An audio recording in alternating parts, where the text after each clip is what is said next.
Well, good afternoon, ladies and gentlemen. Welcome to Atlanta Motorsports Park. Yes, it is time for kart racing this afternoon on the most outstanding kart racing track in America. We welcome you here this afternoon as we get set for our first race of the day. It is going to be an outstanding time. I am joined by two great voices here today. Mikey Lane is with me in the tower. Mikey, how are you doing today? I'm doing good, Charles.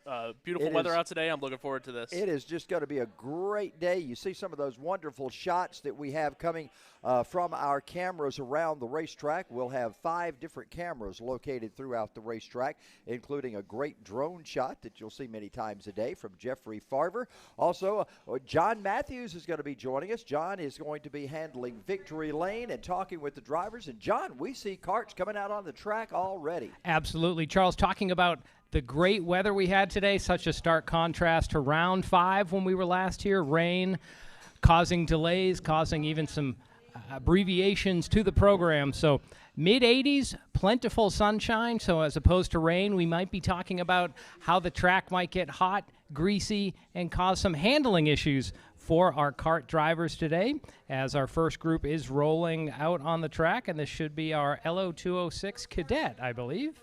Lo206 Cadet are coming by. We will see if they'll get lined up and get a good start in just a moment. Right now, let's set the field for you. Who we've got: Will Rigdon is our executive producer, Michaela Denny is our director and producer, Ethan Denny is associate producer today, Jeffrey Farver as the Skycam, the drone operator, also Brett McMillan, Brent McMahon. I'm talking about a different radio network here. Brent McMahon is on camera, as well as Nathan Woodland. And we will get everything rolling here in just a moment as we get set for our first green flag of the afternoon.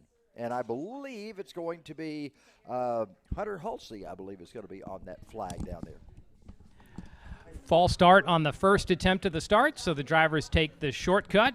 And they're going to roll back down through turn 16. One of the great camera angles we have here at the facility. Charles, when we see the drivers at speed, turn 16 is a wild spot on the track. But here we see our karts stacked up 2 by 2, and they're going to roll off 17 and hopefully be in that formation, and we'll get a green flag. Let's hope that happens.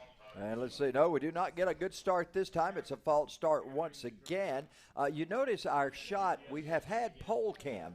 The unmanned pole cam over in turn 16 and 17 the last few races. Today we actually have a manned camera person there because that is such an exciting corner to see what happens in 16 and 17 as you come to the checkered flag or end each lap. And right now we're getting ready to see if we get another start. So John, tell us who's in our field right now.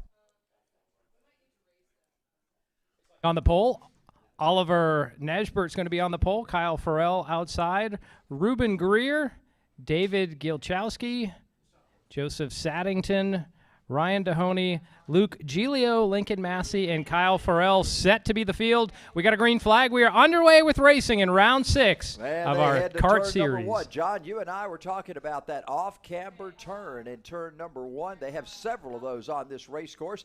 They head off turn number 1 down that massive hill in turn 2. Upwards of 3 stories dropping down into a U-turn, and then the cars lumber back up the hill, and now we see them into turn 4 with some contact, and some karts going wide on the opening lap here. Yeah, that's some of those. That's the battle back for 3rd and 4th position. Those drivers working their way down to turn number 9 right now. That's one of the signature turns here at Atlanta Motorsports Park. That big sweeping turn into 8, 9, and 10 as those drivers work back up the hill. Again, one of the most elevated racetracks anywhere in America. The elevation changes from that high spot you see there in turn I guess that's 12 as they're going up into that top spot, or 14, and then all the way down below when they get into turn 8. Big changes in elevation. So we see our leaders sweep through 16 and 17, and now they charge down the front straightaway. So we get 1 lap on the board with Oliver Nashbert not able to hold on to the lead. Joseph Saddington works into the first spot. So again, they'll go off camber through 1, down into that steep drop into turn 2, and now they'll work their way back up the hill. They go from one of the fastest points, hard on the brakes, into one of the slowest points. And that's our vantage point right there, turns 4 and 5, as we have a couple of karts with some trouble. That looks like the exit out of turn 2 up the hill. Well, there's some trouble right there as you see one cart kind of piled on top of the other one. Looks like the maybe 113. It could have been Kyle Farrell up on Ruben Greer there. And there you see the instant replay of the situation going on with those drivers. They're back in real time right now. Once again, here's another shot of that replay. Let's see what happens as they work their way. All right, they're coming down the hill, trying to work their way. Oh, a spin, and then just nowhere to go as they wind up with the contact coming out of that turn in turn number 2. So you could really see Greer was the car that came in and made contact with, I think it was I thought it said 113. So track marshal's just getting on track. Going to have to slow down now. It's nervous moments there as the rest of the field comes by. Let's hope these drivers will be able to get back underway as we're going to have a battle for the lead here into turn 4. They head into turn number 4. We got a battle for the lead. I noticed those track workers were frantically waving those yellow flags as those carts came at speed by them. Right now they're heading down toward turn number 9. Once again, they're your leaders going into 9. A good battle going on for the top spot. So our top 2 is broken away from the few cart lengths ahead of their nearest pursuers down what would be the closest to the back straightaway here. Don't know where this is just the pre-final. Don't know how much drivers will be looking to get that win or if they might just be looking to log some laps and get a good starting spot. These top 2, if they finished this way, this is where they'd start the final later in the night, side by side on the front row. So you don't know how hard they might race.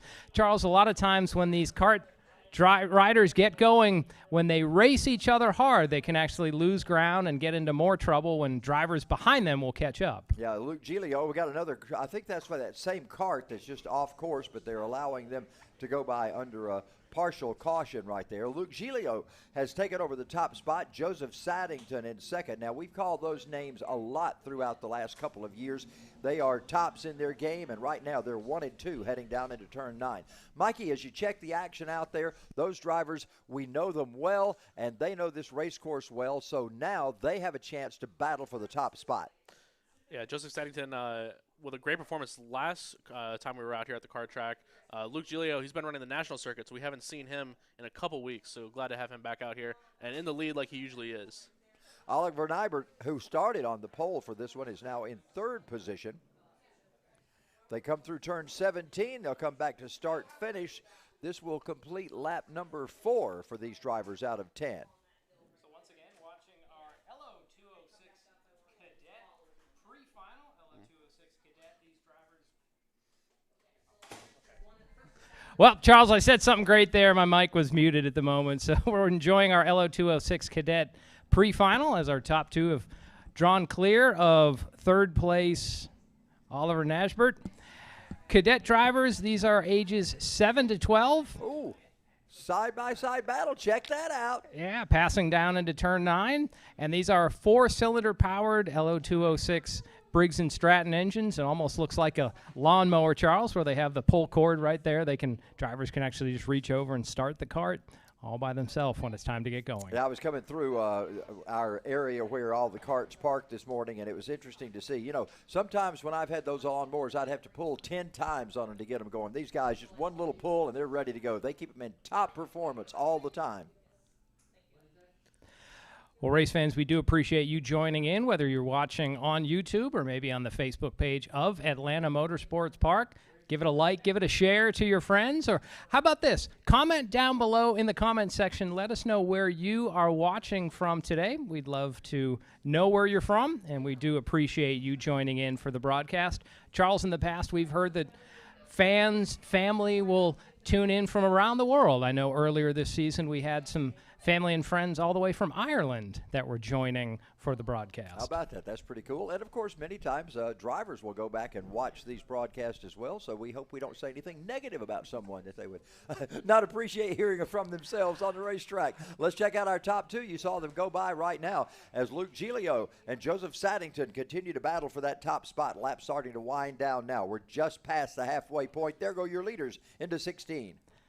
So 16, a heavy braking area, and then the track drops downhill into 17. So now we maybe move to the inside for Saddington into turn 1. That off-camber turn moves Saddington up to the first place spot for now as they drop down into turn 2. Well, Giglio, that is a spot where you can gain some position. Giglio took a quick look to the outside, decided better on it, but they come into another passing zone as they'll go through turn number 4 and down through that little bit of S's toward the kink. We'll find out if there's any way to get past him as they go down into turn. Oh, side by side once again, going into 9. So continued action here in our first race of round number 6 of our AMP Kart Championship Series here in 2022. Looks like Giglio retook the point as they went out to the far end of the speedway, but maybe Saddington's going to set something up through turn 12 and 13. They are still glued closely together. There's Saddington. He's looking into 13 and 14. Saddington now tucking back in behind. They head to turn 16 once again with your leader, Luke Giglio. Let's check them out now. They'll come by to complete 7 laps. 3 more to go in this one for our youngsters on the racetrack.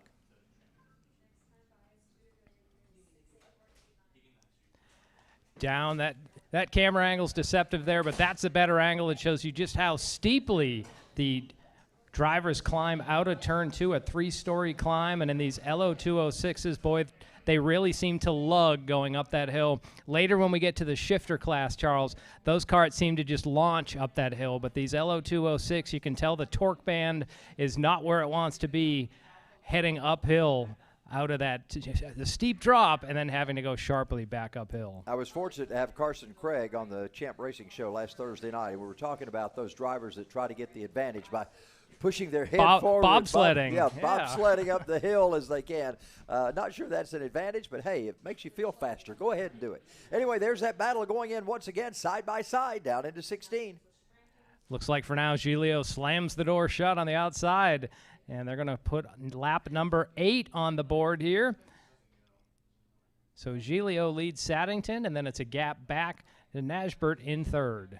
You know, this is one of the largest leads Giglio's had. He's like a couple of car lengths ahead of Saddington right now as they work up the hill. Clearly, those karts get slower as they go up the hill. There's no question about that. But then they thunder through turn 4. And, John, you and I were taking a look at turn 4. It's several degrees off camber. Another one of those tough corners, and we see many times karts wind up in the tire barrier over in turn 4. And that's right underneath our vantage point, so you can really feel the karts thunder by us at that point. Something in the background we might talk about later, you can see the new condos that are being built here at Atlanta Motorsports Park, one of the many developments that's happened here in the 10 years that AMP has been in existence. And they're looking better and better every time we come by here.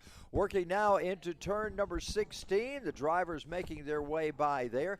They head off of 17. Coming back to start and finish, we should see white flag. Yes, there it is in the air. Almost some drafting and some weaving down the front straightaway there. Giglio holds on for now, just a half a kart length of a lead over Saddington. Giglio works his way up the hill with Saddington right behind him. You notice that sign that says break over in the corner of turn 16. These drivers don't need those kind of signs, but for the daily kart rentals, for folks that come out here and rent karts on a daily basis, you need signs like that because they may just barrel off in there and not know to break when they go into 16. Well, I'm sure if we asked our executive producer or any of the staff here, we'd hear lots of stories of the rental karts taking, shall we say, inappropriate exits from the track at points. It's funny when we're working the main track with the full-bodied cars and the radical cars, you see the rental karts over here, and they don't quite compete like these karts do necessarily. It's the last lap. They're underway right now. Here they come off turn number 17. Who's it going to be? Saddington trying to make a move to the inside on Giglio. Oh, my goodness. Who's going to win it? It's a drag race. Saddington gets the win. How about that? Giglio led the majority of this race. Joseph Saddington comes back and takes the win. Giglio finishes in 2nd with Oliver Nybert in 3rd. Lincoln Massey is 4th. And David Glakowski, he winds up in 5th spot in the 77. Man, what a race we had from these guys. And hang on, race fans. We have plenty more racing action in our event today. Saddington and Giglio will be on the pole when our Lo206 cadets return to the track for their final later in the afternoon. Coming up next, we're going to have our tag junior and senior as well as tag master out there. So we'll have 3 races at the same time, 3 races within a race. And we were I wouldn't say chastised, but we were reminded earlier in the year by some of the drivers that we do have 3 classes racing at the same time. So not only is there 1 leader on the racetrack, there are actually 3 leaders on the racetrack, and we'll try to keep you up to date with that as we have the different drivers out there at different times. Now we'll have, at this point, we'll have juniors and seniors on the track together. And masters. I see now. Thank you for pointing that out. We'll have all 3 on the track. So juniors, just to give a reference as we get to see a replay here on the, looks like the first lap, and this is where we see, I think that's Kyle Farrell gets a little loose, and that Greer just hard impact. You could see the blue cart of Farrell hop all 4 wheels up into the air there as Greer had no place to go. Just gets airborne. And these are, we're familiar with dirt late models that have the wedge type body, sort of that same thing with the wedge type body. Now, let's check this out. This is for the pass.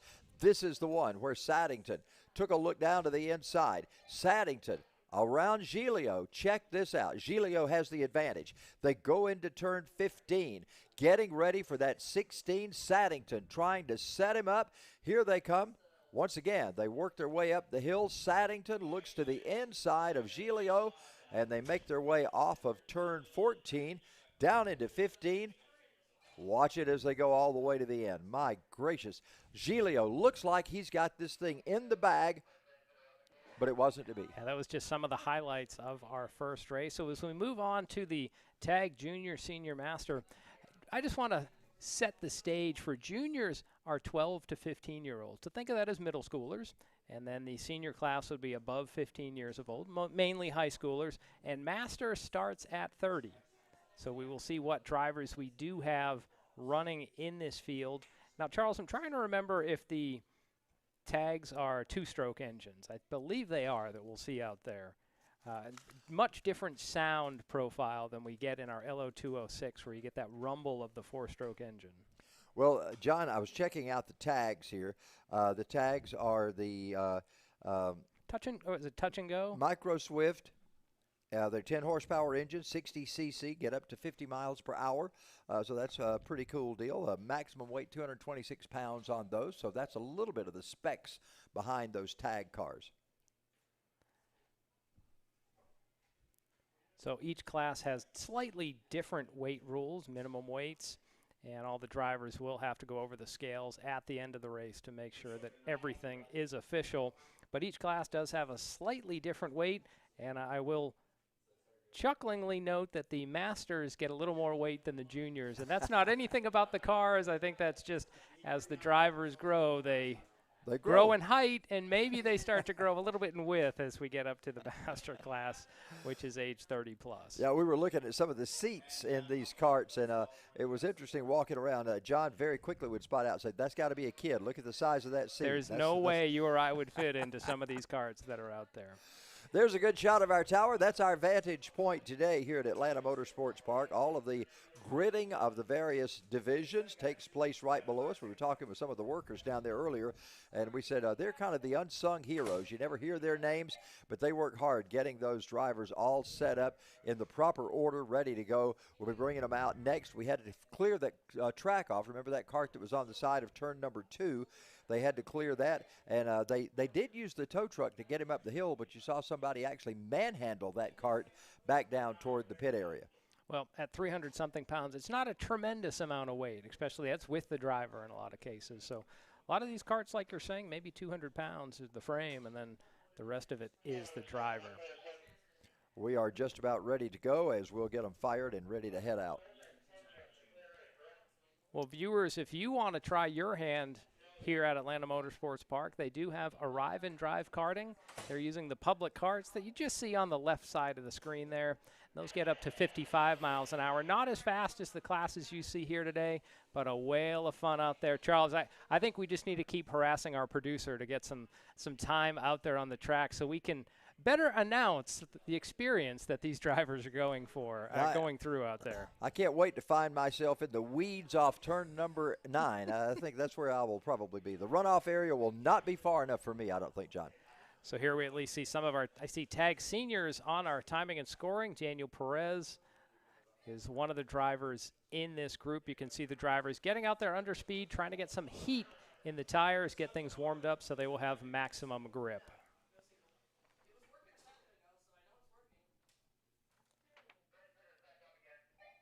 I don't believe we got a green flag. I believe the flagman stepped away from that, so I don't believe we got a green flag on that one. I think they're going to have to line them up and do it again. They did go through the cut through, so they're going to come back out on the track. We'll be ready to roll here in a moment. Let's see if we get a good start this time. This is Tag Senior. Yeah, it looks like we only have Tag Seniors in this field. Leonardo Pratis, James Long, Earl Dothright, Gabe Spencer, Leonardo Oliveira, Daniel Perez, Sam Machado, as well as waiting for data, I'm going to have to go with one of those famous drivers there in 9th place. We don't have a name. We'll try to get that as our broadcast continues. So the drivers go through the cutoff there. That little cutoff is just so the drivers don't have to go a couple of minutes under try to get a restart. When the kid karts are on track, that will be their entire course, the kidney bean shape. John, there was a great musical group back in the 60s. I'm sure you're not familiar with them. They were called Question Mark and the Mysterians, and I think that's who is in our 8th starting spot today is Question Mark and the Mysterians. I'm going to stick with waiting for data, which seems to be the race monitor system. Drivers are on track, another yellow flag, so another scratched start here in our Tag Senior class. They just can't seem to get it together, can they? Yeah. Let's see if we can do a little better job of sticking together this time. There's several things that they look for to decide whether or not to get a start. One is they're side by side. The other is they're in the proper order. The other is nobody has jumped a start. They all stay perfectly in line behind the ones in front of them. So there are a number of factors that play into this. Let's see if all factors come together this time when they get ready for the start. They are stacked up 2 by 2. We Green got flags out, and we finally got a start, and we are underway as our Tag Senior class thunders up the hill. Yeah, they roll up the hill into turn 1, getting ready. They're all bunched together as they head down to turn number 2. Remember the first lap last time they came through there. Looks like everybody makes it through cleanly right now. They come into 4, that off-camber turn, and we have one car breaking away. That may be Daniel Perez. We'll have to check once they come back by timing and scoring. Drivers drop down through turns 5 and 6, and then on that long, not quite straight away into turn number 9, which is a great passing opportunity as we have the one leader has pulled away from the rest of the field. You can tell by the sound these Tag engines, 2-stroke, higher pitch, higher horsepower, which is going to make for higher speeds. We got a great battle going on for 2nd and 3rd spot right now as they head into turn number 17. Here comes your leader by. Let's check out that scoring and timing for that. That is Daniel Perez. I thought that looked like his kart.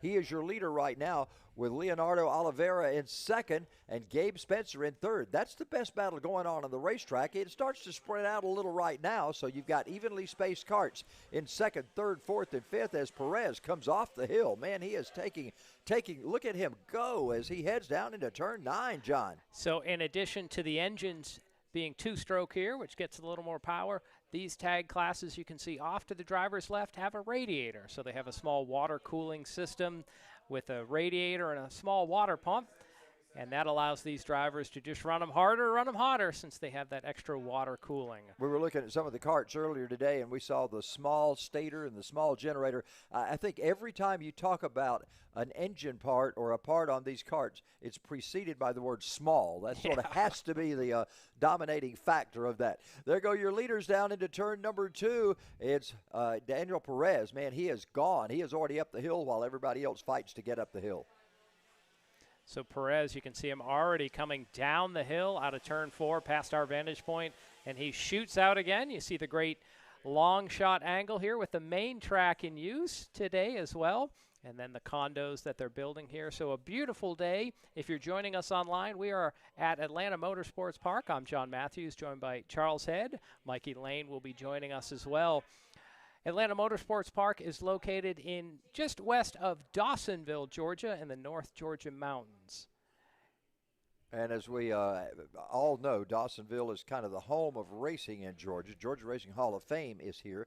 And Dawsonville is sort of where NASCAR racing kind of got started here because of the moonshiners. They were taking the moonshine from the hills of Dawsonville down Highway 9 to Atlanta, and that was a major route at that time for the moonshiners, and that's how racing actually got started. Drivers would soup up their car to outrun the revenuers, as they would call them, or the police trying to catch them. And drivers back then, they could make quite a bit of money on moonshine. And I know, Charles, there's been some stories that the drivers would take a run of moonshine, deliver it, and then they'd be at the track that next day or next night to try to race with a street legal car on a dirt oval somewhere in Georgia. Some great stories of those days. Here comes Daniel Perez by. We will complete 4 laps this time as Perez leads the field. Look at that good battle going on with Oliveira and Spencer. They're still battling it out hard as those two drivers. Oh, I thought we were going to make a move there for a moment as they head down to turn number 2. That's a very important battle. Whoever can come out ahead in that pair will start on the front row in the final later today. So you know Oliveira and Spencer will be chomping at the bit. Meanwhile, Perez, he has checked out on the field. He is several seconds ahead as we look like we have one having a mechanical problem down the back straightaway. It looked like that might have been Oliveira who pulled up and let Spencer go by him. I think there may be an issue with Oliveira's cart. Let's check and see if that in fact is who it is. You could see just on the back of that shot there in turn 9 that cart was coming to a slow. So on that last lap, Perez was leading by just over 2 seconds. But Daniel Perez, we've noticed that just about every lap he's had the fastest lap. His cart is screaming around this racetrack now with this rest of the field of cars that we have out there. That is Oliveira. You see he's dropped down on the scoring and timing, and so that is the 340 of Leonardo Oliveira, and his cart sits down at the end of turn number 9. That has to be a frustrating wait that he'll more than likely sit there until the end of the race where marshals will be able to get him off the track, but that's going to be frustrating. Hopefully he can make repairs and be in the final later this afternoon. So we have we're not sure our driver in second position right now. That is the no man's land, no man name that we have in that cart, so we'll try to find out a little later. But there you see our leader, Daniel Perez, going down into turn number 2. Quite a healthy advantage he has right now. Flawlessly, he handles turn 2, works his way back up the hill. We do have caution out on that corner, so caution is out on the corner. You see the corner marshal with the yellow flag waving. So they don't do full course cautions here. They could do local yellows just to get drivers out of harm's way and then back to racing as soon as possible. There you can see Perez sweep through turn 9 and then into the S's as you saw Oliveira sidelined with a broken cart. You know, John, from our vantage point here, it looks like Daniel Perez has driven a flawless race. However, I'm sure if you talk with him, he'll say, man, I screwed up in this turn, or I didn't do well in that turn. But it looks pretty flawless from what we've seen.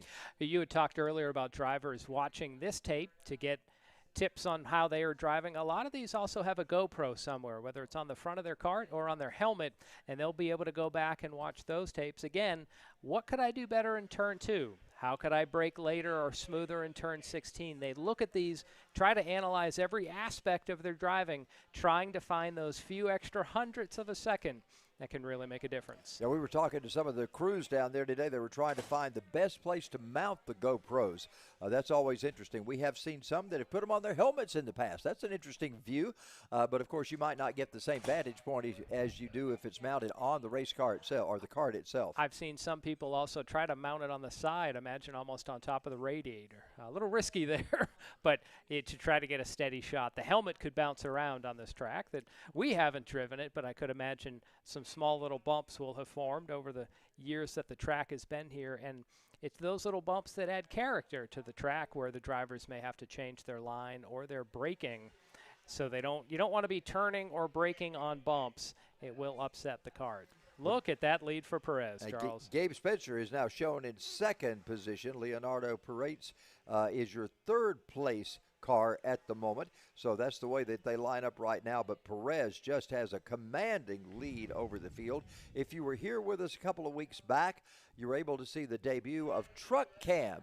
And Truck Cam was actually on a little RC car, and it would go almost as fast as the carts did. So it was a flying little cart that you got to see there. White flag is out. We're under the final lap right now as Daniel Perez just commands the lead in this field. Perez less than a mile till he'll see that desired checkered flag, which would give him a front row starting spot for the final later today. Here we can see Perez sweep off turn 4 and drop down into 5 and 6, the lowest point on the track. And now we have our drone cam following him. You can get a good view of what turn 9 is like, a heavy braking into a left-hander. And then through the S's, you can see the broken down cart of Leonardo Oliveira. He was walking with a track marshal on one of the last laps. So tough to start of this day for Oliveira, but here we see Perez down into turn 16 with a healthy lead. Yeah, Perez going to come by, no question. He should be able to garner this checkered flag. There it comes out. Daniel Perez will take the win. Gabe Spencer's running all alone in second and did a little agricultural racing that time. Got off the course in 17. He will finish in second spot. No worries there. Leonardo Paredes takes third position, and the rest of our field work their way around. Sam Machado takes fourth spot, and we will see the rest of our carts come through. So, John, so far, 2 good races that we've seen going on here today. And as many times we see this, the drivers that are out front in these races go on to win, but that is not always the case. Sometimes there's some very competitive racing going on. I wouldn't be surprised if you didn't see Leonardo Oliveira come back and work his way through the field. Due to that bad luck, he's going to have to start in the rear once we get to our finals, but I bet he will spot back up to the top spot or near that top spot very soon. Well, it depends on what's damaged on that cart. We don't quite know. Hopefully they can make some repairs. We are going to get green a flag. green flag. We got a green flag immediately. Wow, that is unusual, John. Yes, things we shouldn't say, yes. Oh, this is the pardon me. This is Here. not live action. This is the highlight reel And of that here last we go, race. out of turn I number was 2 a for the bit first confused time there. Let's check them out. as they snake, and here they go. It looks So like seeing some Saddington's highlights just put, here. In the last 4 laps. Charles, I did notice during some of our, maybe our first race, you could see some cloud cover at times where the track would be half in the shadows, half in the sun. Now this might be from the last race. You can see the rain on screen. You can see the wet track conditions out there testing another facet of the driver's skill set. And that, I wasn't here for it, Charles, and I'm not going to say I missed it. That looks like a wet rat's day out there.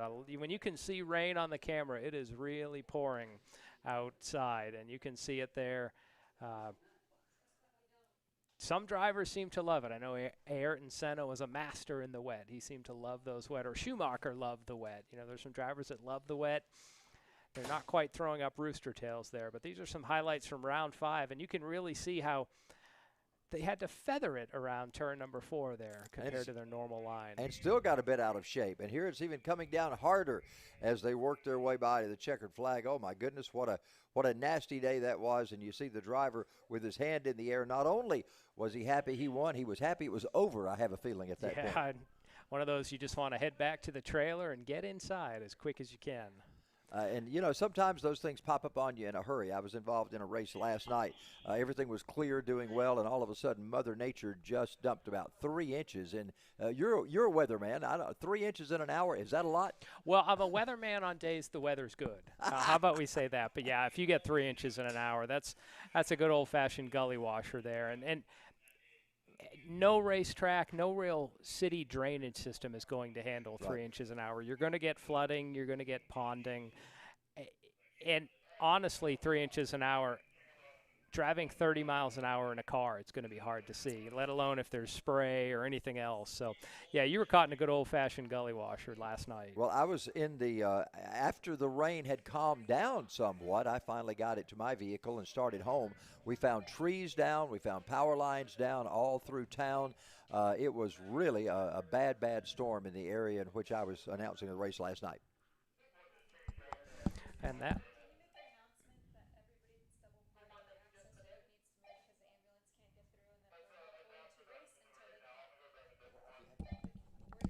Can I have your attention, please? Can I have your attention, please? Anyone who is double parked on the access road, you need to have your cars or vehicles moved immediately. We cannot get the ambulance through, and we have to have the ambulance on site and in our area before we can start the next race. So there'll be no more racing going on until all of those cars that are double parked have been moved. So please take care of that issue right now so we can get the ambulance in. Thank you.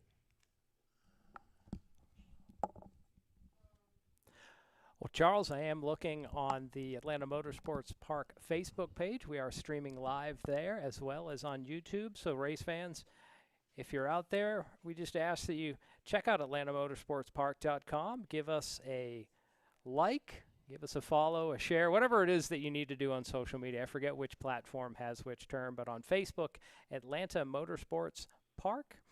They are also on Twitter and Instagram as well. It's a great way to keep abreast of some of the events that are happening here. Charles, I follow them, and at times you'll see karting highlights. At times you'll see some of the exotic cars that they're setting up to have on the main track, as well as some of the race events over there, socials, all kind of things happening seemingly every day up here in the North Georgia Mountains. Well, one thing, John, I'm going to have to come for one time, and that is the Bobby Orr stunt driving school for the movie stars as they learn how to stunt drive for all of those great scenes that you see in movies. I do want to get up here and see that one day. I think the course is closed. I don't think anybody's allowed in, but I think we might could furrow under a fence or something and find our way in on those days. Well, and even on days when they're not open on the main track, sometimes they use the paddocks to do different driving classes.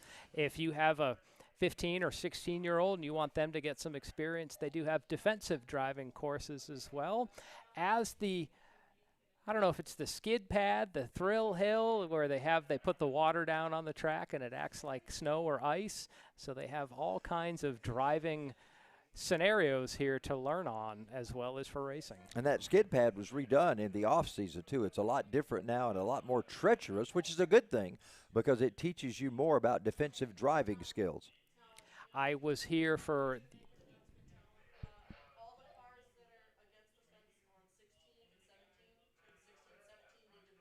all cars that are on the fence in 16 and 17. Cars that are at the fence in 16 and 17 need to be moved. We've got to get those cars moved, please.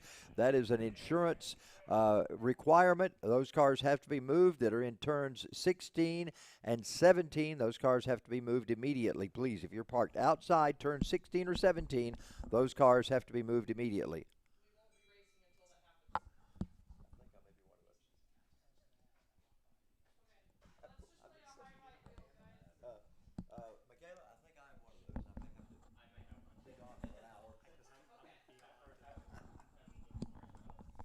Gotcha. Now, well, is that Charles might gonna be be one of a- those is that cars. a So, call Charles, for for the the remainder of next the 30 minutes afternoon, or or so, is I'm going the to next roast you on class gonna air be as on? we're going to show some highlights.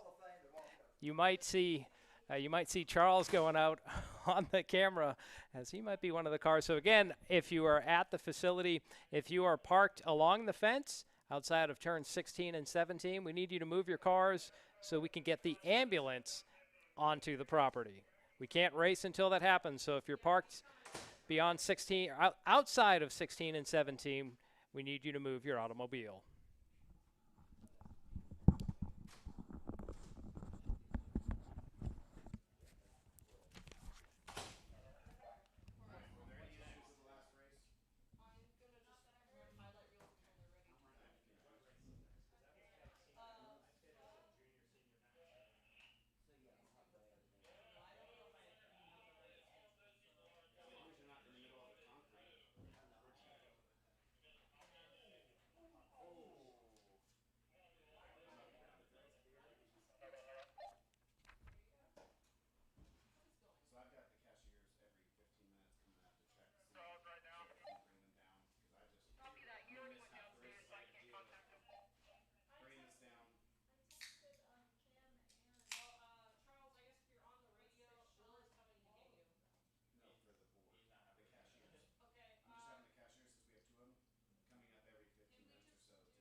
Race fans, while we wait,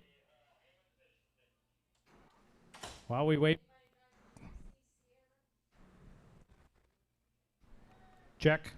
While we just wait for some cars to get moved, I'm going to walk over to Tech Shed and see if we can just get a word with some of our officials. The Tag Masters class is lined up. The aging. So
attention on the property. If you're the driver of a gray or slate colored GMC Sierra, we need you to move your vehicle. It's outside of the turn 16, 17 area. We need that move so we can get back to racing. So if the driver of a gray or slate colored GMC Sierra, please move your vehicle.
Milkos Simonoff, Bill Strempel, Sam Carden, Lon Washburn, Aiden Johnson, Scott into the program. But there we go, green flag, because they just couldn't get it together to get the race started. That was the Was it the Lo206? Those the junior carts, juniors? yeah.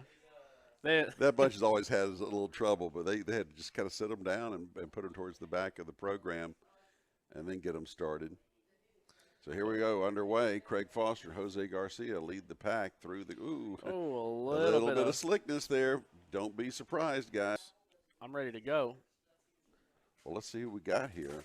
As we hit the line, it's going to be Jake Fader is your leader. More to go here. 11 laps of the 12 schedule. Got a pass there for second. Aiden Johnson getting around Jose Garcia. Going wide. Garcia getting right back underneath him. So light that when you're out of control, it's just, what are you going to do? Plus, they don't want to lose sight. Oh, well, just as I say that. The caster's curse strikes again. Yeah, Sam right. Carden spun in turn 4. Oh, and he might be stuck. He got a little stuck. Well, at least he can get out and and help a little bit. There we go.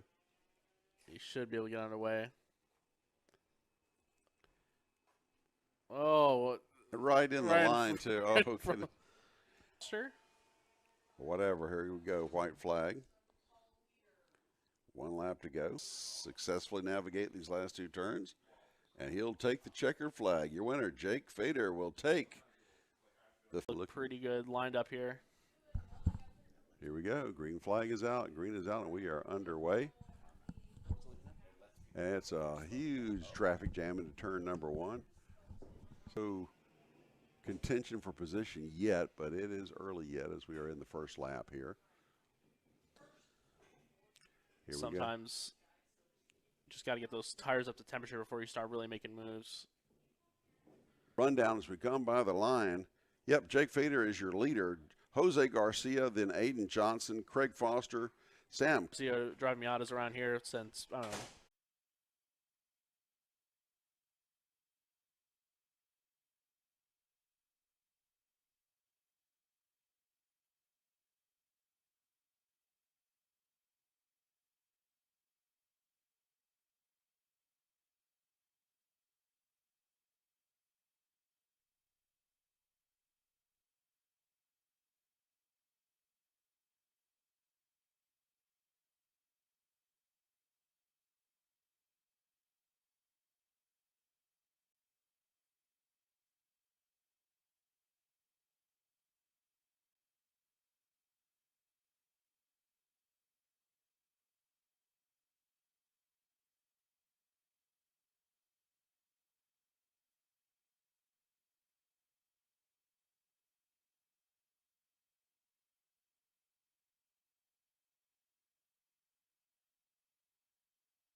Well, John, we see the green flag flying over last round when we were here, and it was a situation where there was quite a bit of rain on the racetrack, and so we see all that happening. You see the glistening of the racetrack as we take a look at some of those karts that have gotten off course. You could even see rain tires on the kart there that was pulled off to the side. Lots of desperate, nervous moments there. There's one of the drivers with a GoPro on their helmet, but boy, with those wet conditions, spray coming up, drivers maybe having half the grip they're used to having, and it can come around so quick as we see the 44 kart. As it comes around quick. Yeah. This was last month. Round number 5 was July 30th. It was a stormy Saturday that time. Here we have much livelier conditions here. I do see some clouds behind us, as you see in the shot there, but we do have sunny skies for now here as we're at Atlanta Motorsports Park's karting track just outside of Dawsonville, Georgia. Now, Charles, earlier you had said this is really the home of racing in Georgia. It's the home of stock car racing, but boy, it's a new twist, a new dimension here with Atlanta Motorsports Park. The Georgia isn't known for a lot of road course racing. Well, of course, you have most everyone thinks of Road Atlanta, and then you have Roebling Road down in Savannah, Georgia. And interestingly enough, one of my childhood friends teaches, he is a Georgia State Trooper, and he teaches and developed the pit maneuver that the policemen use on cars when they come out. And he teaches that down at Roebling Road Speedway down near Savannah. And what is that? I think PIT is like police interruption techniques. That's something correct. Like that. That's correct. The acronym's for. That's what the acronym is for. And I used to call it pick maneuver until he corrected me and said, no, it is pit maneuver. So anyway, our next race is underway right now. They come off turn number 2, and up the hill we have our tag masters on the track right now. I did, during our break, take a quick peek down into the staging area. And Charles, you didn't see the fresh faces and the exuberance of youth. You definitely saw a little more of the gray-haired of wisdom and sageness for the drivers getting ready for this battle. And as you said, they are on track now. They're going to go 10 laps. I like that. Not wrinkled and baldness, but sageness and wisdom. John, I like that terminology because I fit into that master's group. They're not old. They're seasoned. That's right. They're seasoned at that point. So these are pretty much the same cars we saw in our tag senior class. They're 2-stroke water-cooled engines. The difference, again, the drivers, you have to be at least 30 years of age. And we see our friend Jose Garcia is scored in second place in the 000. He's a regular when they run the Miatas on the main track. We were talking with him, and we won't give his age. We'll just say he is a master, and he has reached the master's age qualification. I think Jose told us he was like member number 1 here. I mean, a long time ago when they first started this, back when it was a dirt track, Jose became a member here. He's logged a lot of laps at this track. I don't think it was a dirt track. I think it was just forest. Well, yeah, well, I think he meant when it was still dirt before they ever made it. I don't necessarily mean a dirt track as sort. It was just the raw dirt. Reminds me of a story one time when a guy said, "This is a beautiful farm that you have here." He said, "You and God have created something beautiful." He said, "Yeah, but you should have seen it when God had it by himself." So here they come off turn number 17 as we complete lap number 2 right now of our drivers in the Tag Masters. Jake Fetter, your leader. Jose Garcia in second. Craig Foster, Michael Keats, and Donald Davis round out your top 5. Tag Master, they are running, I believe it's the X30 series of engine, minimum weight about 406 pounds. So again, Charles, as we've said, as we see some side-by-side action, tough to get through turn 4, but we see a driver make it on the inside. That's one of the toughest places on this course to be side-by-side, turn 4. And you know, you and I were looking at it earlier. It looks like about 8 degrees off camber. That is a tough place to make a pass because when you have that momentum going in there, it's going to drive you into that outside car that's on the outside of you. So well, very tough to make that pass. And not just that, but on the exit of the corner is the building that we're in. So for a kart driver, it literally will feel like the building is jumping out at you as you're hard on the gas off that exit, trying to get all the speed down the down that long back straightaway.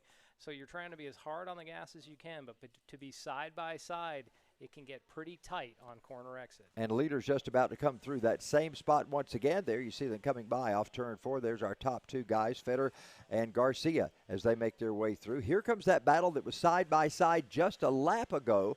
Now they've got about 12 kart lengths or so separating them. That is Fetter in the 44 and Davis in the 02 that are battling for 3rd and 4th position on the racetrack. So again, this is our master class. We should see the tag juniors coming up later in the day.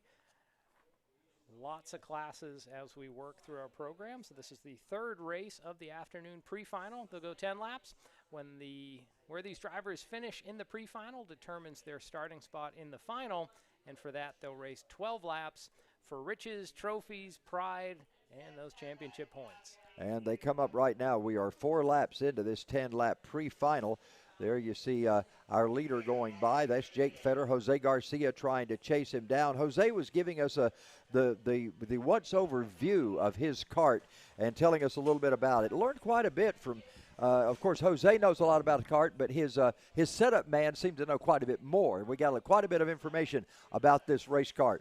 Well, I believe that 00, it's a brand new kart, so they're really getting their first laps on that frame today. And bright orange frame, they showed us a lot that was going on with that frame. They said that they started out with new tires, new frame. They wanted everything to be new so they could sort of adjust and find out what areas they need to work on. So everything brand new on that. Cross flags were in the air from our starter, indicating 5 laps down, 5 to go here in our tag master pre-final. But you're right, Charles, brand new kart with that strange to see bright orange tubing on the kart. And to our eyes, not being experienced karters, where things are at angles and twisted and not straight, and then you ask whether it's the setup man or the driver, and there's perfectly valid reasons, whether it's you need to clear a disc rotor for the brake, you need to clear where the engine is, or you need a space for the driver to fit in. Things aren't as symmetric as you would think, but there's a rhyme behind that, or a reason behind that rhyme. And some of our questions were rather elementary. We'd say, why is the seat canted just a little bit? To keep the driver from having to sit on the motor. I mean, that sort of made sense once we said it. It's like, oops, why did I ask that question? So there we get a drone view of down into turn number 2, and now we have our steady shot really showing the incline where the drivers come out of turn 2, and then they're full gas up that hill. When we see our Lo206s again, boy, they lumber up that hill because that's, as you said, it's the exit of the signature turn here on the kart track, a 3-story drop, a U-turn, and then a 3-story climb back up to the plateau. Jeffrey Farver, who is our drone cam operator, is also quite an interesting aviation person. And we were talking about the Top Gun movie, and I was saying that we ought to give him a nickname. And, of course, he wanted Maverick, but we decided to call him Bob. I do think Maverick's taken. I think Maverick's taken. Maverick's taken. So we decided to call him Bob. If you've not seen the movie, you don't know about Bob. I'll tell you, the guy whose voice I liked was in the original Top Gun. That was, he was the instructor that would always do the talking. I loved his voice. Was it Ed Harris? No, possibly? It wasn't Ed Harris, but was his name Viper? Or it was either Viper or Jester. I think it was Jester. The voice of Jester had that deep voice for Hop 21. Well, they head down to turn number 9 once again, one of the best signature classic turns here at Atlanta Motorsports Park. Working their way through the S's now, up through 10 and 11. They'll get to the top of the hill, the highest elevation point on the track as they head down toward turn 14. There you see the rest of the competitors coming through those S's as well. Last time they had crossed the start-finish line, 5.2 seconds was the lead for Jake Fetter, and here we see him come by the start-finish line, and you can see no pressure behind. So at this point, Fetter will just be looking to hit his marks. Charles, as we said, drivers will look at any film that they have, trying to get every corner to be as sharp and as precise as possible. And there we can see Fetter just carve through 4 and back down the back straightaway once again. Well, we talked with Jose Garcia before this race started this afternoon. They will be making some adjustments on his kart. Always look for Jose to be up near the front and fighting for the win. So we'll find out how that will change as we get into our final coming up a little later. Laps winding down now in the pre-final as Fetter sets sail into turn number 14. So these cars could be capable of up to 80 miles an hour. Difficult to do on this technical course. As you see the white flag fly in the air, Jake Fetter just has 17 more turns between himself and a pre-final victory. Well, Fetter's in that drop down 3 stories into turn number 2 as he tries to work his way back up the U-turn and get it back up the hill. You can see clearly how those karts slow. You don't really get to see the difference in the height elevation on camera, but it's very clear that those karts slow as they work their way up the hill. And right now, Fetter working his final time as he goes into turn number 9, flawlessly off turn 9 into 10 and the S's as he works back up that hill. Soon he'll be at that high point, turns 12 and 13, and then it will figuratively be all downhill from here for Fetter. Ooh, got a little sideways. Yeah, but drivers really push it through every single corner here. Turn 16 is a real barnstorm over turn, but now we see Fetter off 17. He sees the checkers in the air. Jake Fetter wins our Tag Master pre-final. And he wins it handily. Waiting on second place, Jose Garcia. There comes Garcia off turn 17. He will take second position. So a while between those two drivers. And Craig Fetter, will take third spot in the 44. Donald Davis will round out, well, he'll be in fourth spot in the 0-2.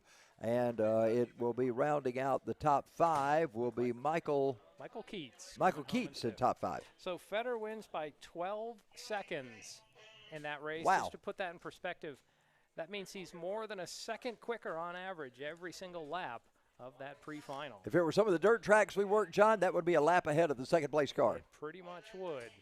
But on this track for drivers, they're going to turn laps 52 to 54 seconds in this class. Tags one of the faster classes with that 2-stroke air-cooled engine.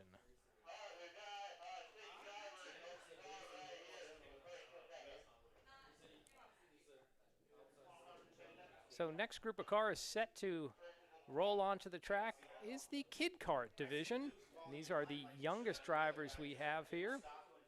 Kid Karts are for drivers ages 5 to 7. A lot less power under the right foot for these drivers. 1.5 horsepower engines compared to the other classes that are generating anywhere from 10 or higher horsepower in the tag classes. You could see 32 horsepower in the senior and master divisions. Kid Kart, just 1.5 horsepower. The other biggest difference, they will not run the full course. They'll run the kidney bean. So they'll come off turns 16 and 17 down the main straightaway. They'll go through turn number 1. Before they get to turn 2, they'll take a left-hand turn through the cutoff, and then they will rejoin the track at turn number 15. Well, John, it's interesting to see these, we're so used to seeing adults in race cars. That's sort of the normal thing. But you see these little kids walking around in race uniforms here getting ready to hop in their karts. And, I know it's us, but, boy, it seems like they just keep making them younger and younger, doesn't it? And it's reality. They're not getting younger. It's that we're getting older here, I believe. But as we said, 5 to 7-year-olds. So this race being from Georgia, school systems are back in session for the year. You can imagine the stories that these Kid Kart drivers will have Monday morning when they head into kindergarten or first grade. Hey, what'd you do this weekend? Well, let me tell you about it. I was racing up at Atlanta Motorsports Park. That is a fantastic thing to be able to go for show and tell. You can actually tell I won a race or a savings bond or a trophy or whatever they get for the wins to be able to claim a victory. What a great afternoon it is for them to be able to start. Now, they have a standing start. You see them sitting down there in turn 1 right now.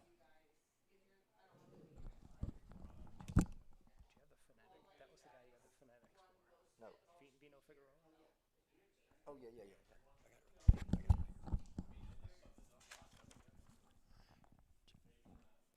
Well, the drivers on our list for the Kid Kart division, we have Agustin Puerta, Brandon Rivers, Isaiah Williams, Camila Canache, Giacchino Vino Figueroa, and Bo Stowers is what the set lineup is. We'll have 6 drivers. Bo Stowers, is the 6 drivers. So they are set to go 10 laps.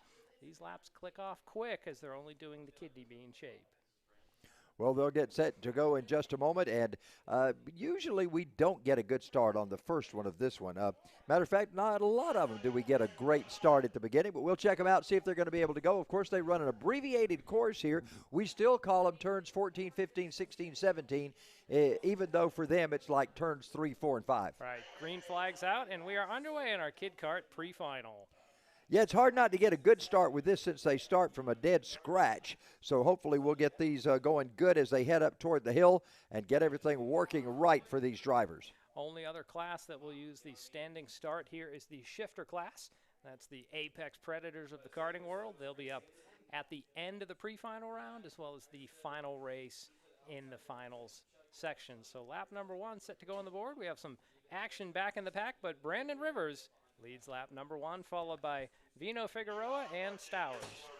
Well, they make their way by. They're heading down the hill right now. They're going into 15 once again, but as we said, the abbreviated course for them. Brandon Rivers is your leader right now, and our friend Giacchino Vino Figueroa, it runs in second spot as they bring them through. They will complete lap number 2 this time by. So again, as we said, laps click off quick. Just to give an indication, about 25 seconds for these drivers to get around this kidney bean-shaped track. Running with that 1.5 horsepower engine, they'll average maybe 25 or 30 miles an hour. And now we have some bunching up here at the front. Charles, looks like our top 4 are nose to tail down the front straightaway. Well, they work their way down the front straightaway. Here they come to the, working their way up the hill right now. There you see 2 in the very end of the field, but our leaders are now back down into 17 or 16 and 17 once again, and we've got a tight spot going for second and third spot. New leader Vino Figueroa took the lead from Rivers, and now it looks like he's out to about a 5-kart length lead. Side-by-side battle between Stowers and Rivers there, with Stowers getting up into the second spot, and then Camilla Kanash now in third. So Rivers lost a couple of spots on that lap. Yeah, it's pretty neat that we've got our new leader right now. Started way back in the pack. Giacchino Vino Figueroa started back in the pack, finds himself up at the top spot right now. Want to appreciate his dad for coming up here today and giving us the correct pronunciation of his name. Always like to get these names right, and we appreciate that when somebody tells us if we have botched it some way or another. So we are 5 laps in, halfway in our Kid Kart pre-final. On that last lap, Vino Figueroa led by 0.3 seconds. So here we can see a battle for the lead. Looks like Stowers going to the inside, but a very close, just 0.2 seconds with Kanash. Less than a second back. So it's 3 cars and then a gap back to our next 3. Well, our drivers right now are still working in this race. There they come through 16 and down into 17. We've got the battle going on up front. 3 karts right together there as they make their way by. That is your top 3, and they've still got a battle going on. It could be anybody's race right now with 2.5 laps to go. Even some good battles back in the pack. Williams and Porta. Oh, getting off track there. Can't tell which one it was, if it was Williams or Porta. And looks like it was Williams involved with Rivers there in a battle for 4th. So, well, issues take place right there in turn 17, so we are caution on the racetrack right now.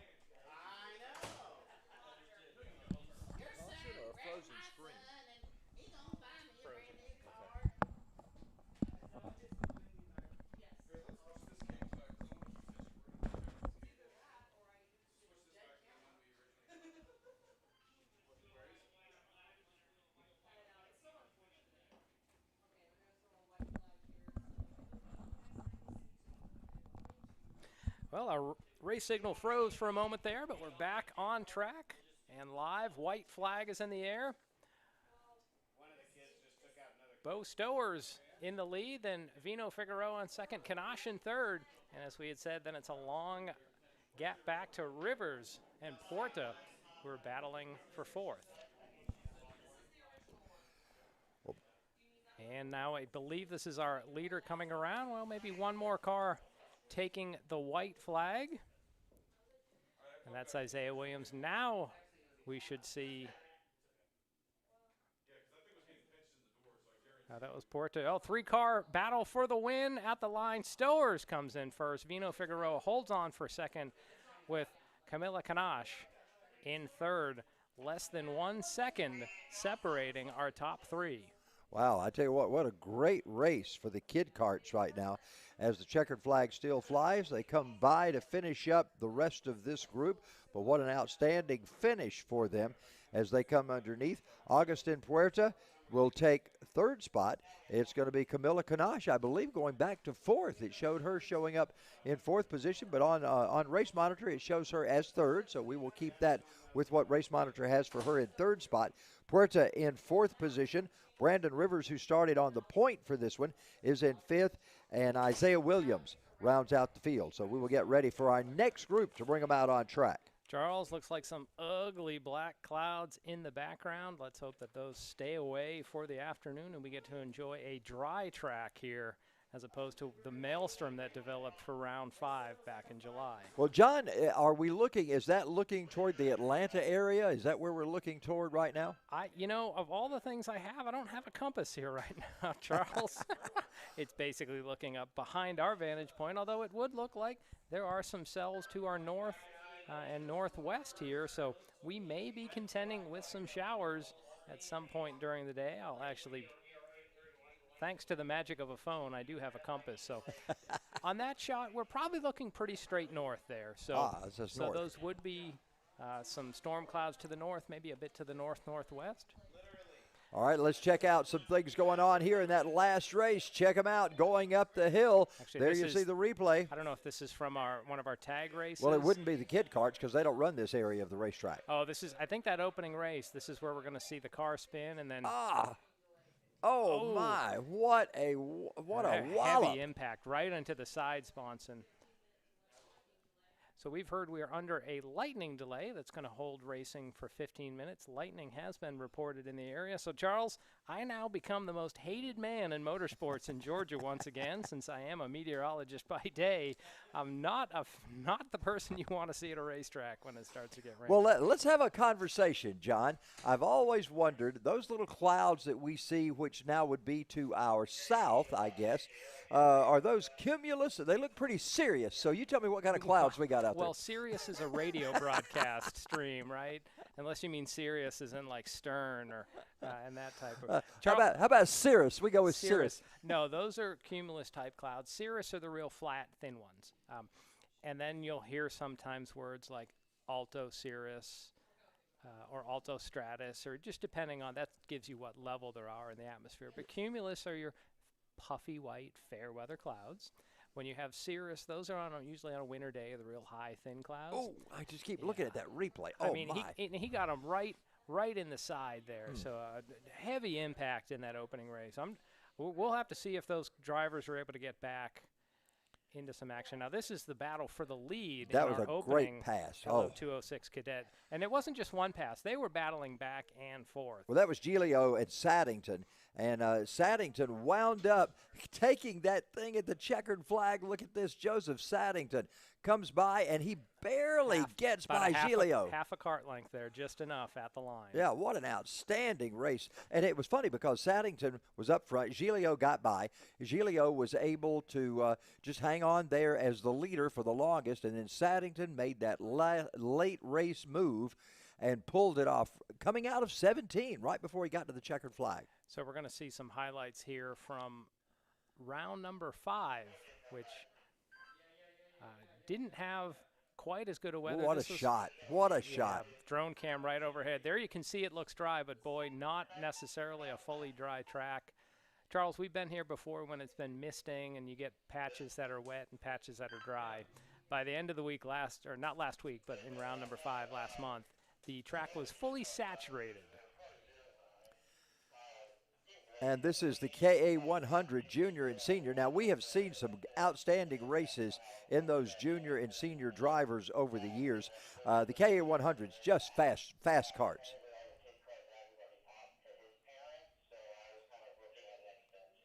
There they come through. That's the last round, as you see, as those drivers make their way through. They're coming up to the you see somebody trying to see if he can force that cart to go up above the hill. At the cross flags, they come through, and once again, that wet surface on the racetrack giving them difficulty as they head off down into the corners.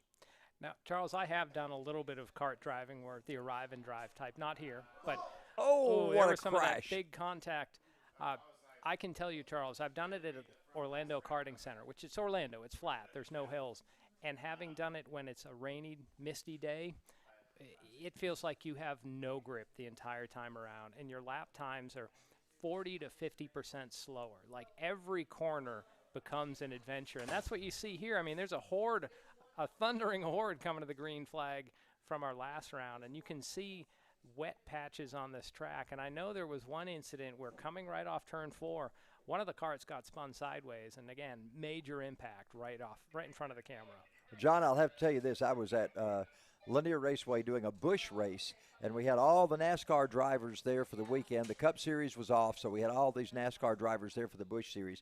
They decided to take me to the indoor karting center, and it wound up being who can hit the announcer the most. It was not a fun day for me, but they just regaled in their wonderful day they had to pay me back for some of the things I'd said about them. We still got that issue that was off down in turn number 9. we can see a Black flag coming out. Which you have to wonder if that means they're calling the race. I don't know, or call the start. There we see a rare single file start. When the crew officials have rain jackets on, that means it's going to be a weird day. And this is one of these, watch the spin that's going to happen here. Car gets sideways right off turn 4. And I mean, you can see how the track drops there. Just a blind corner, and for a driver to be sitting sideways there. And you don't see a lot of action over on the main track during this time as well. So you see all of the heavy downpour going on. Karts, I think the most contact that we had seen at all at one of these racetracks was at this particular one. At least we didn't have to worry about the fire in the wooded area on this one. I think that was round number 1. So they come off the track right now. This is Lo206 action. They go into turn number 14, down into 15. Here comes the white flag out. Watch these drivers as they come to the checkered flag. My goodness, don't those karts look fast as they come across start-finish? Well, it's fast when it's dry, but as you can see, when it gets wet, things slow down a lot. Look at the number of karts starting here, Charles. This would be when they start up in the building under us. The whole building shakes with those 4-stroke engines. And there you see the drivers trying to bobsled up the hill to turn number 3. I mean, it looks like rush hour out there. Look how many karts are on the racetrack right there. Lo206 drivers. Trouble for the driver of the 33 as he climbs away. And you see the towel. You've got to have that on there to clean that face shield off. When you think about things that the kart drivers have to do differently when there are rainy conditions on the track. Well, race fans, we appreciate you listening in, whether it's on YouTube or Facebook Live. I'm John Matthews, joined by Charles Head. We are under a rain delay here, or a lightning delay here in round number 6, as we have some showers just to our north that are slowly working their way south as I look at radar. So you get sports and weather here, Charles. How about that? And right now we're just catching some highlights of our races from July 30th, round 5 of the Kart Championship Series, which I hope we're not going to repeat the scenes we have here of a wet track, of a spray on the track. But we'll see. These drivers back in the hauler, back in the truck, they'll have racing slicks. They also have some grooved tires for running in the rain. NASCAR tried that at Circuit of the Americas. And I think one of the things they didn't plan on was the amount of spray. Right in the came line, from the other too. drivers. I remember Martin Truex involved in a hard crash there because he couldn't see in front of him. Right.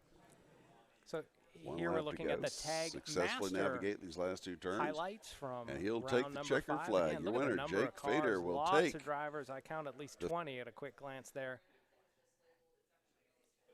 Lo206 on track here, and boy, side by Look side. at that, 3 wide. Yeah, My through goodness. through turn 4. That's tough looks sledding. pretty good through lined up here. Really a harrowing track. Now we have Here the we go. tag Green masters. flag is out. So Green this is is the out. group We are just underway. saw race the pre-final And today. it's a So this is huge their traffic highlights jam from at turn number 1. last month.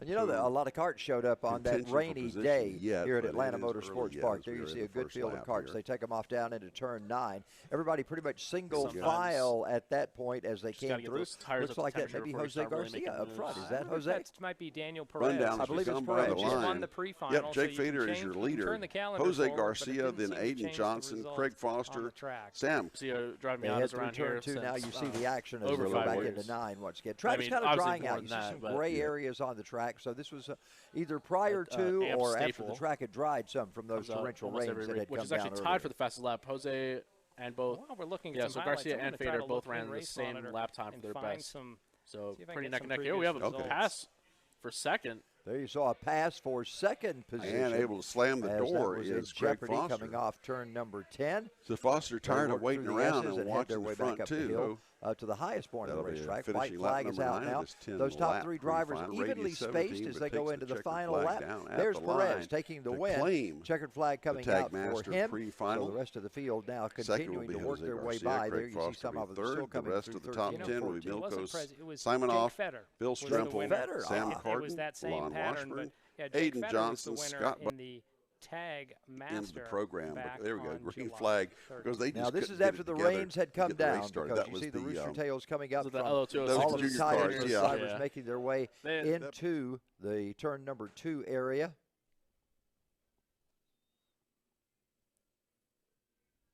Again, just some of the highlights you see. From a month ago, we had spells of rain. This was one of those times when it wasn't raining. The track would start to dry out. But, boy, once the rain came, you could really get rapidly changing conditions on the course.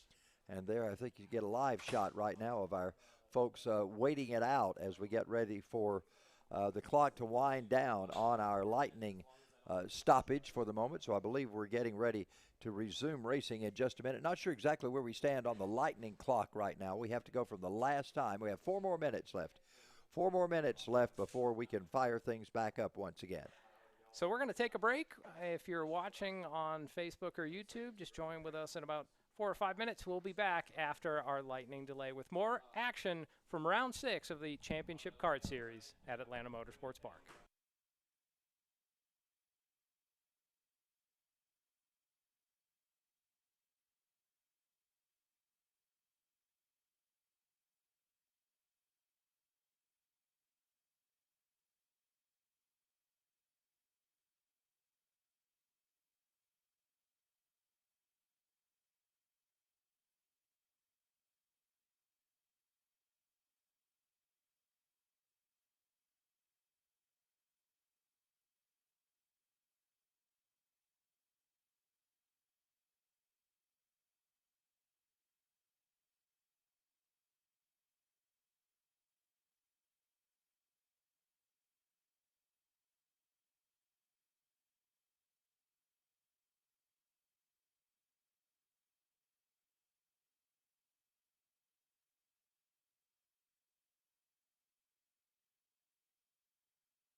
Well, welcome back to Atlanta Motorsports Park. The all clear has been given. We're ready to go back racing after a brief lightning delay.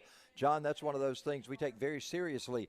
High school football, we notice the same kind of thing happening. There's always lightning delays, and everybody is cautious of those. So we've taken a 15-minute break since the last strike of lightning that somebody saw in the area. We're ready to go back green again and get races underway. From one of the quick camera angles you can see to the south, you see blue sky mixed in with the clouds, but it is some boiling, ugly clouds to our north. That's where the storm cells are.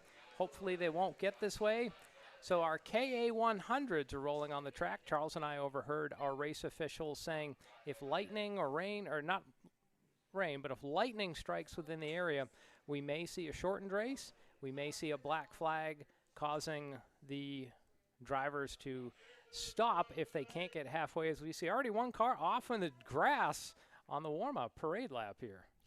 This was the class that we saw Jose Garcia's orange chassis and the car, and it was amazing to me how many controls the drivers have. They can thin out their gas versus oil mixture. They can do a lot of things in these carts from the cockpit. That was rather surprising to see what control they have over the carts. So KAs are air-cooled engines, but they are two-stroke. So you'll see those little plumes of bluish-white smoke come out of them as they have that oil pre-mixed into the gasoline. So here we are seeing our KA Junior class. So these will be 12 to 15-year-olds, although seniors are mixed in as well as masters. So we're going to have 3 races in the race. And Charles, look at that. We have a bunch of them lined up here. Almost looks like a zipper going down into turn number 16. Yeah, we got one little tang on the zipper going a little crazy there in the midst of them. Let's see if they get a good start this time. We'll come by. Is the green flag going to go in the air? We get a word of a false start. So we'll line them up and do it again. There's a good shot right there of how they go through that little cutoff area and come back through so they don't have to go all the way around the race course. And so you I see got to that. tell you, I wish we had this shot from 16 when the drivers were at speed, flying by. That was one where this morning I was in that area, and they are so hard on the brakes there. No kart is going straight. They're squealing as they're braking.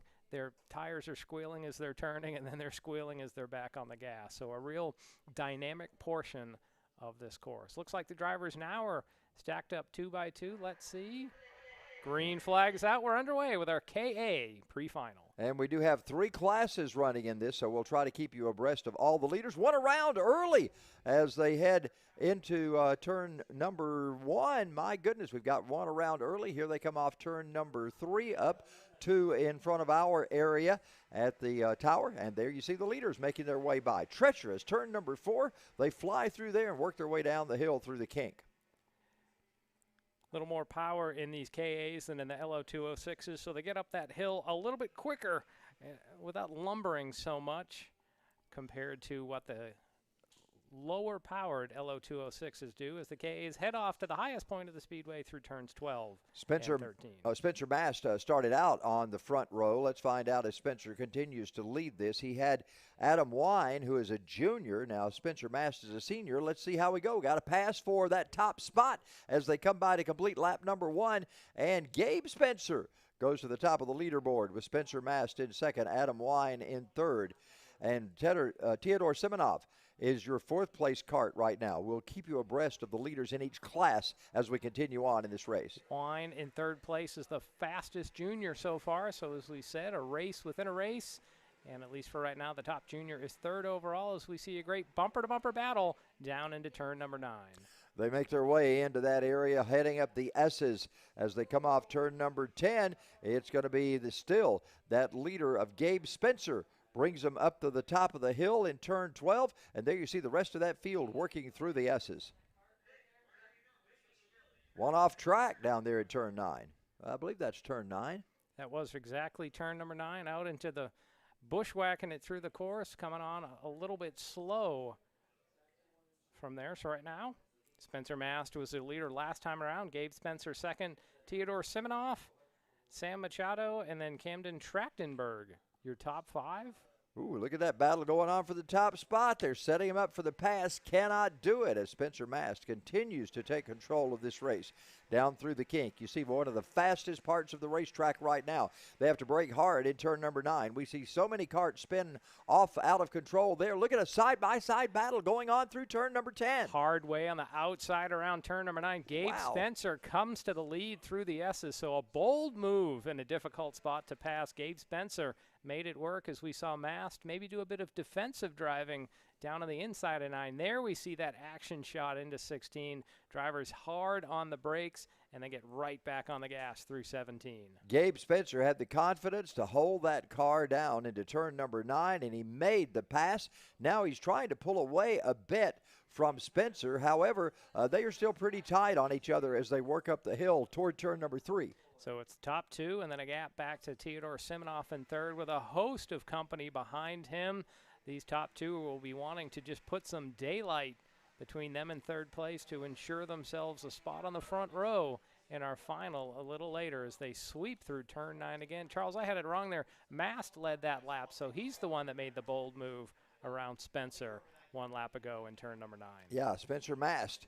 We got so many Spencers involved in those top 2. It's hard to know if it's first. So just say, man, Spencer has made the move, and there you're covered when you do that. But anyway, it is Spencer Mast who's your race leader. They come off to log one more lap in. They come off turn number 17 right now. They'll come by start finish, and caution is out. We've got troubles. Caution is out. We see one. You can see the cart stopped right there just past the start finish line. Looks like that's a local caution only. As, yeah, just a local caution. The marshal up in turn 3 was not flagging anything. So Spencer has opened up a little bit of daylight to Mast, and then about 4 seconds the gap back to third place. That's now Camden Trachtenberg. Yeah, Gabe Spencer, that is, goes down into turn number 9. Spencer Mast trying to see if he can close the gap, but right now I think that Gabe Spencer might have been held up a little bit by Spencer Mast at the beginning because he's clearly got the faster cart at the moment as they come by in that top spot on the race course. They work their way down now as they head toward turn 16. And 16, John, you mentioned how powerfully they come through 16 and 17. That's also a downhill corner that they have to go through. So they're carrying a lot of speed going into there. Absolutely. They've had that whole section from 13 and 14 where they're flat out on the throttle. And then you're right, it's downhill and then hard on the brakes. So Gabe Spencer continues to lead Spencer Mast, and then it's a gap back. My scoring shows that this is only juniors and seniors. No masters in this yet. So if we are expecting to see drivers like Jose Garcia and that new cart in the KA, haven't quite seen them yet on track. Yeah, they'll be out in a little while. Right now, Camden Trachtenberg is your top scorer in the junior division. So Trachtenberg, he's running third on the racetrack, but he is best of class in his junior car, the KA100 Juniors. Look at the distance now that Gabe Spencer has put on Spencer Mast as they go into the final turn. You can see how twitchy these carts are, even under braking into 16, that probably using more brake there than maybe any place else except turn number 2, which is that downhill they're in right now, although the drone cam washes out the magnitude of the hill, and you can really see there's no pressure behind Spencer Mast in second. So at this point, he's able to just focus ahead, try to put in some good laps and reel our leader back in, where now Martin Simonoff has retaken third place over Camden Trachtenberg, although Trachtenberg is still the top running junior in this race within a race. They bring him down toward the end of 5th lap, which will be halfway through, and they made the announcement earlier, if lightning happens to be shown in the area, as long as they have 5 laps complete, that will be considered a completed semifinal or pre-final. So that will happen if they come by and take the checkered flag. Now let's hope we don't have lightning to deal with any more during the day at all, but if that were to be the case, that's the rules as they go along right now. 5 laps are now complete. Check that, 7 laps complete. It's 7 laps complete in this one. Charles, I do see Jose Garcia listed in this race, so we are seeing some masters in there, although Garcia is being scored as a senior.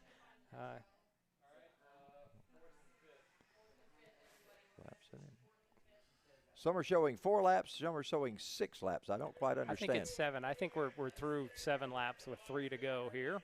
The wonders of timing and scoring. When it works, it's wonderful. 7 over there. There we go. So Gabe Spencer continues to lead. This is just one of the battles further back in the pack for third. Simonoff, Trachtenberg, Wine, and Machado. A 4-car battle for third through 6th place. couple of juniors, couple of seniors as well. We have a big pile up here. Oh, a my. few cars down at the bottom of 2. 3 carts involved, the number 4, the number 421, and I couldn't get the third number there. So Well, Christian Foster is in the 4. It's Grayson Ball in the 421. And it may be Vincent Capetillo in the 14. I'm not really sure if he was involved in that or not, but I do know those other 2 were involved in that. So a 3-car pileup, sort of on a strange spot. Charles, a lot of times we see incidents on the exit of Turn 2. That was really before they even got into Turn 2, and they ended up in the bush over there. So I would like to have some of that GoPro footage, if any of them have it, to know what happened. As our 3rd through 6th continue to wage war here, heading down into Turn 9. All right, let's check this out. Here's what happened, John. This may be answer your question. That's after it occurred over there. You see the 421, the 4, and I cannot read. It looks like a 3 possibly. 30-something. Let's see if we got a shot. 33, 33, maybe that could be 3. Patrick Finley could be the 3rd car involved, although that could have been. I think it was Luke Kondrowski, actually, you know what? 35. 33, if it was 33, would have been Teodor Simonov, and he is no longer being scored with laps. So there you go. He was running. He was running pretty high, or no, excuse me, his brother Martin Simonov was the one who was running. So there we can see a couple of carts, at least for the moment, just junked out on the side. As we're on our final lap of an action-packed KA 100 race this afternoon. This is just the pre-final. And we have seen various drivers have the fastest lap throughout this race. So it has not been just one driver that was by far faster than anyone else. Throughout the field, we've seen drivers have the fastest lap each time by. There you see the white flag out for all of those drivers as they come by. Checkered flag will be coming out in just a moment as your leaders make their way around the field right now. And there comes your leader, Gabe Spencer, as he takes the win. Spencer Mast finishes in 2nd. There'll be a host of drivers behind them. It'll be Martin Simonoff, Camden Trachtenberg, Adam Wine, and Sam Machado will round out the top 6. Brett Estes in 7th spot, with Ian Spencer taking 8th.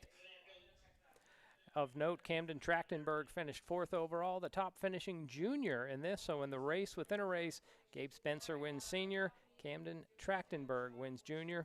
Again, this is the pre-final that was 10 laps. They'll come back for 12 laps later in our race program. So we'll be able to bring our drivers out in just a moment. We will get the tag cadet and tag rookie will be out on the racetrack. So we'll look forward to getting them lined up and see what we can have for them on the track. Skies, John, actually the picture that you see on the screen looks a little darker than it actually is here in the as we take a look out the window. So it's looking pretty bright out there, even though it looks a bit overcast on our shots from our cameras today. Yeah, camera lighting seems to look that way. When I look out the backside out to the north, I definitely see what looks like rain clouds in that direction. But for now, we are dry here, just west of Dawsonville, Georgia. And we're going to try to keep rolling through the program. You can see some of the drivers in the pre-stage area right there in front of one of the garage buildings.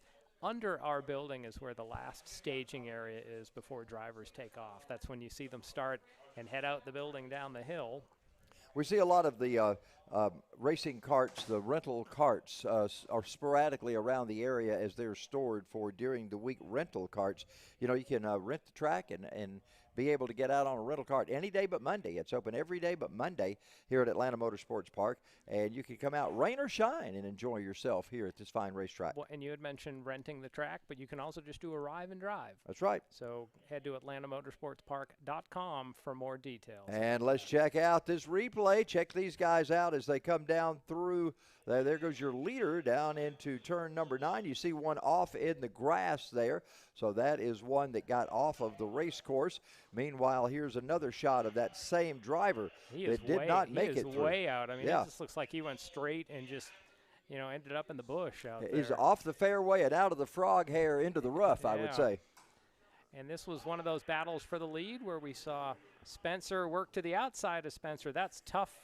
That's tough ground out there to be on the outside all through turn 9, but he had the inside approach through the S's, and that was the final pass that put Gabe Spencer up to the lead. You don't see a lot of passes in that area like that. That was a good, strong move by Gabe Spencer to make that move up there over Spencer Mast. So there they come by once again. You see those drivers, and here they come down for another lap completed as they work their way by. Let's check out what's going on here as they go into turn number 2. You know, you almost see a little bit of the drivers ducking their heads down the front straightaway to get a little bit of aerodynamics.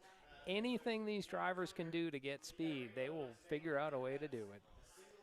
So we're back with live action as our next group of cars rolls onto the track down near turn 16. We believe this is our tag cadet and tag rookie. All right, they're getting ready to come out on the track right now.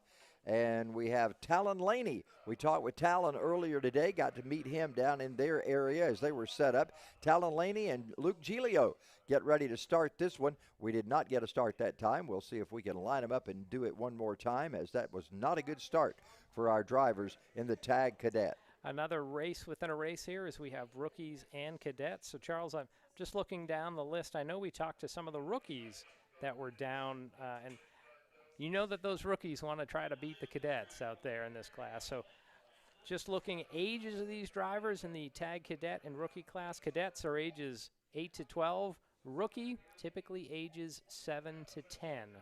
And these carts will weigh anywhere from 225 to 246 pounds. That's pretty light, about the size of an NFL linebacker, but they're going to be pushing about 10 horsepower. And some of these drivers weigh maybe 40, 50 pounds. I would say so. Here they come up the hill. They're heading toward turn number 2. Watch them come over this hill in turn 2. There they come down, getting ready to work their way back up. Now, they're not heavily powered machines, so they have a little more difficulty getting up that hill in 2. What do they do? Do they put a stop, or they put some sort of restrictor onto these so they can't, they just don't make, it's the same engine, but they don't make the power that the juniors and seniors made. Yeah, we talked to them about that earlier, and they do have, basically it's the same thing as a restrictor plate is a stop on the cable that keeps that accelerator from going so far on there. So there is some type of regulator on it. That sounds like when we used to go to amusement parks, you'd figure out a way to open up the idle on the That's right. If one of your friends worked at the cart place, they'd open up the idle. Say, pardon me, Governor. Yeah, and get you a little bit more speed there. So our leaders charging down into turn number 16, and we will get our first lap leader here as they come down onto the front straightaway. They make their way now as they cross start finish. It's going to be that's Max Christea in first, Luke Giglio second, and then Martin Fenian is running in third spot right now. Gabriel Lopez Velarde is third spot right now in the number 825. And Talon Laney, who started on the front row, that youngster, he is in the number 48 cart. He is running in fifth spot. Youngster. Charles, they're all youngsters they're out all there. Youngsters. Gabriel was the one where his father came up and talked to us. So that was the rookie driver. He's hoping to make his mark as we see our top two, and then even a side-by-side battle between Fanian and Lopez Velarde for second place as our top two nose to tail, Christea and Giglio, as they work up through turn 13 and 14. John, I still consider you a youngster. My goodness, at my age, everybody's a youngster to me. So doesn't matter. I can all say what a bright-looking young man he is, no matter who they are. Might see a look to the inside, but no, our top two just get single file. So Christea continues to lead Giglio. Then Fanian, Lopez Velarde, Laney, and Berghofer rounding out your top six. Yeah, those governors they have on these are called slides. There's either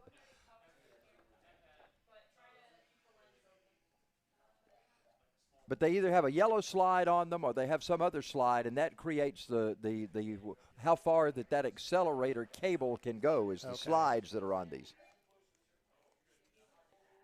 So again, about 10 horsepower, where when the juniors and seniors are out on track, they're going to have 32 full horsepower, so quite a jump in power. But for drivers that are 7 to 10 or 8 to 12 years old, you have to think these are elementary students out here racing at upwards of 50 miles an hour, just 1 inch off the ground. And, you know, this is such a family affair. People will get here on Friday. They'll camp all night Friday night, be ready for the racing on Saturday. It is a big family affair. It is a big deal to come out here and be part of what's going on at Atlanta Motorsports Park. You see us now 3 laps into this race right now, and you see it's Luke. Imagine that, a Luke Giglio up front. Have we ever heard that before? Sounds like a familiar name. And, Charles, almost comically, I have to say, the kids aren't getting here by themselves. These are 7 to 12-year-olds. They're not driving themselves here in their own street car, so mom and dad usually involved as we see a battle for the lead. Christea trying to get around to the outside of Giglio, so a great battle continues. And then it is about a 6-second gap back to third. Right now, Lopez Velarde, the rookie, and tag rookie, moving up to get past Fanian for third. Well, it's a good battle going on for that top spot there. You see the two guys going down into 16 and 17. Giglio still has the lead, but Christea has really been battling hard. He's trying to chase Luke down as they come to complete lap number 4. So 4 down, 6 to go in our tag rookie cadet pre-final. You can see them going down through the hill, and then they're going to lug back up towards turn number 3. Christea leads Giglio, but not much more than a coat of paint between our top two as they swing through turn 4. They are very tight on each other as they head down through the kink right now. It is going to be Giglio still your race leader as they head into what was a good passing area in the previous race. Let's see if that ever comes into play right now. Giglio leads them through turn number 9.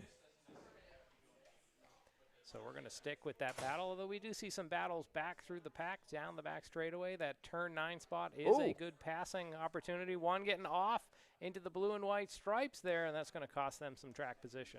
Yeah, I had a little bit of a mix-up there as we had one to overtake the other as we went by there. Coming out of 17, this is your battle coming to the line. Of course, we've still got 3 more laps to go to complete 5 more laps to go. That was the halfway point. 5 more laps to go right now for these drivers in our tag junior and senior. I can't tell tag you, rookie and cadet, I believe. I yes. can't tell you what race is next, but I can just tell you the building is rumbling, which usually means that the Lo206s are getting ready to play.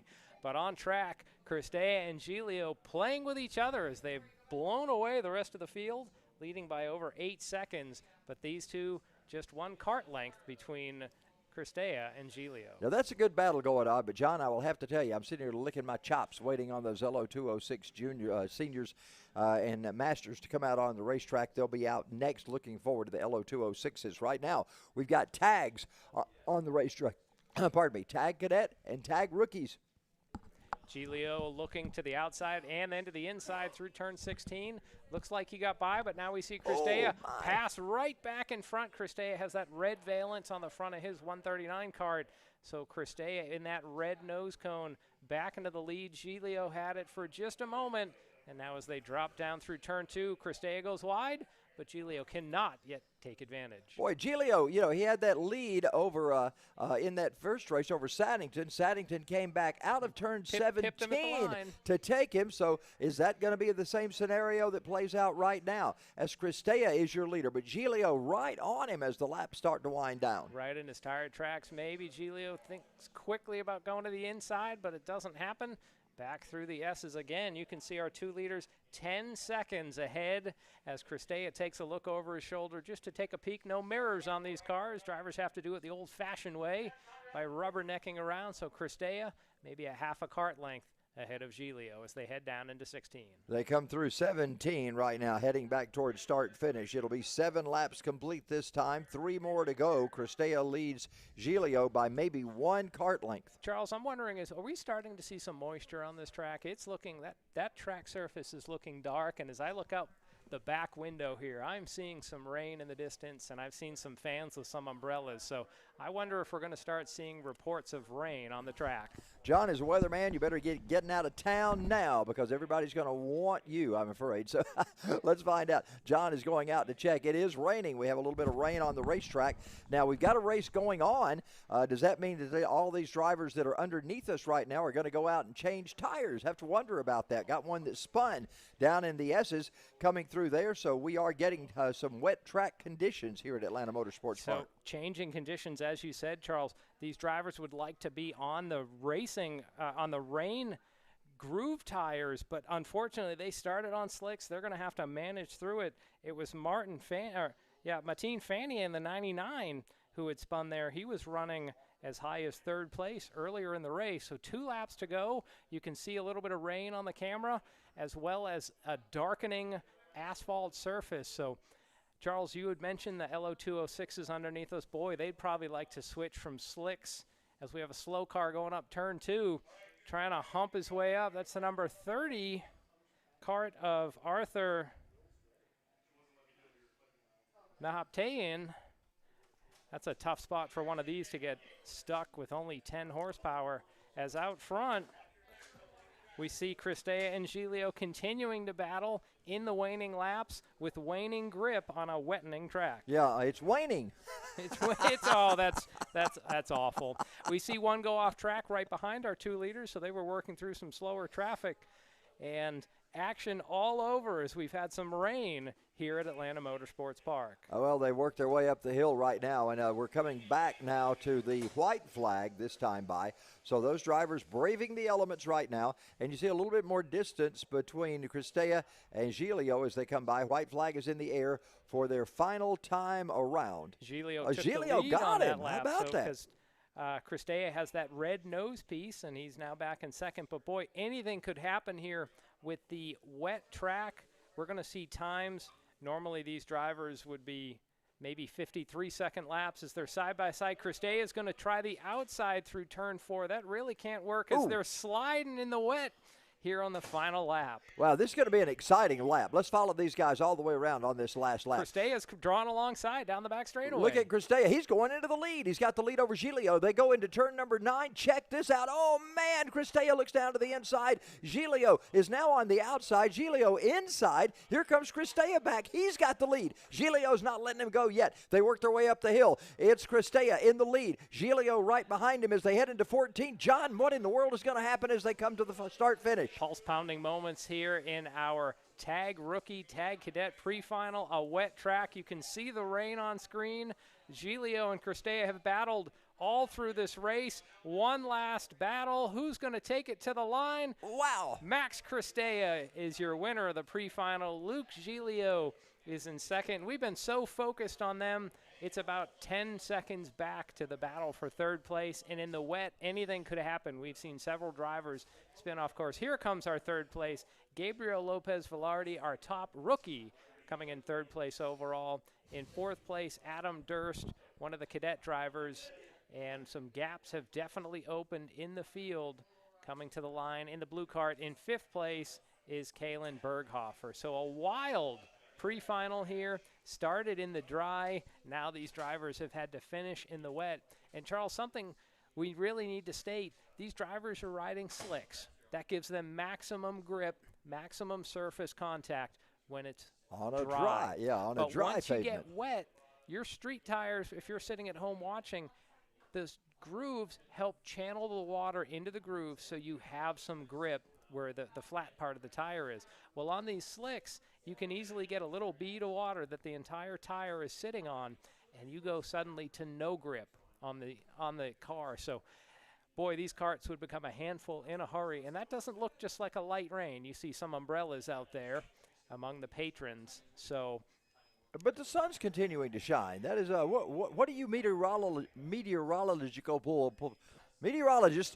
call this whenever you sun's shining and it's raining? We call it grandmama's beating his mom, or devil's beating his mother. So what do y'all call it? We just call it a mess right there. Partial showers, some intermittent rain, a big term for it. It's here and there. And Charles, something we can't quite tell. There could be portions of this track that may still be dry, as it's very possible in Georgia in the summertime to get rain in one part and then to be a quarter mile away and for it to be perfectly dry. So we're going to get some replays here of our action. Here you can see the opening lap. Look at the thundering horde of tag rookies and cadets, and there we see one of the carts getting way off deep into the grass. And there's another replay of it, just how far he got off. Looks like right on corner entry, he just went straight when the track went to the left. Really the highlight of this race was the battle for the lead. Max Cristea and Luke Giglio going at it multiple times. There you can see Cristea getting past. He has that red valence in second. Giglio was getting into the first spot there. So they were just battling very hard all through this race. Actually, I think this is the Charles, this doesn't look like the race that just happened. We don't see that red valence of Cristea and the white of Giglio, but What a great battle we saw in our tag, rookie, and cadet. I don't think our two leaders ever got separated by more than a cart length or two, and they brought it right down to the finish. You got to feel for Luke Giglio. He's got to say, man, I've run 2 great races. What am I supposed to do here to win? Because he has had a great afternoon, yet come in second twice, but he's got a good starting spot for the finals coming up a little later. Well, I think what he has to do to win is go back to the tent, go back to the hauler, and figure out some adjustments to make, and that might include, does he go to the rain tires? Now, the thing about when you're in the wet, you love to have the rain tires, but once that track starts to dry, you do not want to be on rain tires. They're super soft, and they will wear out in a hurry. So these are highlights not from our tag cadet rookie. This is the KA 100 race, which was junior, senior, and master. There you can see some of the frustration from the driver in the red fire suit, number 33. So, Charles, we talk about the excitement that you can have in racing, but boy, that frustration can lurk just around any corner. Yeah, it's like how did the ABC Sports used to start, the thrill of victory or the agony of defeat. Sometimes you have that agony of defeat. Here we have one more instant replay. That is coming off turn number 2 right now as those drivers make their way up there. You see those drivers that are stopped right off of that entrance to turn number 2. So that was our KA, the 3 drivers involved. One of them, it was Theodore Simonov in the 33, was the driver that you saw in the red fire suit, the 3rd driver involved, as well as the 421 Grayson Ball and the 4 Christian Foster. They were able to push him back to get underway again. We are just about set. We heard that rumble come down from the Lo206s. Man, we love to see these drivers. They are always ready to put on a great battle. You see the raindrops still coming out. Now, you mentioned the difference in the rain tires and the slicks. These drivers were already lined up, so they probably got slicks on their cars, and they may be rethinking that right now. Should I have gone with the rain tire? What are we going to do? Oh, we got a green flag. That is pretty amazing. And timing and scoring shows probably 24 cars in this race, as we have Lo206 Senior and Master on track right now. And you can already see 4 or 5 carts around down in turn number 1, including the 369. One of those looks like everyone, well, I was going to say they're all getting around, but one of them's having to back down that hill as everyone's scattering to avoid the 211. Trying to get a name there. Race scoring has so many carts involved in this race right now. When we say thundering herd, it is this is like that herd of wildebeest, Charles, you'd see on the savannah of Africa right now. I did not see a 211. That may be our question mark driver that we have on our screen right now. But look at these drivers battling as they come up out of the S's, coming into the top spot of the racetrack in turn 14. A lot of battles going on. We do have seniors and we do have juniors, I believe it is, on the track. Senior and master. Seniors and masters on the track, correct that. Still more drivers going around. There you see issues over in turn number 9. Getting ready to complete lap number 1. Let's check them out as they come by right now. Start-finish line. After lap 1 has been completed, who's it going to be up top? It's going to be Ryan Curtin up front with Matt Lassiter in second spot right now as those drivers continue to battle. Both of those are seniors, by the way. So these Lo206s have a 4-stroke, basically a Briggs & Stratton engine in them, gives them that lower rumble that literally shakes the buildings. Seniors are ages 15 and up. Masters starting at age 30. These carts can generate maybe get up to 60 miles an hour, 8.5 horsepower coming out of these engines. And Charles, you were saying that these drivers probably have the slicks. They were already staged, and at this point, you just have to go with what you got. So if it rains, you just have to feather and find your way around on slicks. But I could guarantee some of these portions of this track are either never got wet or they'll dry very quickly. So every corner will become an adventure, and every lap could change as we maybe continue to get moisture or things dry up. And we never know what's going to go on, especially whenever you have the rain clouds here at this track. Look at these drivers coming off turn number 17 as they head to complete lap number 2. Curtin continues to lead. Lassiter, May, and Fiorentino in 4th. Noah Rivers rounding out your top 5. The drivers drop down into turn 2 and then lumber back up the hill. This is really the class where you can see how sluggish these cars are coming out of that hill, and the drivers getting a little squirrely off turn 4, grip is at a premium as they're going down through the kink. Well, they make their way by. You see those top three, almost top four. They're very close together. That fourth cart is actually part of that battle. You see a side-by-side action going in as they head in. They finally get single file as they head into turn number 9, but it's still Curtin up front. Ryan Curtin leads that group as they come up the hill. The elevation quite extensive as they try to work through the S's and up into turn 14. These Lo206s can almost draft down the back straightaway, so you'll see some bump drafting happen as we have a battle for second. Looks like May working to the inside of Lassiter. Curtin is alone out front by maybe a cart length, and then the battle is on for second. It's a gap back from fourth to fifth, so our top four, Curtin leads, then we have May in second, Lassiter, Fiorentino, and now Harrison Browning is running in fifth. Those drivers are all seniors. The top scored master right now is running in 15th place, so not a strong showing for the Masters yet. Well, we can't rule out Danny May. We've seen him win so many races here and be involved in so much action on the racetrack. Now, Ryan Curtin is a name that I am not familiar with here at this track, John. But Danny May, of course, we are familiar with. May looks down to the inside. He's trying to make the move right now as they make their way off turn number 9. May trying to make a bid for the lead. Look at them fighting those cars in the handling as they come off 10. You could see some drivers really sawing at the steering wheel. That's not something you typically see, but with wet conditions, you can lose grip so quick now as we see May work to the inside, maybe through 14. There we see Danny May with the red placard moving to the inside of Ryan Curtin. They're going to be hard on the brakes into 16 as our top four once again nose to tail. Danny May knows how to outbrake, folks. But now May's got a problem. Look at this. Lassiter trying to move up on May. They look like they were, as you said, bobsledding. They look like 3 bobsleds right in a row as they came across start-finish. Now they come off turn number 2. Is this a passing zone for any of these drivers? Well, for now, they're going to stay top 6 single file bobsledding up the course. Danny May continues to lead.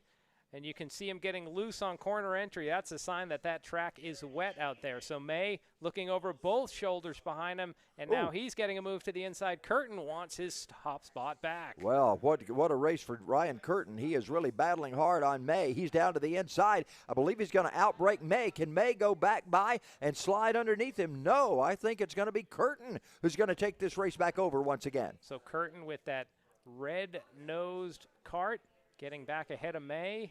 And then they're just stacking up behind them, Charles. This is one of these cases when as we see May back to the inside again, maybe some contact there. So one of the drivers going a little off course in that blue cart. It's a 4-car battle for first here in our pre-final as we're just going to see the halfway flags this time by. Wow, Danny May has powered back into the top spot. He lost it partway through that lap and regained it, so scoring shows just like it had nothing happened. But what an exciting lap it was. Danny May leads him down in turn number 2 right now, and taking a quick look to the inside. Curtin, see if he can do something about it as they go into turn 4. Boy, it's tough to pass on the outside of 4, so Curtin falls back in line. Lassiter was the driver who was mowing the lawn through 14 and 15, but now he has some pressure through the S's from Harrison Browning. So our top 2 have pulled just clear by a couple of cart lengths, but all 6 right together with 5 down. And Charles, what an exciting race we're getting to enjoy here in our Lo206 Senior Master Pre-Final. Yeah, Adam Phillips has closed in on that top 4. He is running in 5th position right now, so he closes in on that group as well. Danny May starting to get just a tad of a lead over Ryan Curtin as they go down into turn 15, getting ready to hit that 16 and 17 mark. Danny May with just a tad bit of breathing room at the moment. The more these drivers race, it really lets drivers behind them catch up as we see Lassiter almost pushing Curtin across the start-finish line. And as you're right, Charles, May's pulled out a couple of cart lengths as we see Lassiter in that blue driver suit move to the inside, but Curtin cross back under. They might be side by side as they head to turn 4. Well, Lassiter had been battling back with Browning, but all of a sudden now he's got a race going on with Curtin, and Curtin had been racing with Danny May. Danny May's got it all under control for the moment with Lassiter and Curtin still battling hard. Look at that side-by-side race going on into the corner. That is for second and third spot that's underway currently. Curtin defended down the inside. Lassiter tried the outside, didn't work. Now Lassiter coming under pressure from Browning, and it looks like our leaders will be getting into slower carts up ahead Charles, something I'm surprised I haven't seen is they're almost 3 wide coming off turn number 12 is for drivers to give that hand signal like the tomahawk chop, which says let's just get in line and log some laps, because when drivers are going side by side, it really lets the rest of the competition, you know, draw in on them so much quicker. Now as we see Danny May slide to the outside of one of the slower carts, that was number 13, Olivia Osseroff. So she goes 1 lap down as May continues to lead, but you can see him squiggle at the bottom of turn 2 there. Well, Ryan Fiorentino, we've seen him. He's in 6th spot. He's in that number 2 car. We've seen him now get up into that battle as well. The top 3 carts have a bit of a battle going on. Now they're joined by a 4th. I think that's a lapped car. You're right. That's a lapped cart. But those top 3 carts are in a great battle now as they head to 9. We're past the halfway point. We're working lap number 8 out of 10. They were literally bumper to bumper down the back straightaway for a point there. May leads Curtin, and then Phillips is your new 3rd place runner. Lassiter in that blue cart is in 4th. He'll be wanting to reel the top 3 back in, so 3 follow 3 with 3 laps to go. I think they've gotten around most of those lapped carts, so I think everybody's out of the way right now. Now we've got battles going on for position for each of those. They'll come by right now, 8 laps complete. There you see the 2 to go sign being given at the line as they work by. May takes a huge look over his shoulder to the back, sees Curtin back there, but for now, May continues to hold on to his lead. They'll dive bomb into turn number 2. Look at May get a little wild there with a fast entry, but right on his rear bumper. Ryan Curtin not going anywhere. Boy, they are tight. They're in each other's tire tracks as they come off 4. I thought somebody might take a quick look to the inside, but everybody's following that same line as they do that little S movement down through the kink. The gang's all back together again. Top 5, nose to tail as they head on into the braking area of turn number 9. May seemed like he was going to pull away, but Curtin has not budged. He's just 1 cart length back, and we're going to have some great battles. Charles, I'm relishing the thought already that the final later today will have 2 more laps than just the 10 that we get to see here. That is correct. They'll be coming to the white flag. This is get up and go time for these drivers. They got 1 more lap to go as the white flag flies over the field right now. Those top 6, you could almost throw a blanket over them. Tight running from those top 6 drivers. Close quartered action indeed.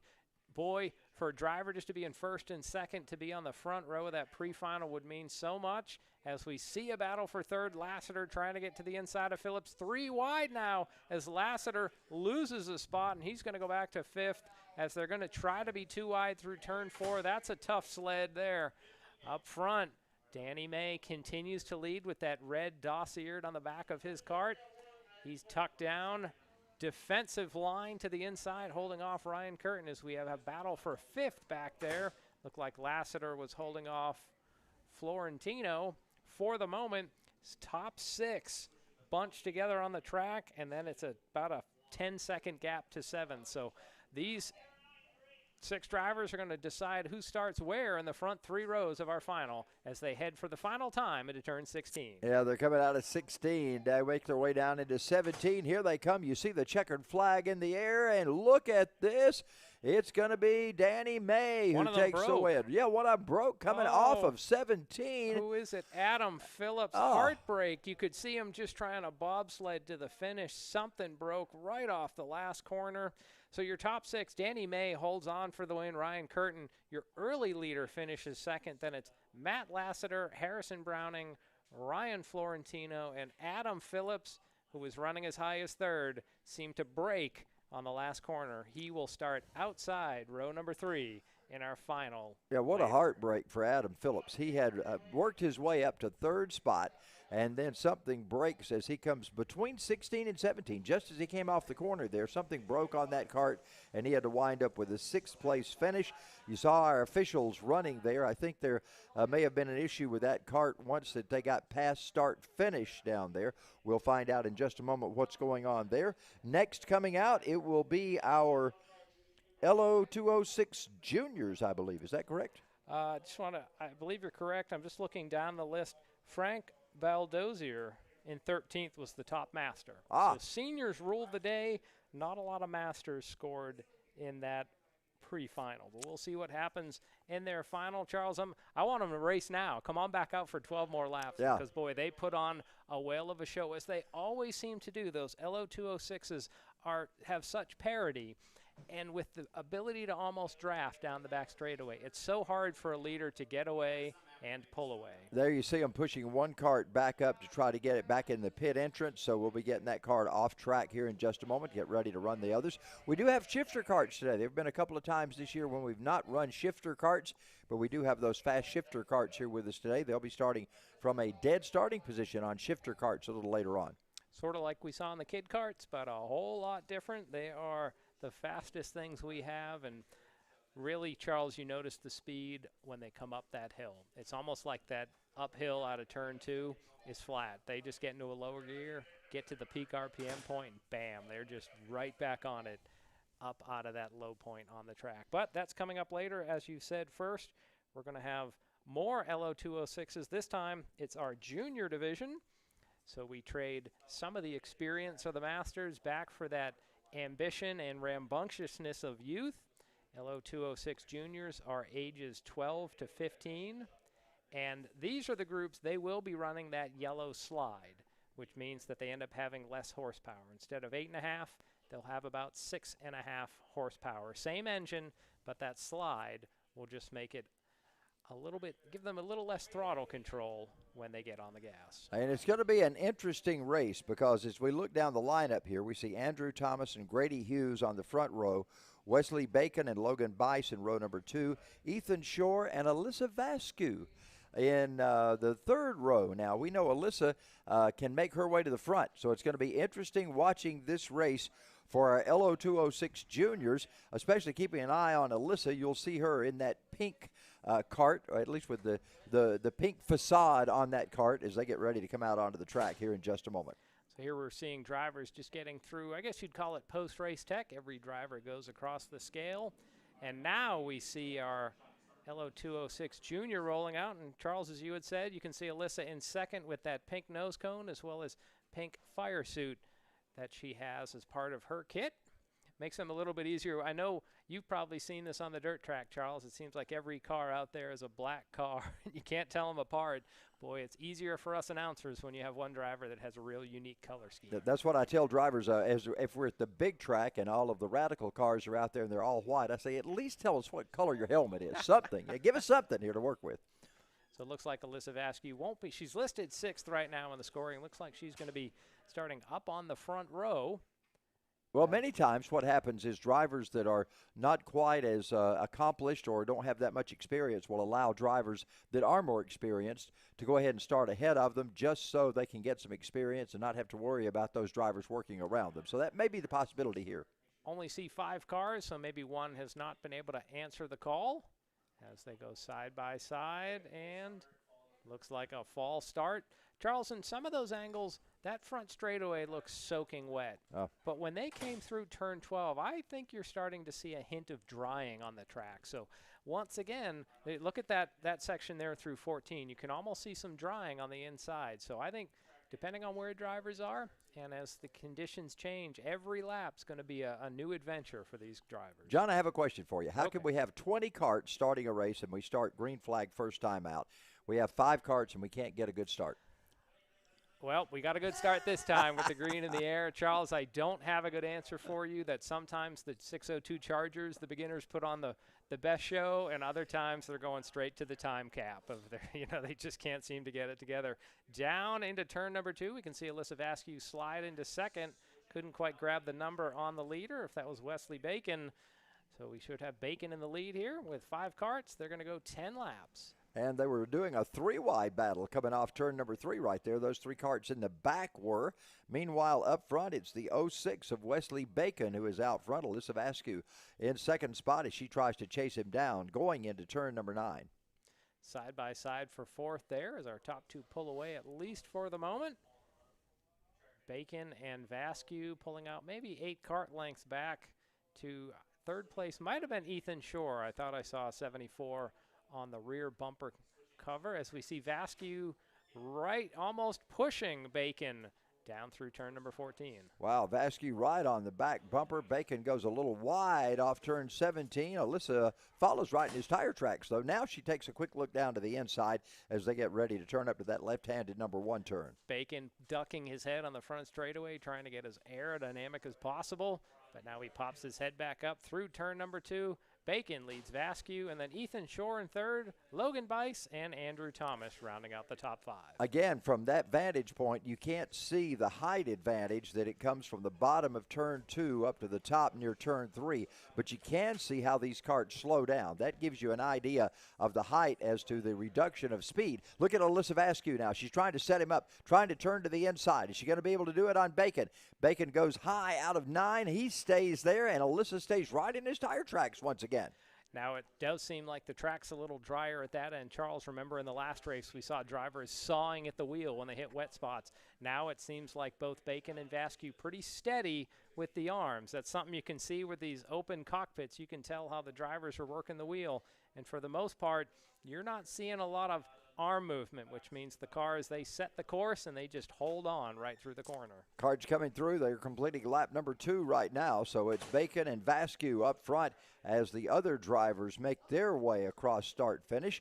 Meanwhile, those two have broken away. Here they come up the hill going into turn number 3. They'll come by our vantage point in turn 4. Good race going on. Alyssa Vasquez certainly not letting Wesley Bacon get out of her sight.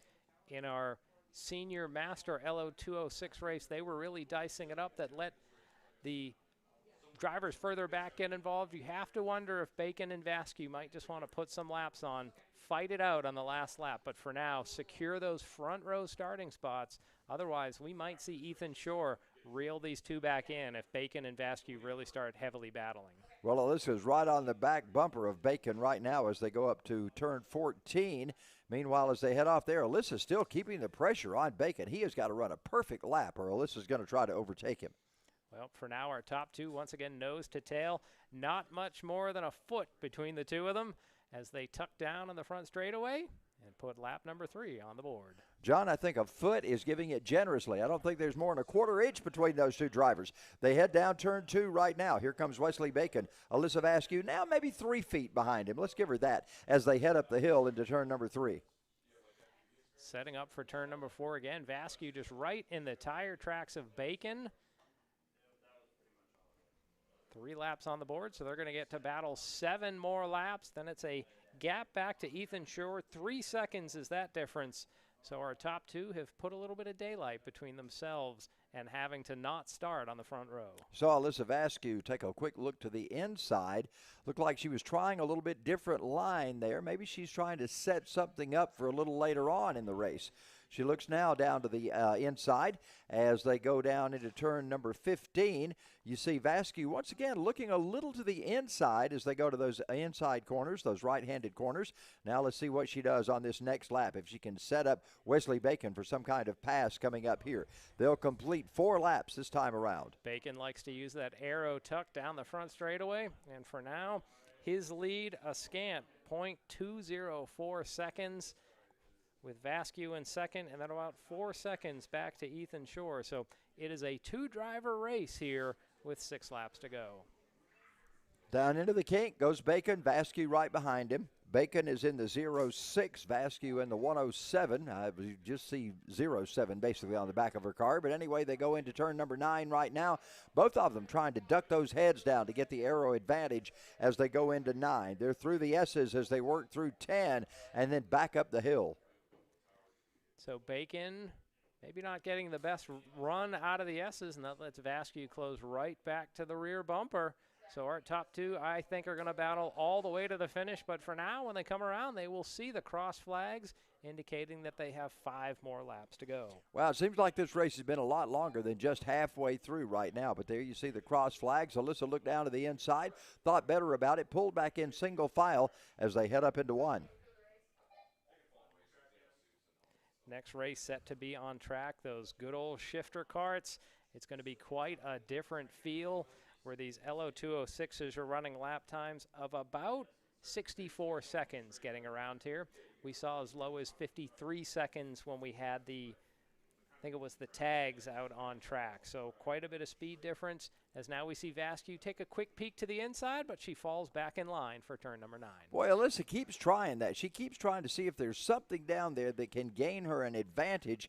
Can't seem to do it. Wesley Bacon doing an outstanding job here this afternoon. Alyssa once again right on the back bumper of Bacon as they come up to the highest point on the racetrack. They go down into 15 right now. It's still Bacon and Vasquez, and it's anybody's guess, even though Wesley Bacon has the advantage at the moment. Seems like Vasquez consistently gets a better run out of the S's. Could be a gearing choice, Charles, as we've talked about in past races. Right there down the front straightaway, bump drafting Vasquez, applying maximum pressure to Bacon in the waning laps. It's Vasquez looking to the inside, but then she tucks back in single file as Bacon brings them up the hill into turn 3. We're 6 laps in. We've still got 3.5 laps to go right now as these drivers work their way in the pre-finals. They've still got a final race coming up later this afternoon. So at this point, no need to save equipment. Vasquez makes a strong move to the inside, but cannot make it work. She'll fall back in line one more time. They're working the 7th lap here. Wesley Bacon leads, Vasquez second, then it's Ethan Shore, Logan Bice, and Andrew Thomas. Your top 5, all eyes have been focused on our top 2. Wesley Bacon got to the early lead, and he's led every lap, but boy, he's withstanding heavy pressure from that pink 107, Alyssa Vasquez. You know, we see Alyssa Vasquez every time they come out of the kink in 6 and go down through 7 and 8. You see her always looking down low to the inside. But and obviously there's some distance that goes between those karts at that time. But once they come out of 9, she's right on the back bumper once again of Wesley Bacon. So this race is going to come down to the very end. 7 laps complete. They come up the hill. They're on turn number 4 right now, and Vasquez still right behind Bacon. 2 equally matched drivers, 2 equally matched karts here.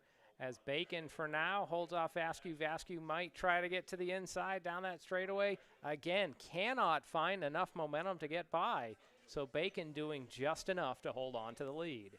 Alyssa works through the S's with Bacon just in front of her. Wesley Bacon leads this. Alyssa Vasquez now looks down to the inside, trying to make a bid for the lead or a little bit of a move to the outside, maybe breaking the draft, if you want to call it that.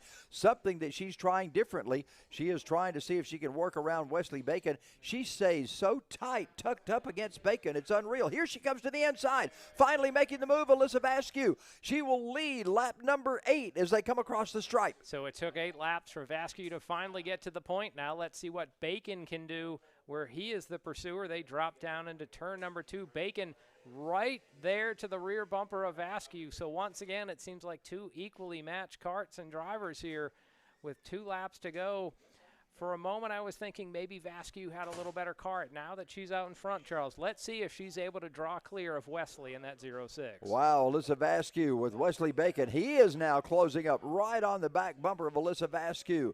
They're working lap number 9 of this race. Vasquez, your leader. Bacon in second spot. The tables have turned here toward the end of this one. As you see the pink 107 up front. Here comes Bacon. He's trying to make a move to the high side.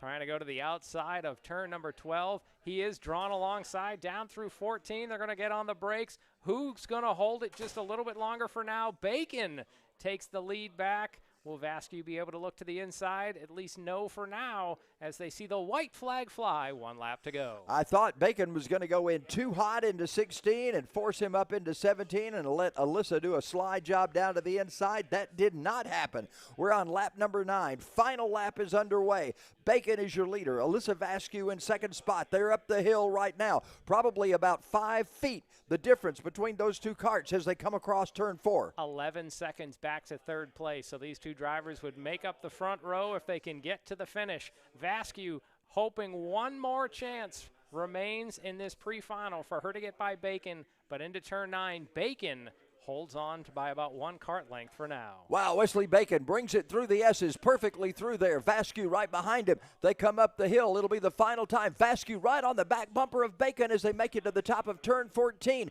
Let's check them out as they come into 15, 16, and 17. Here's the last turns. Vasquez, you saw that kart slide on her as she does everything possible. Who's it going to be at the line? It's Bacon. It's Vasquez. Alyssa looks to the inside. Look at this finish. It's going to be Bacon. Oh.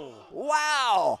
Wesley Bacon brings it home barely by the nose of his race car over Alyssa Vasquez. What an outstanding race for those drivers. 8/100ths of a second, the difference there. Wesley Bacon holds on for the win after Alyssa Vasquez led one lap, and they were nose to tail going at it for the entire 10-lap pre-final.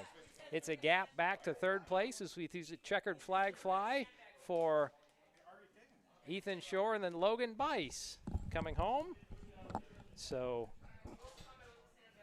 looks like those are, maybe we have Andrew Thomas should be coming home in fifth with Charles. Wow, both of our Lo206 races, one was a bunch race and then we had a match race here, and both events were top quality races. Our apologies to everybody else in the field, but my goodness, we had such a great race going on up front, we really didn't have time to mention anyone else. Wesley Bacon and Alyssa Vasquez just put on a clinic of how to drive this track, and what an outstanding win. We thought Alyssa might have it wound up as she came through turns 16 and 17. Wesley Bacon just edged in front for the victory. So now we see our drivers roll across the scales, make sure that they are official, and that will clear the decks for our next group of cars, which will come out the shifter and the Tillotson classes. And these, you don't see as much side-by-side racing, Charles. The apex predators of the karting world, shifters, are running, imagine the biggest engine and pair them with gears, aka shifting. These will have a sequential transmission in them. All drivers will be 15 years and older. About 400 pounds.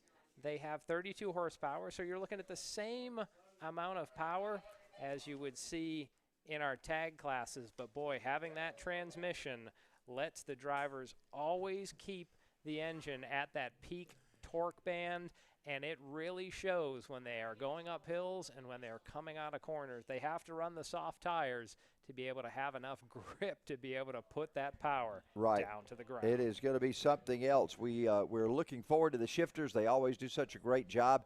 We see some familiar names in shifters that we've seen before. Danny May, of course, one of those. Grayson Butler starting on the pole for this one. They do a standing start, so they're getting everybody lined up right now, ready to go green.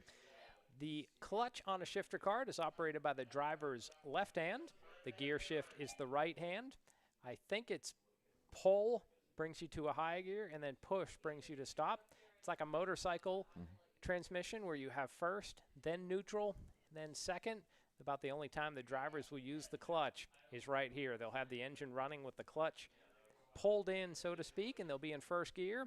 And then they will rev these engines up. You'll see those clouds of bluish smoke.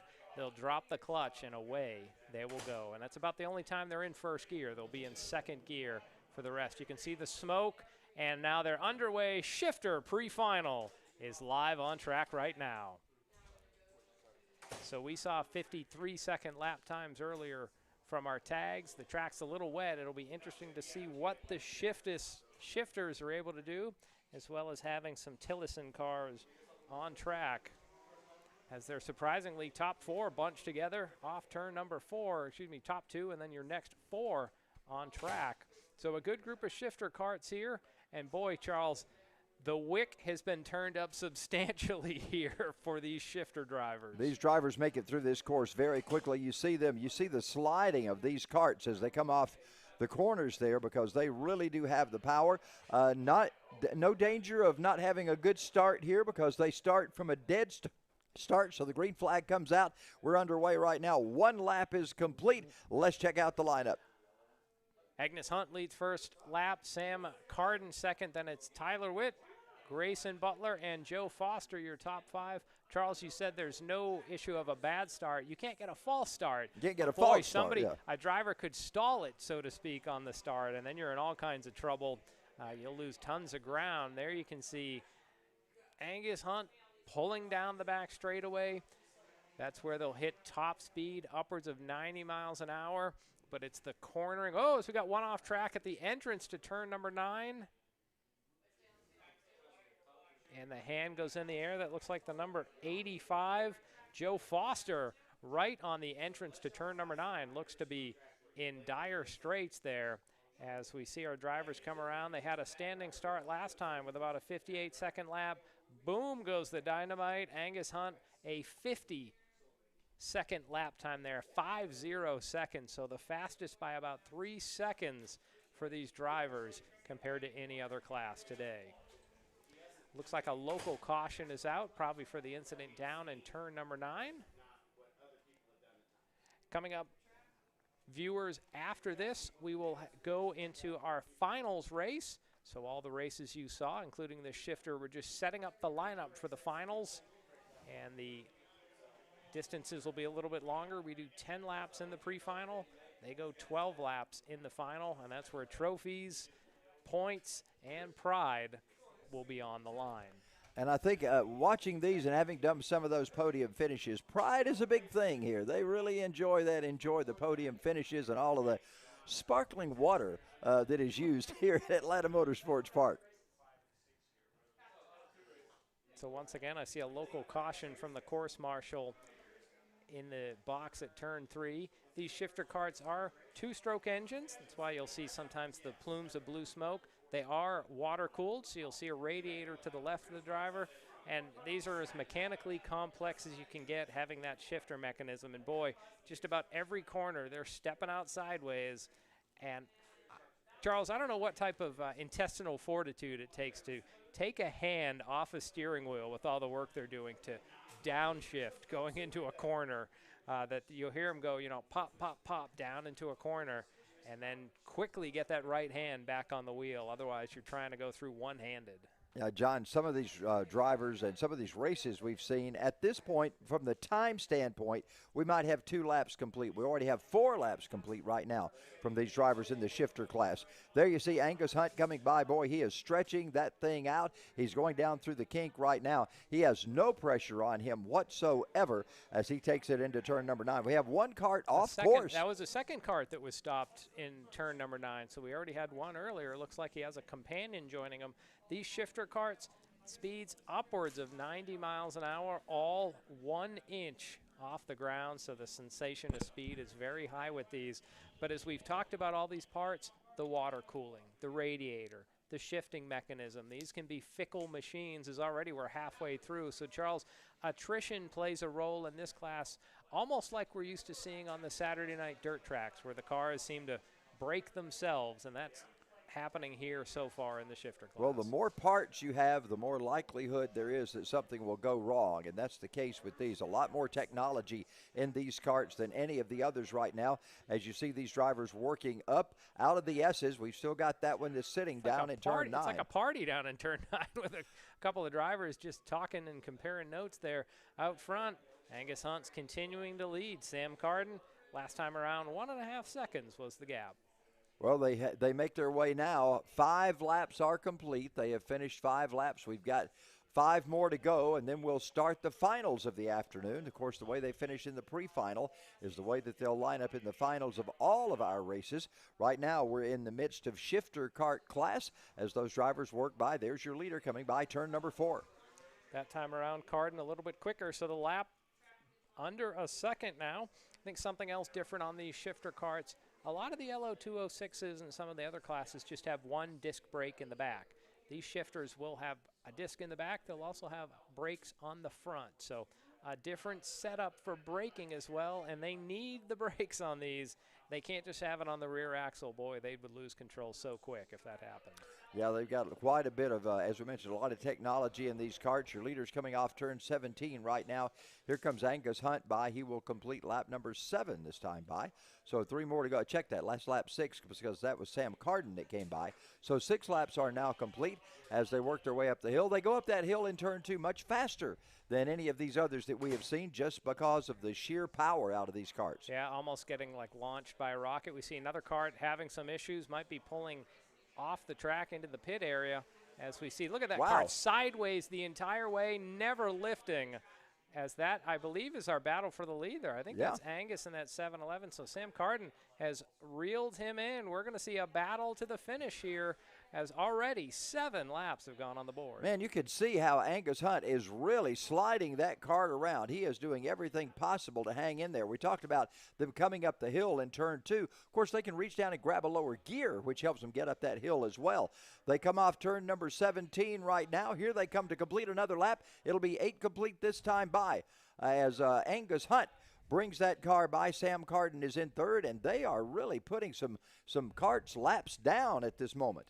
Well, lap traffic might play a role here as Carden is going to apply some pressure to Hunt. Let's see what happens here. That's where Hunt dirt tracks it through turn 4.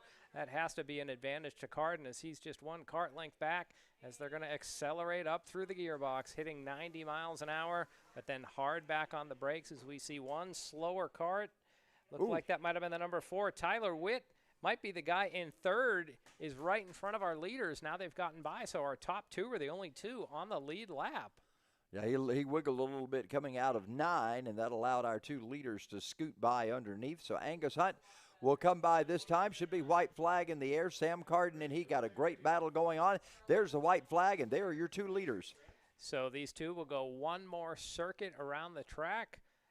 Hunt drops down into turn number 2, and as you said, Charles, they launch like a rocket up to turn number 3. Barely a hesitation as they use that gearbox. Now they'll be back on the brakes through 4, and then it's flat out through the kink and down towards turn 9. For now, it appears that Hunt has just enough of an advantage to hold off Carden. Well, it's Hunt going through turn number 9 right now. Carden in his tire tracks. We have seen changes for the lead happen from this point to the end of the races so far today. Can that be the case right now? They fly up that hill into 14. My goodness, Angus Hunt is battling down into turn 15 right now. It's Carden trying to see if he can work some magic coming off of the corner. They are looking at each other coming by. It's going to be another one of those photo finishes. Angus Hunt gets the win. Sam Carden finishes in second. Tyler Witt takes third, and he's a lap down, but he was right there in third spot, so it worked out perfectly. Even though he finishes third, he was a lap down, but he got a third place finish. The margin of victory, Sam Carden was second by 17 hundredths of a second. Boy, these shifters will need to cool off. They'll head to the scales just to make sure everything is official. They'll run 12 laps at the end of our program, but wow, Charles, what a difference running 50-second laps out there where the Lo206s were doing 63s and 64s. So they absolutely turn up the wick when they bring out the shifter cards. And this course is just a little under a mile. So when you're running 52 seconds and you're running just under a mile, that tells you the average speed. And if the average speed is almost 60 miles an hour, then you know that they're running far better than that on some of these straightaways. Great speed from these drivers today here at Atlanta Motorsports Park. So all of the pre-finals have been finished. We'll get ready for finals coming up in just a little while, and it'll be Lo206 Cadets that we'll bring out onto the track first. Lo206 Cadets will be on the track. We need all Tag Junior and Tag Senior to the staging area. So Lo206 Cadets will be ready to roll them in just a moment. And Tag Senior and Tag Junior will come to our staging area to get set for their races this afternoon. The skies have cleared quite a bit, so that's a good sign. We've got clearing skies. We have John, the weatherman here, who has blown the clouds away, I guess. Anyway, we always use his expertise when he's here. However, sometimes, as he says, he likes to take credit for it whenever it's clear, and he will not have anything to do with it when it's not clear. So yeah, but Charles, somehow I don't get credit when it's clear, and I get negative credit when it's not clear, and even you know that to God be the glory when it's good, and it's my fault when it does rain. Did take a quick peek to the north. I do see some blue skies mixing back in, so hopefully that rain is behind us and we'll have a drying track. And as you look at the picture on screen, we do appreciate you watching, whether you're on Facebook Live or on YouTube. Please give a like, give a follow, share, and put a note in the comments. Let us know where you are watching from this afternoon. But Charles, you can see on that track, really, it seems like the track is dry right through the middle of turn 4 there. We saw some times where you could tell it was wet. Looks like everything has dried back out once again.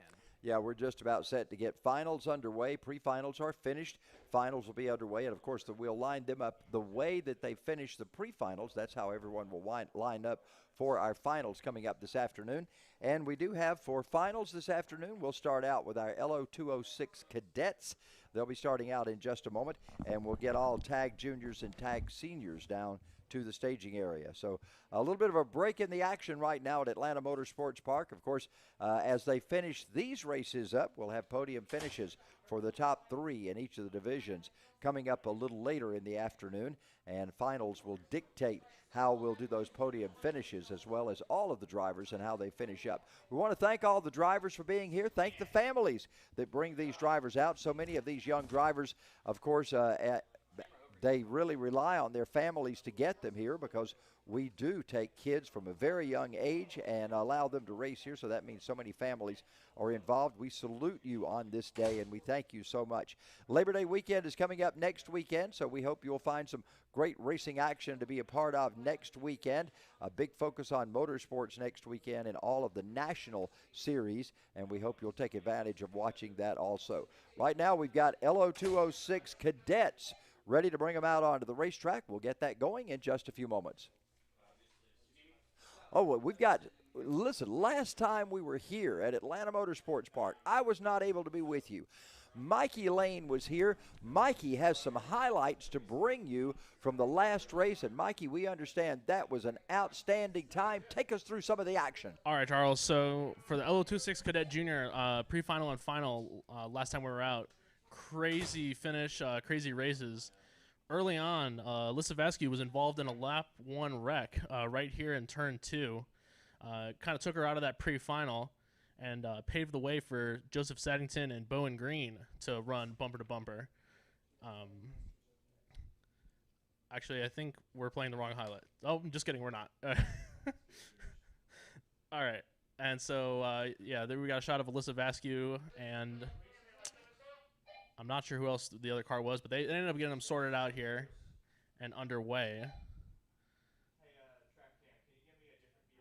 And then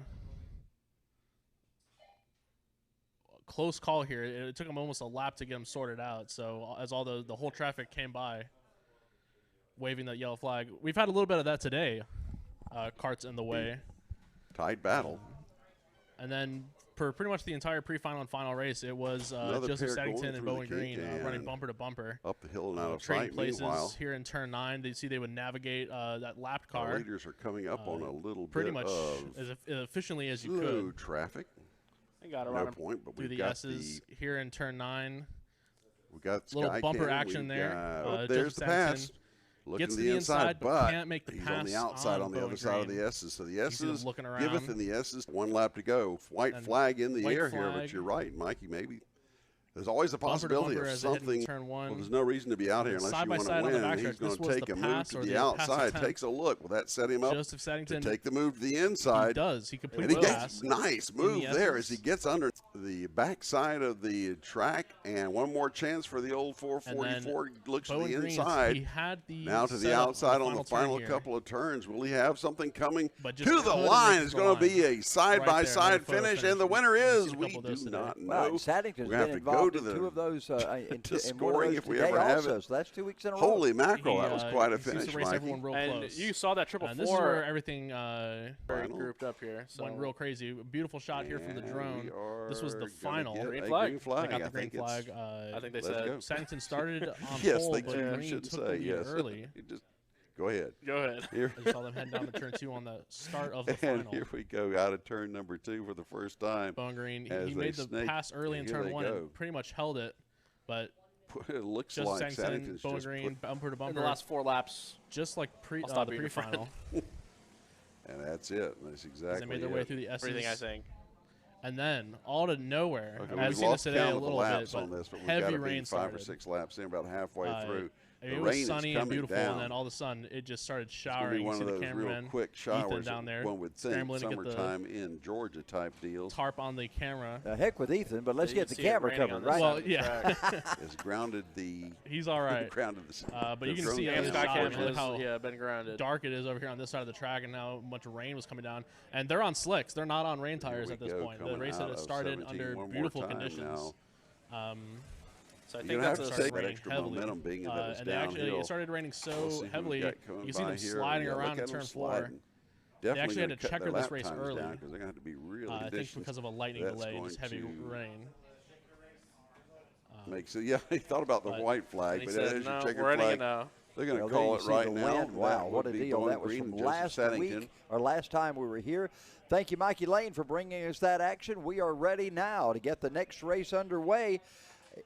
It is going to be an opportunity to get our Lo206 cadets rolling. They're coming out live from under the building right now. You hear that rumble. We feel the rumble underneath us as they come out. Here's the way they'll line up for you. It'll be Lincoln Massey in the 7, alongside Oliver Nybert in the number 10. Kyle Farrell in the number 13, starting alongside Ruben Greer in the 20. Luke Giglio in the 68.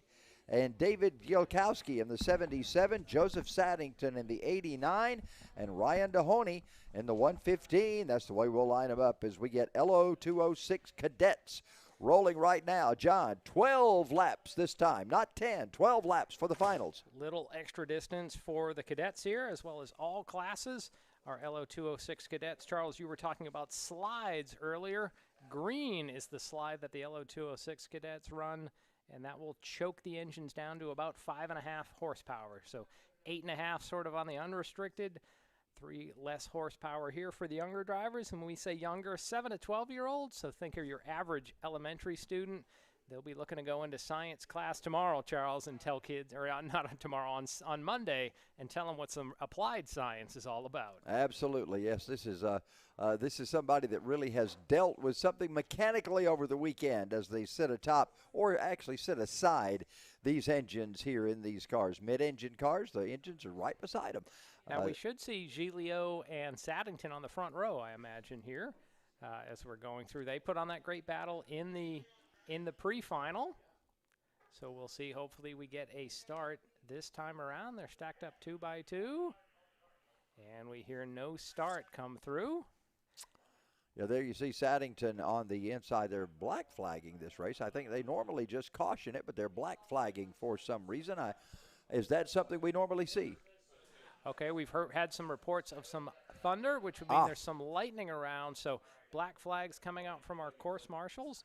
Looks like we may have another delay here in our race program, a 15-minute delay for lightning to clear the area. So, Charles, right when I come back onto the headset, by golly, the meteorologist curse has just come into play. So just one of those days when you're a meteorologist by trade. As our drivers, you can see them pull off the track, but they're not going to the scales. They're going to roll around through the public karting sort of pit access, and they'll be under our building, and then they'll stage back up. So we'll have a short delay. Race fans, we do want to let you know some of the events that happen here at Atlanta Motorsports Park, as you see drone cam go flying by. Today's race is race 6 of the championship series. We will have round number 7 coming up on September 10th on Saturday. And then the championship series will end October 29th. That'll be the final race. And we'll also have shifter races involved with those as well. So September 10th and October 29th are the 7th and 8th rounds of the Kart series. Then we have a special winter shootout coming up. We have 2 weekends. Round 1 and 2 will be November 19th and 20th. So that's a Saturday and a Sunday. And then we will have rounds 3 and 4 on December 10th and 11th. Days will be a little bit shorter, but the action will be just as hot as we have the winter shootout weekends here at the Kart Complex at Atlanta Motorsports Park. Over on the main track, they have a racing series as well. They will resume action on September 17th with round number 6, and then round 7 on October 22nd, and they will close out their championship series on Saturday, November 5th. So lots of action here. Race fans, if you're sitting at home and saying, boy, I might like to try my hand at one of these karts, they have racing schools here at the karting facility, and they seem to be mostly on Tuesdays. Next event will be coming up on September 6th, then November 11th, November 1st, and December 19th. A little pre-Christmas celebration here if you want to learn how to drive one of these karts like you're seeing today. Get in touch with Atlanta Motorsports Park on their website, atlantamotorsportspark.com. Look for karts, and then you can get more information about the racing series, about the Arrive and Drive karts, or about the karting school. They also have some endurance races during the course of the year, whether they're 4 or 6 hours. It's some wild events that they have here. A lot different setup for the karts, but a lot of fun as drivers head to the pits, change driver, fuel up, and head back out onto the course as quickly as possible. Looks like a fire drill in the pit area when they're going through it. So once again, we're under a lightning delay. We should have about 12 more minutes, and then hopefully we can get back to action. So we're going to take a break, and we'll be back with broadcast once the lightning delay has lifted.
Welcome back. We are back live once again and glad to have you on board as we get ready for our finals to begin. The track has cleared. The lightning has moved away finally, and we've had our necessary legality of breaks that we have to have after that last lightning strike that was in the area. So now we're ready to get started with our finals.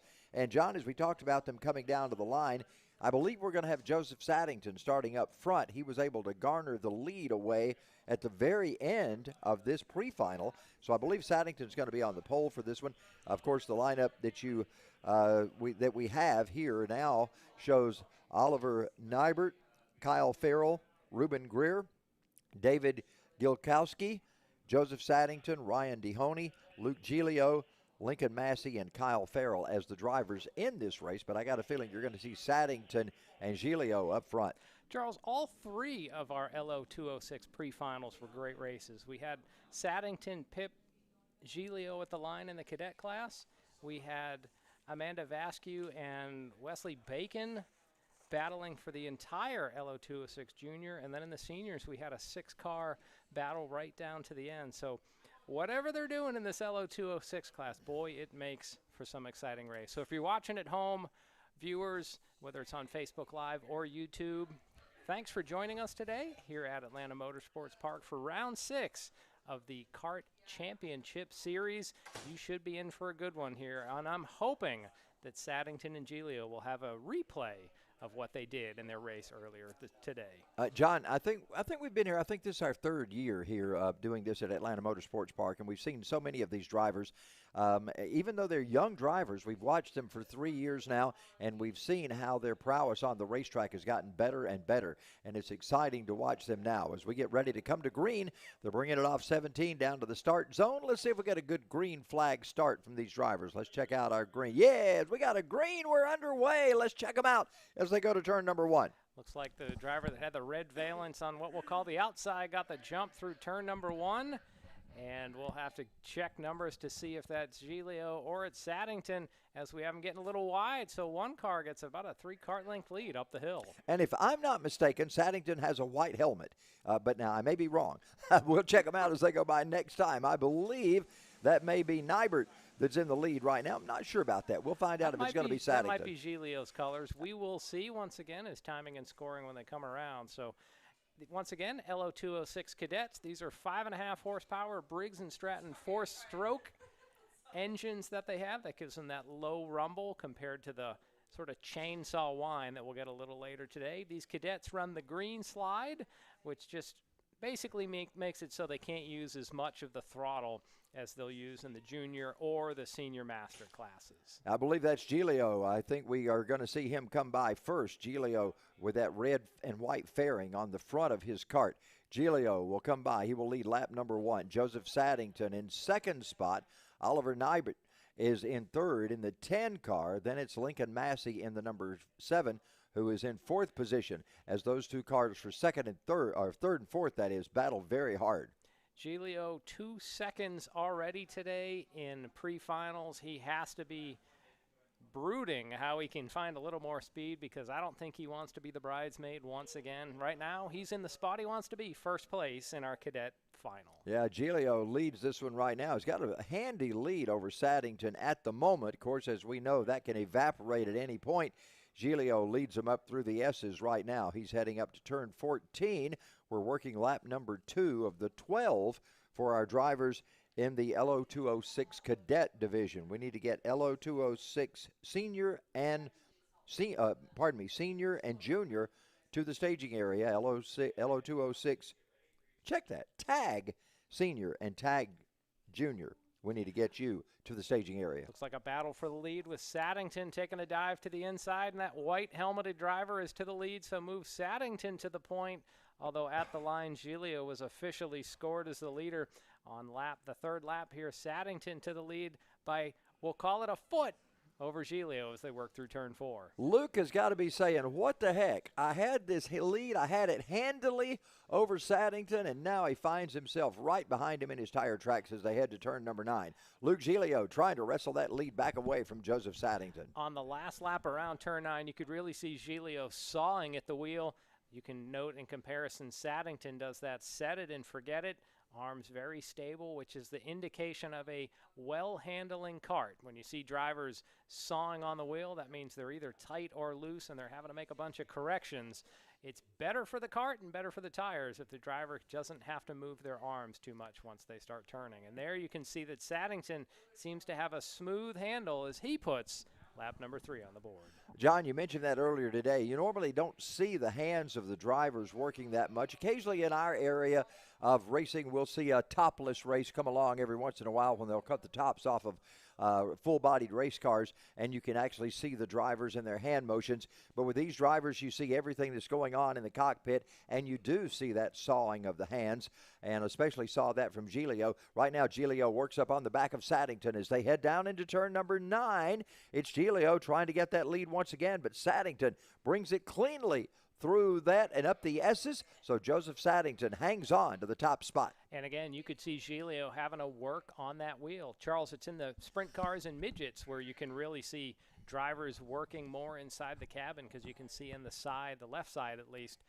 and you can see Giglio having to saw away at that wheel, and once again, maybe something just off a little bit in the handle. And for now, Saddington opens up just a bit of daylight, and then it's a gap back to Nybert, who is in 3rd place, and as they come across the line, just 0.2 of a second between our top 2, and then it's 4.5 seconds back to 3rd. Yeah, and Massey just a little bit behind them, so not much going on between Nybert and Massey. They've got quite a distance between them, and of course it's a ways back from Giglio. Back to Nybert also. But those two drivers out front go through the kink down there, the fastest part of the racetrack. They have to brake hard going into 9. There you see Giglio right up on the back bumper of Saddington, and they've got a slower car they've got to contend with as they come through the S's. Looks like that might be Kyle Farrell, as both our drivers sweep by Farrell, so Farrell will go a lap down. Saddington continues to lead.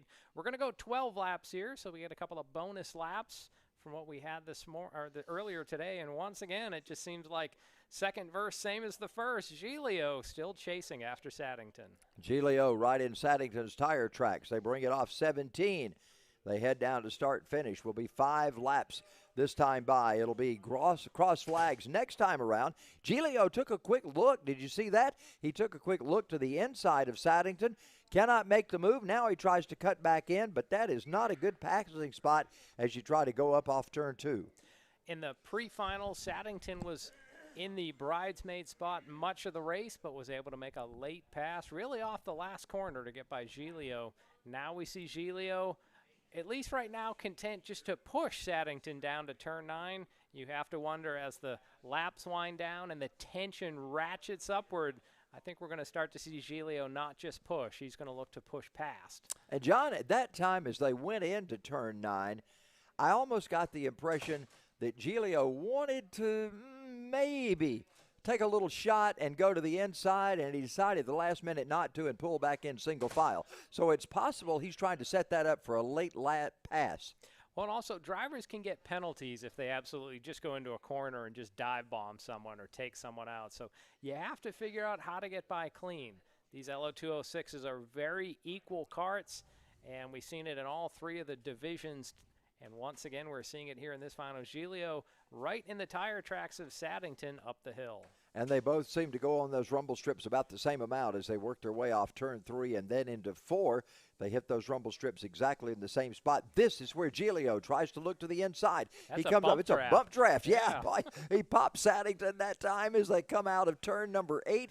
They go into 9. It's still Saddington, your leader, with Giglio right behind him, still in the tire tracks. You got to think at some point Giglio is going to try to make a move. Boy, I wish we had access to Giglio's GoPro live here to see these two go at it. As once again, Giglio's right to the rear bumper of Saddington down into 16, and then a little bit of daylight open. So Giglio has to be mentally going through his list of notes. What can he do to get by Saddington as 7 are on the board, only 5 more to go? He would not want to mount that GoPro on the front of the cart because it might be non-existent at this point, because I do believe there's been some contact there. But anyway, you saw Saddington take a quick look behind him, say, "Luke, where are you, son?" And he's close. So they close in once again. A little bit of distance between them now. 2 cart lengths separate them as they go down into the kink. This is where Giglio has been trying to work up on Saddington. Giglio has the speed down there. Once again, you saw Saddington take a quick look back to see how far behind he was.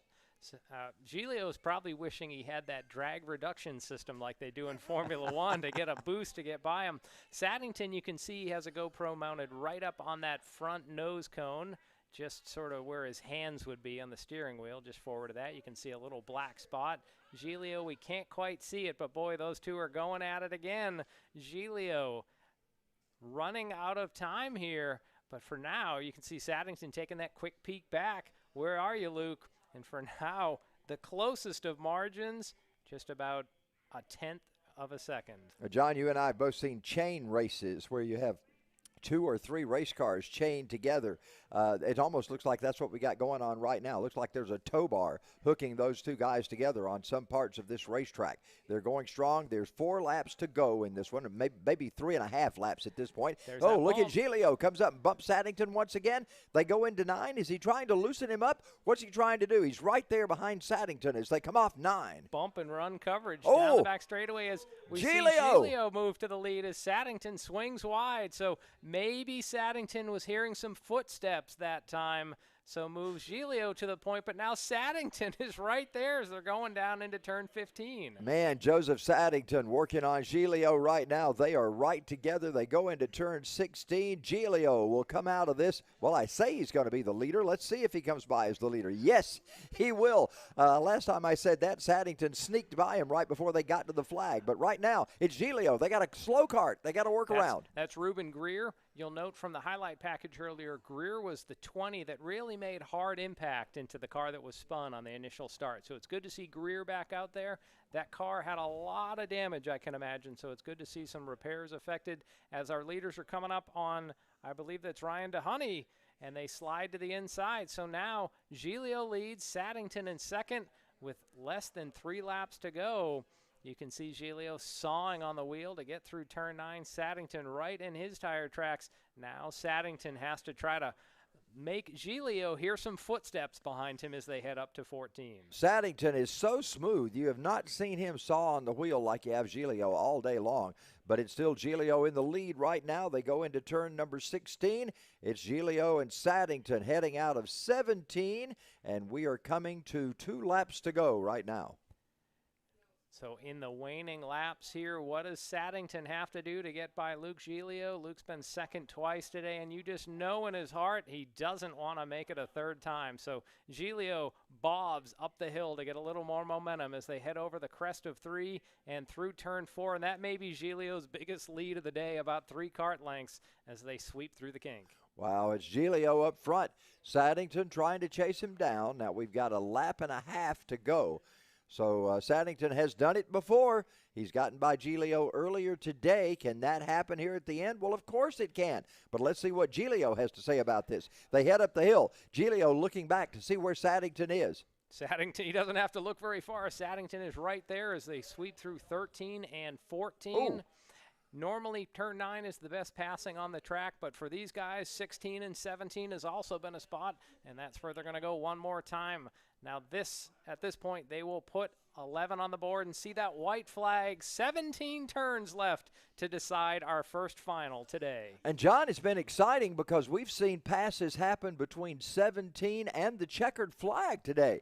So even in that straightaway area down there, sometimes that drag race ensues and somebody else comes up with the win after they led coming off 17. Giglio might have gotten a little squirrely off 4, so Saddington might have a run down the back straightaway as Giglio plays defense down the inside of the back straightaway. Yeah, he's looking to the inside. Saddington goes high. Here they come. Final time through turn number 9. Giglio, is he going to saw on the wheel? Yes, he is. Saddington coming to the inside. Oh, my. Joseph Saddington has taken that spot away from Luke Giglio. They come up into 14. Giglio played defense, and that set him up for the crossover. But here comes Giglio down to the inside of 14, slices in front of Saddington. 2 more turns to go. Who's going to win it? Take us home, Charles. Wow, it's going to be a fantastic finish. Giglio, Saddington goes to the inside. Who's it going to be at the line? It's going to be a photo of Saddington with the win. My, oh, my, what a finish as Joseph Saddington comes back once again and beats Luke Giglio at the line. Oh, gracious. What a win it was for Joseph Saddington. What an outstanding last lap. John, my goodness. Well, Giglio looked a little squirrely off 4. You could see the run that Saddington got, and then Giglio, for the first time in the race, played defense on the inside of turn 9. Well, by playing defense, it made him go wide on the corner, and Saddington seized that opening and went, he got back in front. Giglio takes the lead once more, but Saddington is able to pull to the front coming through turn 17. So a few swappings of the lead there just on the final lap. Look at the faces of these little kids. Look how teeny they are. Man, they're out there putting on adult action competition and racing hard, and you look at them, and they're wee little guys. Man, what a great race between those two. Can't say it enough. That was one of the best races of the day, and hopefully they'll even get better as we go. Let's check it out now. We're going to see this action. Look at this. That's the final lap where you see Giglio shield to the inside of 9, but then he slides wide through the middle, and there comes Saddington to take the lead, at least for the moment, as they go through the S's, but only by the smallest of margins. Now we see them up through 12. Or Giglio had gotten, or excuse me, that's Saddington. Now we see Giglio get a huge run off at 12, and he, no holds barred, just does one of those send it moves up the inside. And Charles, at this point, I thought Giglio had it set. He slid in front, but it was off that last corner that Saddington was able to find one last bit of reserves to get to the checkered flag first. Wow, what a last lap. What a last 3 or 4 turns in that one for these guys. As Saddington gets the win, Giglio in second position. Just an outstanding race. You wish you could put them both on the top of the podium because that's such a good race and such a good finish. I want to see 10 more laps out of those kids. Yeah. Put on a show. All right, next group rolling on track. Our tag seniors, you're going to see the speed pick up a notch as we're seeing those 2-stroke engines, water-cooled, a lot of power in our tag senior division. Earlier today, they were running about 53-second laps, and these tag seniors, 32 horsepower. Same basic engine that you'll see in the shifters. They just have 1 gear to work with. In the open, Daniel Perez was the name. He just drove away from the field, and as you had said multiple times, Charles, flawless in his execution around the course. Yeah, Leonardo Prates is going to be in this race as well. He'll be in the number 12. James Long in the 67. Earl Doubtright will be in the 178. Gabe Spencer in the 240. He had an interesting race that first time out. And Leonardo Oliveira, he had an interesting race too. I think they kind of camped out down in turn 9. Oliveira, seemed to break off of turn 9. Let's see if we'll get a good start here. 6 carts. We're set to go 12 laps. Green flag is out. We're underway with our tag senior final in round 6. And tags always put on a good race. They're heading up the hill in turn 1. Now they're down that sharp turn into turn number 2. It's the 180-degree turn as they go back up the paperclip into turn number 3. The leader, Daniel Perez, already looking to continue what he had done in the pre-final as we see a good battle for third, setting up 3 carts involved. But right now, Perez, your leader. Everybody single files it back there. We see another look to the inside, but they all single file as they head through turn number 9. They work through 10. There you see Perez. He's really wheeling that thing. You see the back end slide out from under him. That means they're putting maximum speed onto these carts as they come off turn number 11. Charles, it's that time we need a Days of Thunder reference. So loose is fast, but on the edge of out of control. So it took us most of the program to get to a Days of Thunder quote, but there we go. Daniel Perez, loose but fast. Yeah, let's go get us some popsicles. Where are we going to find those? Some ice cream. Yeah, some ice cream. All right, they head down into turn number 2. We saw a quick look to the inside right there, but Daniel Perez has sneaked out the lead over Gabe Spencer right now. Perez working his way in front of us here in turn 4. Perez, your race leader. And the leader is actually down in turn number 9 already. There's your leader with the green helmet. That is Daniel Perez, and the green driving suit, and the green stripe on the fairing on the front of his cart as they work their way up into turn number 10. Perez going to kind of continue this where he left off in the pre-final. His last lap just a shade under 53 seconds. So if we're talking on a mile track, they're averaging probably 65, maybe 68 miles an hour.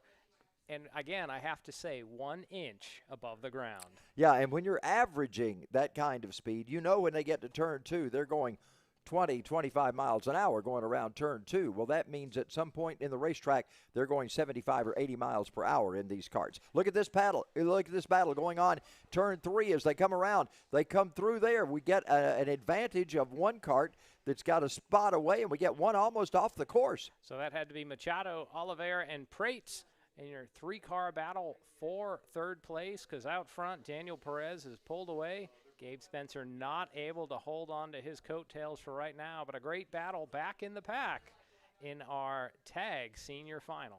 Daniel Perez has checked out on the field at the moment. Boy, you saw a big wiggle out of, I believe that was Sam Machado's cart as he came through. He really was battling hard coming through there. Machado has Oliveira right behind him as they come through that portion, and Oliveira was able to get that spot over Machado.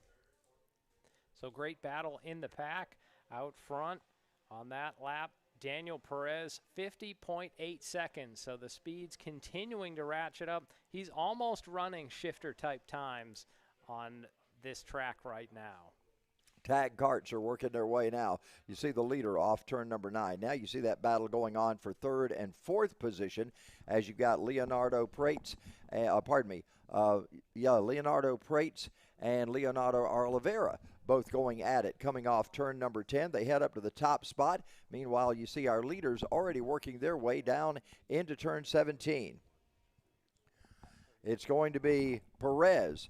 It's still your leader right now as he shows his prowess over the rest of the field. Gabe Spencer is back quite a distance. Spencer is back 2.3 seconds, so a big difference now for Daniel Perez over the rest of this field. Good battle for 3rd continues. Leonardo Prates, Leonardo Oliveira battling there. Almost look like team cars, Charles, with that red, blue, and white nose cone. At least for now, Oliveira has the better of Prates, but here comes Oliveira back up the inside, down the back straightaway. They're going to be hard on the brakes. Let's see if he can make it stick. For now it does, but crossover move and some contact there. Some contact as they get to the S's. Well, I believe Leonardo came out the advantage on that. Either way you go, you got Leonardo, so you can't go wrong saying that.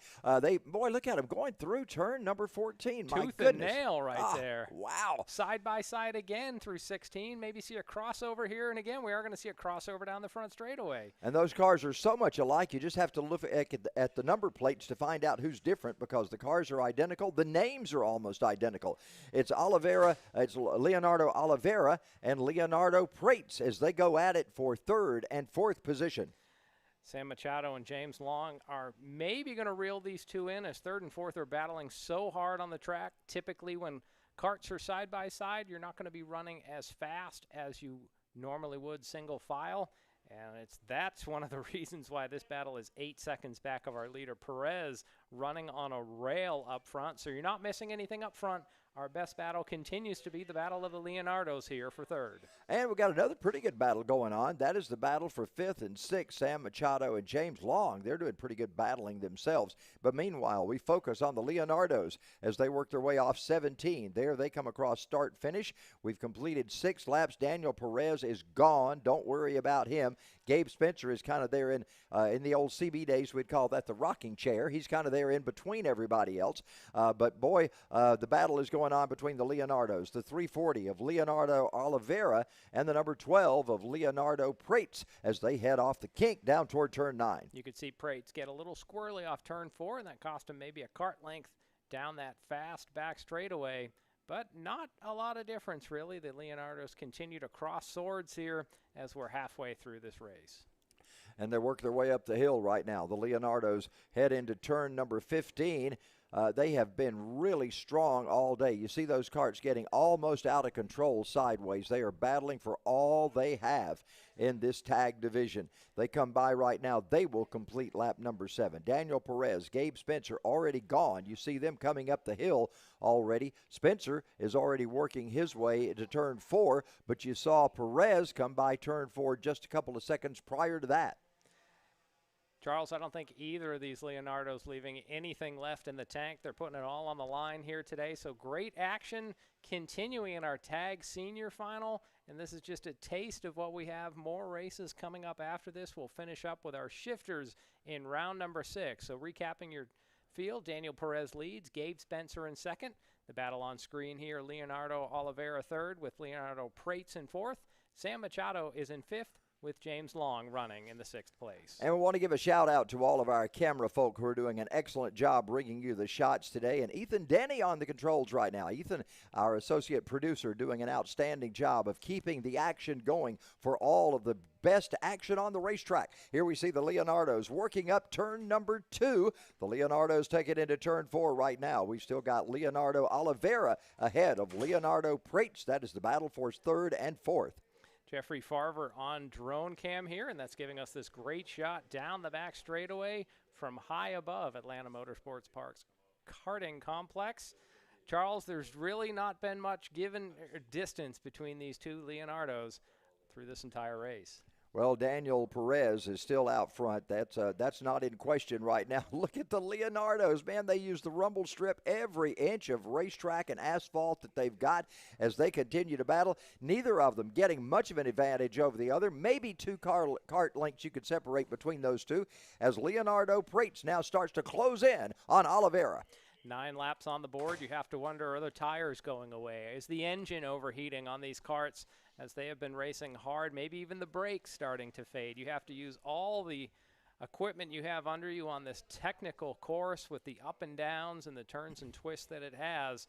And they're going to be hard on the brakes here once again down into turn 9. And how about the concentration of the drivers? You know, you got 12 laps. You've got to be solely into this thing mentally the entire time. You wonder about the drivers looking back to see who's behind them. How much does that break their concentration? Does that have an effect on things? You never know. But right now, they're in turn number 17 as they come down for the not quite white flag yet. Yeah, they should still have a couple of laps left here as that put 10 on the board. Once again, Perez leads by 4.5 seconds. Then it's about another 7 seconds back to this battle you see here. Leonardo Oliveira continues to lead Leonardo Prates. For now, Oliveira, that might be the biggest gap he has had over Prates between 3rd and 4th, but I have a feeling in the last couple laps it's going to narrow down once again. Yeah, John, I agree. I think for Oliveira, this is the largest lead he's had over Prates so far in this race. He will come by this time. They make it through the S's. Of course, he does take a quick look back there just to see how far back the other Leonardo is. They come up to 14 right now. It's Oliveira ahead of Prates as they work their way by. They will get the white flag this time around. You can see the white flag flying as Gabe Spencer in 2nd takes it. But there is our leader, Daniel Perez, already rolling up the hill out of turn 2. Charles, you mentioned that concentration and focus. It's so important for drivers to hit their marks every single corner, and that word flawless needs to be brought up again for Daniel Perez. Blew away the field in the pre-final, and he's just continued that line of work here in our final. Well, you might say it's a Sunday afternoon drive if it weren't a Saturday afternoon. But anyway, a Saturday afternoon drive for Daniel Perez as he brings his number 282 home. Daniel Perez down into turn 15 right now. He'll be coming by. Checkers should fly this time by for Daniel Perez, who has shown the way in the field this afternoon for our drivers in the Lo206 Cadets. Check that. This is Tag. Tag Senior. Tag Senior, Spencer yeah. comes home in 2nd, 5 seconds in a rear. And here's our battle for 3rd. The Leonardo battle is going to go to Leonardo Oliveira in 3rd with Prates in 4th. And our last battle on the track for 5th, Machado is leading James Long. Let's see if that holds. Coming down to the stretch, to the line. Ooh, wow. Almost a car length there with Machado just holding off James Long. So congratulations to Daniel Perez sweeping the day in our Tag Senior division, winning the pre-final and winning the final. Congratulations, Mr. Perez. Tag Master is coming out next. Let's check out the lineup. Now, these are the numerical lineups. Of course, we'll give you the exact lineups on the track in just a moment, but numerically, they start with Jose Garcia in the 00, Donald Davis in the 02, Kyle Clark in the 25, Scott Butler in the 28, Craig Foster in the 44, Bill Strempel is in the 88, Milko Simonoff is in the number 96, Michael Keats is in the 114, and Jake Fetter is in the 512. So we'll bring them out on the track in just a moment. We heard them firing up underneath us a minute ago. They'll be coming out onto the track as we get set to go racing. Earlier in the race today in the Tag Master pre-final, it was Jake Fetter who was the winner, leading by 12 seconds. Jose Garcia was in 2nd. And then it was Craig Foster, Donald Davis, and Keats rounding out the top 5. So we should see Fetter and Garcia making up the front row. You can see the drivers getting out on track now for a warm-up lap, weaving and swerving, trying to get some heat in the tires, get any junk cleaned off of them, and then we should be good to go in a 12-lap battle here. So this was one of those earlier today. Fetter just drove away from the rest of the field. Let's see if Garcia's been able to make any adjustments down at the garage and see what he might have in store. We need kid carts to staging. Kid carts, time to get those carts to staging. Get them ready to go. Kid carts, you need to be in staging now. Well, we've been pretty lucky in getting starts at the beginning of these races. Let's see, John, if that continues that way. They come along now out of 17. We'll see if they're going to get side by side and exactly as they need to be. Let's see if a green flag's going to fly. Yeah, we got a green. We are underway right now as our pole cam gives us a good shot there. They work their way up turn number 1. So they work down into turn number 2. Track has dried off from earlier rain that we had, a brief shower that came through, and we should be free to fly at this point as drivers come screaming under our vantage point at turn number 4.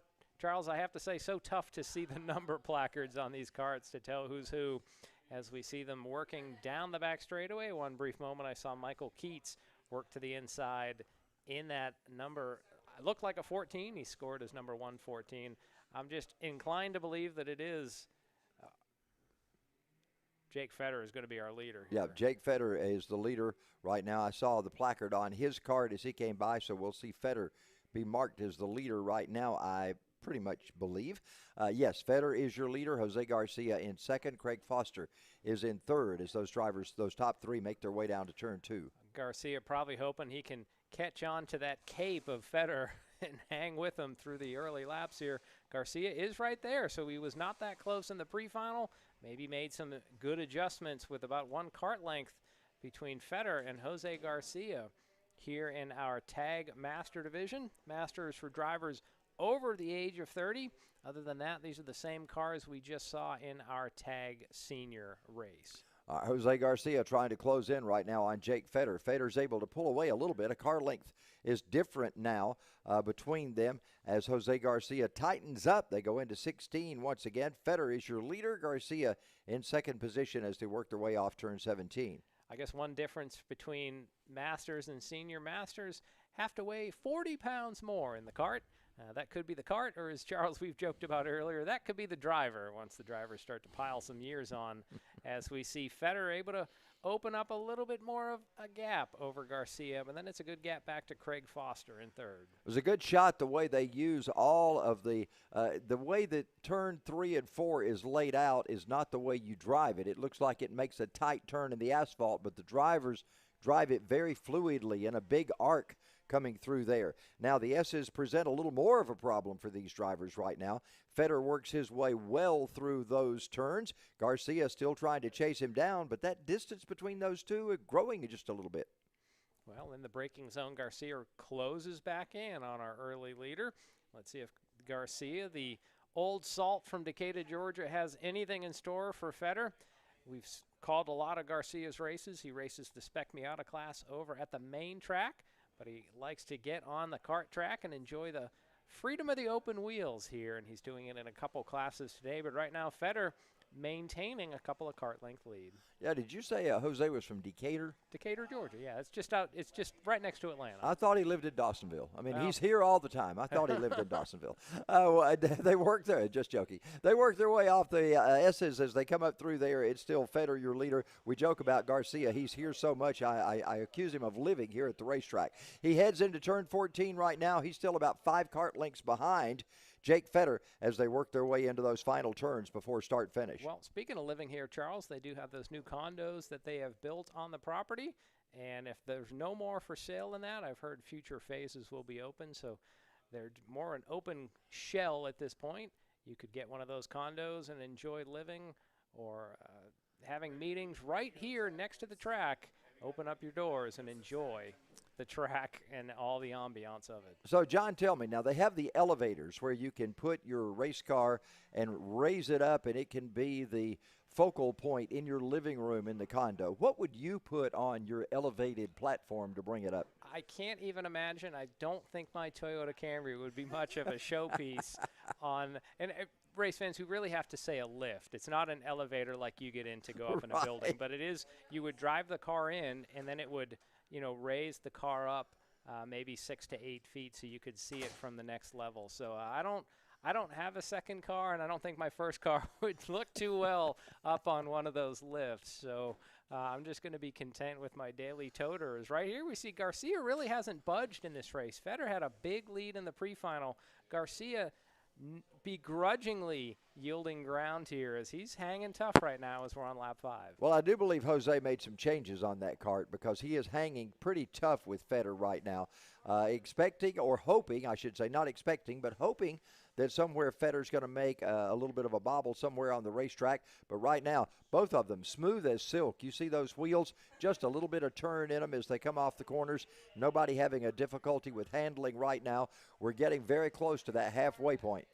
Charles, you say it looks easy, but I've spent some time in the warm-ups and in qualifying outside of turn 16, and that's an absolute madhouse of work when you hear the drivers hard on the brakes there. You hear the squealing of the tires, then they go into the corner and the cars start to groan through the corner, and then they're almost ripping the tires right off the car as they accelerate out of the corner. So it might look easy from this distance, but these drivers are doing a lot of operations every single lap around this track, having to hit the braking points and turn just the right amount to get the best lap time they can. Yeah, and it's some great lap times. Jake Feder turned that track at 52, a little over 52 seconds.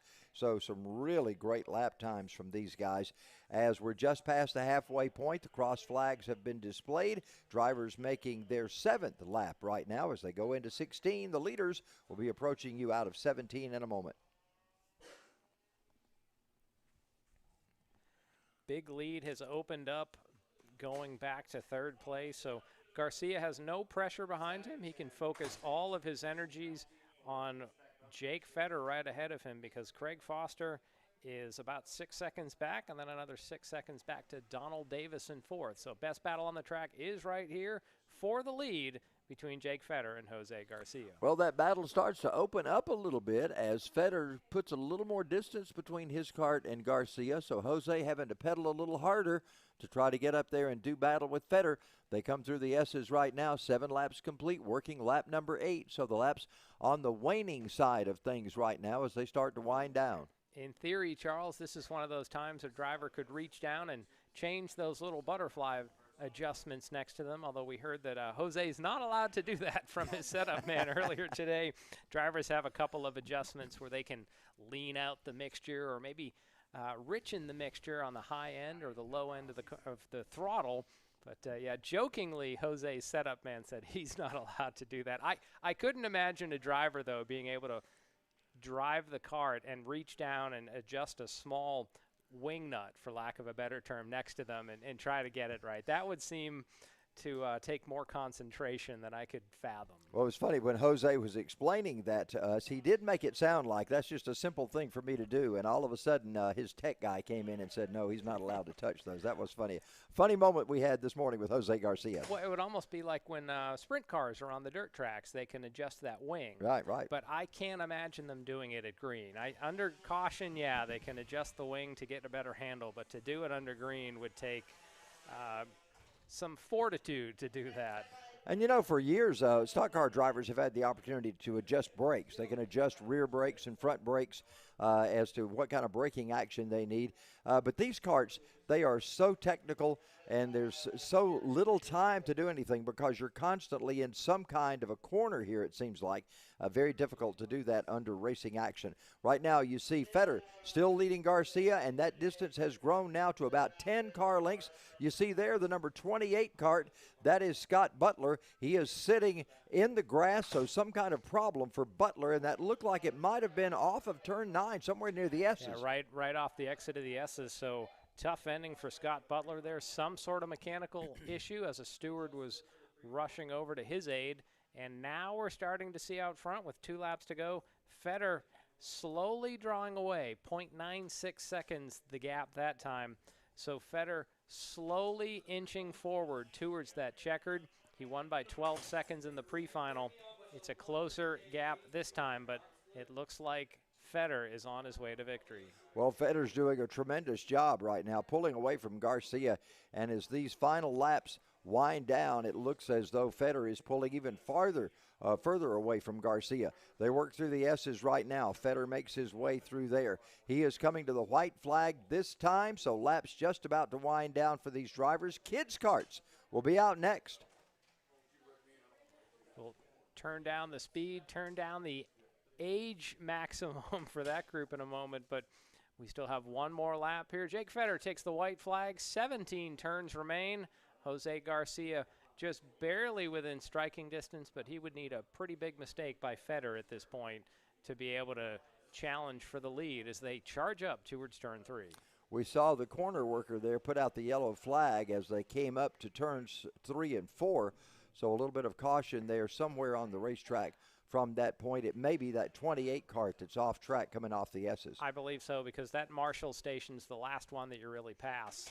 And there you see that yellow, so a local caution out for Butler in the 28.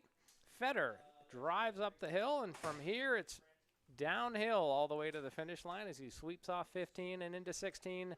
Jake Feder looking for the checkers. I'm not sure Butler has his head down looking at something or in disgust or in prayer. Not sure exactly what that was. Anyway, checkered flag is out. Jake Feder takes the win. Jose Garcia finishes in second spot. Waiting on our third place finisher to come by right now. It should be Craig Foster in the 44. Let's check to make sure that is the case. There comes Foster by. He will take fourth. And Michael Keats should be our, check that was third place.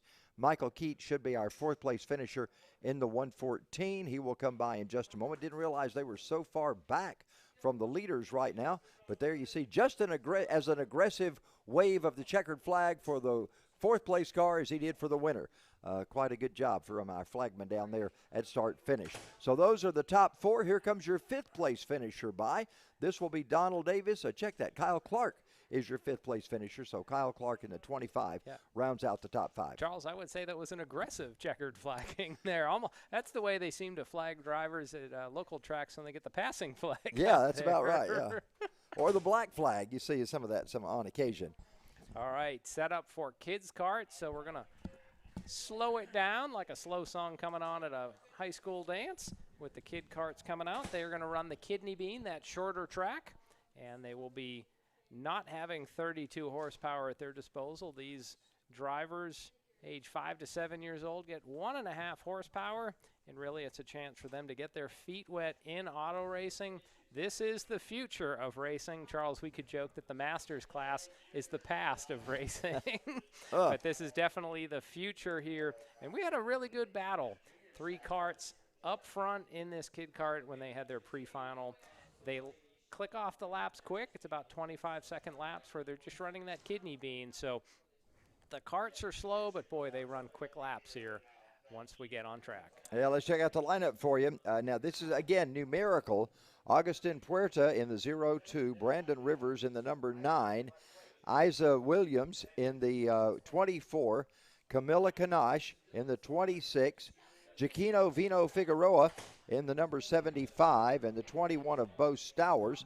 Somehow that didn't quite work out as being numerical, but anyway. Well, their finishing order in the pre-final, Stowers was first with Vino Figueroa second, Kanashi third, Porta, Rivers, and Williams rounding out. So here we're getting some action from early on in our, correct me if I'm wrong, Charles, I think that is our. That's Giglio and Stowers. So that would be our tag junior. Look at Giglio. Lo206. Look at Giglio. He's looking to the inside. He thinks he's got it now. Giglio's got it. And then all of a sudden, here's another little spot. Giglio didn't have it, by the way. Here's another bit of action as they come up the hill.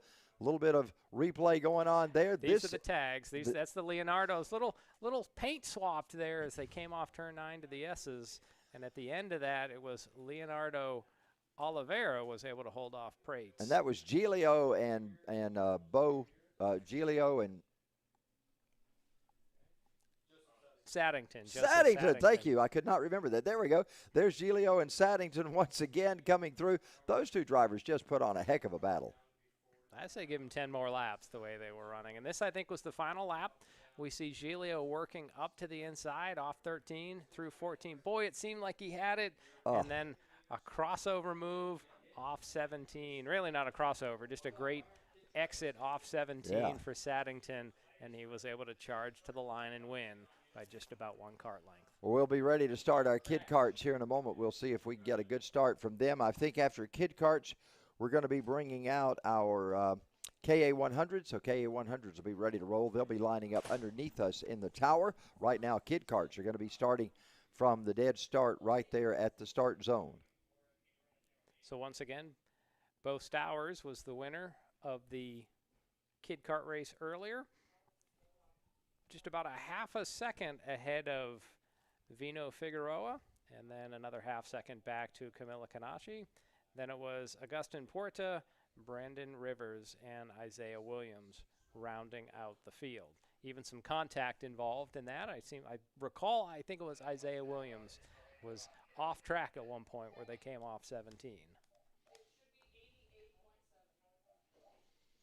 So we will get our race started in just a moment. Still waiting on those kid karts to get everything lined up and ready to go. Remember, we'll be back here. John, you know the schedule. When will we be back here again at Atlanta Motorsports Park? Round number 7 for the karts will be Saturday, September 10th, so you'll get to have the Labor Day vacation and the next weekend after that. And we will finish out the Championship Series Round 8 on October 29th. Over at the main track, we'll have some events there as well. You'll be able to watch those whether you're on YouTube or on Facebook Live. September 17th, we'll have Round 6. And then October 22nd, Round 7. And then November 5th, we're going to close out the Championship Series on the main track with Round 8 with karts, cars, and bandoleros. So on the main track, they'll have the normal Spec Miatas and then the Downforce Radicals. They'll be joined by some karts and bandoleros on the big track. I don't know if they're running the full distance or what they're going to do, but karts on that big track, ooh, that could be some exciting action. Well, karts, I do have a little bit of inside information there. Karts and possibly bandoleros, they're going to take the cutoff road. They're just going to cut off there before they go down into 12, and they're going to take that little cutoff section. So you'll be able to see everything from the tower. You won't see them disappear over the hill and up through 12 and 13 and so forth. So I think it's almost like you run the back straightaway and then suddenly you're on the front straightaway. Yeah, right there at Spectator Hill, they're going to take that little cutoff and come through there. Okay. Bandoleros, if you're not wondering, are almost like a go-kart where the driver sits in a little covered cabin almost. I mean, what does a bandolero run for an engine? It's about a 600cc, if I'm not mistaken, is what they run. Okay. And normally you'll see those, whether maybe down at the big track at Atlanta Motor Speedway. They run on the quarter mile right on the front straightaway. The Thunder Ring. Yeah. You'll also see them at tracks like Lanier Speedway later in the fall when they have Legends, or sometimes down at Crisp Motorsports Park they'll have racing in the bandoleros. Put on some interesting shows. Those little slipstream cars, they're still able to draft a little bit. I remember one of the first races I did at Atlanta Motor Speedway for the bandoleros. There was a young kid down there, and I didn't know how to pronounce his name. He was driving a number 10 car, and he was 10 years old. And I went down and asked his dad. I said, "How do you pronounce your last name? Is it Logano?" And he said, "No, it's Logano. Let me introduce you to Joey Logano." Now, you were saying 600cc. I don't know. That sounds like a lot. Now, the 600cc, let me take that back. 600cc, those are the Legends cars. Okay. The bandoleros have an even smaller engine than that. It's probably equivalent to what we're seeing in the karts here. I'm sure it is. I was doing the math. 600cc would be a mini sprint, which is a heck of a lot of power. Yeah, that's the Legends cars have 600cc Kawasaki engines, and I'm not really sure what the bandoleros have, but it's obviously much smaller than that. Just to put things in perspective, when we say KA100s that are running here, that 100 means 100 cc's. So still a good amount of power out of that. So yeah, coming up when we close out at the main track, Saturday, November 5th, karts, cars, and bandoleros. If you need more information, stay tuned to us on social media at AtlantaMotorsportsPark.com, as well as on Facebook, Instagram, and Twitter. You're one of the metric kind of guys, so tell me, is 100 cc's, is that a liter? Or is it 1,000 cc's a leader? 1,000 cc's is a liter, right? 1,000 cc's would be a liter. Okay, so we're running 1/10 of a liter. I think you're right. Okay. I'm trying to do that. Well, now you put me on the spot. Now I'm kind of wondering cc versus a liter. Like were we talking a milliliter here, right? We have a math class broke out in the middle of a race A here. 4,200 cc engine is a 4.2 liter. So, with that being said, a 100 cc would be a 0.1 liter. Okay. I'm trying thinking. to think. Yeah, it says 1 cubic centimeter is a milliliter. So you would have 1,000 cc in a liter. But I mean, most street cars you're talking, 2 to 3 liters. I forgot you're a Fahrenheit guy. You're not a Celsius guy. So there we go. But I mean, most street cars nowadays, 2 to 3 liters would be the engine size. So that'd be 2,000 to 3,000 cc's. Not quite the 5.0 of a Mustang. Or the late 5.2 of an LS Corvette or anything like that. Yeah. All right, looks like we got a green flag here for our kid kart from that standing start. Looked like Bo Stowers was on the pole, and we're underway for 12 laps. All right, here they come. They have made their way past the green flag as we get them underway, and they work their way through the jelly bean right now. We'll find out who's going to be leading these. Of course, Bo Stowers starts on the pole for this one. He was the winner of the kids kart race earlier in the day, the pre-final. Now let's find out what they do in the final as they come off turn number 17. Scoring and timing will get their segments right now as they cross that loop, and we'll see who goes where. Like Vino Figueroa he got the jump. It's almost like 6 1/4 laps for where they started. So Vino Figueroa got a great start, but now we see maybe Stowers starting to ratchet him back in as 3 have broken away from our second 3. Giacchino is your leader as he comes off turn number 17. It's Brandon Rivers there in second spot. Bo Stowers trying to work his way up from third as they make their way across start-finish, and they head back up turn number 1. Pretty soon you'll see them reappear off of turn number 15. Yep, just a few cones on the course. Local caution out somewhere. Don't see the issue, although we have one car a little bit slower at the end of the field. That might be Isaiah Williams. We'll try to get an update. So our leader, Vino Figueroa, has pulled away, but we have a side-by-side for second. Stowers and Rivers, I think we're setting to go at it there. Stowers back up into second spot. Well, he has moved to second. He was the winner of our pre-final, so he's got his sets set on Vino Figueroa as they try to work this race out. We're coming up to 4 laps complete. These go by in a hurry because they're only running about a quarter of the racetrack. So these kids, even though they're in slower machines, they get around this track in a real hurry. These karts will do 25 to 30 miles an hour, which is flying for a kid that otherwise Charles would just be on a BMX bike. So Giacchino continues to lead. Stowers and Rivers are battling for second.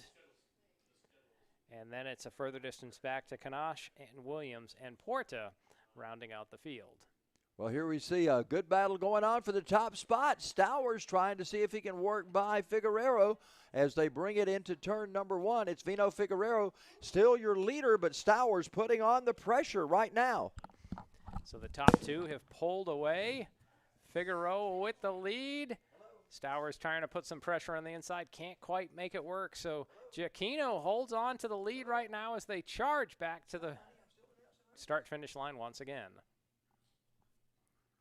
Vino Figueroa leads, Stowers in second, and then it's about 12 kart lengths back to Camila Kanash, who's worked her way up to third place, but all eyes are focused on that great battle for the lead as we see Stowers maybe take a look to the inside at 16, but Vino Figueroa slams the door literally, and we have contact for second and third down in 16. Figueroa closed the door on Stowers. He spun out, and that collected Kanash in the backwash. So that might move Brandon Rivers up to second. Charles will have to watch and see if we might have some penalties up here, but we had some contact between our top 2 as Stowers had gotten to the inside of Vino Figueroa, but Giacchino shut the door in 16. Wow, I tell you what, that was an exciting group of laps right there. We still stay green over the whole course, though, and we come around. It's still Vino Figueroa listed as your race leader as he works his way up the hill and gets ready to go down the jelly bean. 4 seconds the gap back to second place now. Brandon Rivers, as both second and third place runners were impacted, and there you can see it looks like Camila Kanash's kart stopped on the outside of turn 16. Well, for Camilla Kanash, maybe she'll have to get back in the cart. Hopefully she'll be able to get back in that and keep going. But right now we have 9 laps complete for these drivers as we only have 3 to go. And Vino Figueroa looking for a win here today at Atlanta Motorsports Park in Kid Karts. So we still see Kanash's cart up on the barriers in 16, so it looks like her day is done. She's already 3 laps down now. As you said, Charles, they ratchet or click off the laps quick here as Vino Figueroa puts number 10 on the board with just 2 to go. Yeah, we'll get ready for the white flag next time by as they come off turn number 17. There you see the leaders getting ready to come by the front straightaway, and we will get the white flag this time. May not actually get the white flag. We may just have 11 laps complete. We'll get ready for the checkered flag here in just a moment. Let's see if our flagman well, there's the white flag. We can see it. It's just not waving in the air. Waving in the air, but Giacchino out to a hearty lead at this point. And then Bo Stowers has gotten by Brandon Rivers for second place. Boy, Stowers seemed to have drawn a bead on the leader, and it all went away right in turn 16, right at the midpoint of the race. Well, we get ready for the last lap to unfold. Here they come as they work their way now down the back straightaway, and there's your winner. Vino Figueroa gets the win.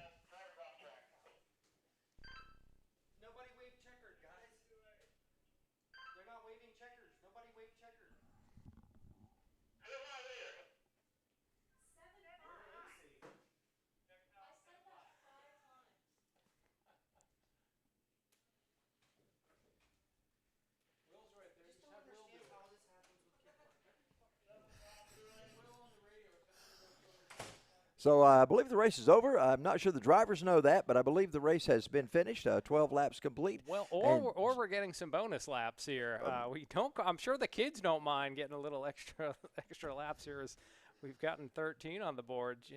Giacchino Vino Figueroa scored as the winner. Charles will have to see if maybe there might be some penalties doled out. I'd love to have a replay of that incident through turn 16. Seemed like Vino just kept it to the floorboard right through the outside of turn 16, and Stowers spun where he's getting pinched down to the inside. Well, it's going to be an interesting thing. Are they still racing? I believe that maybe they have called it quits at this point, but we may. So there's the instant replay. Here's what's going on. John, call us through it. You can see Stowers get a bead down to the inside of 16. Vino Figueroa on the outside in the bluish cart, and I don't think that was the lap where they had the incident. That was just close-quartered racing. Once again, we're seeing our riders get through turn 15 and 16. So maybe this is the time. So Figueroa on the 75 on the outside, Stowers on the inside.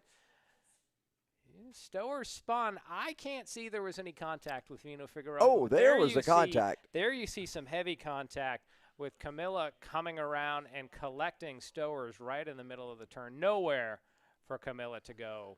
But I would say at this point, I think that's...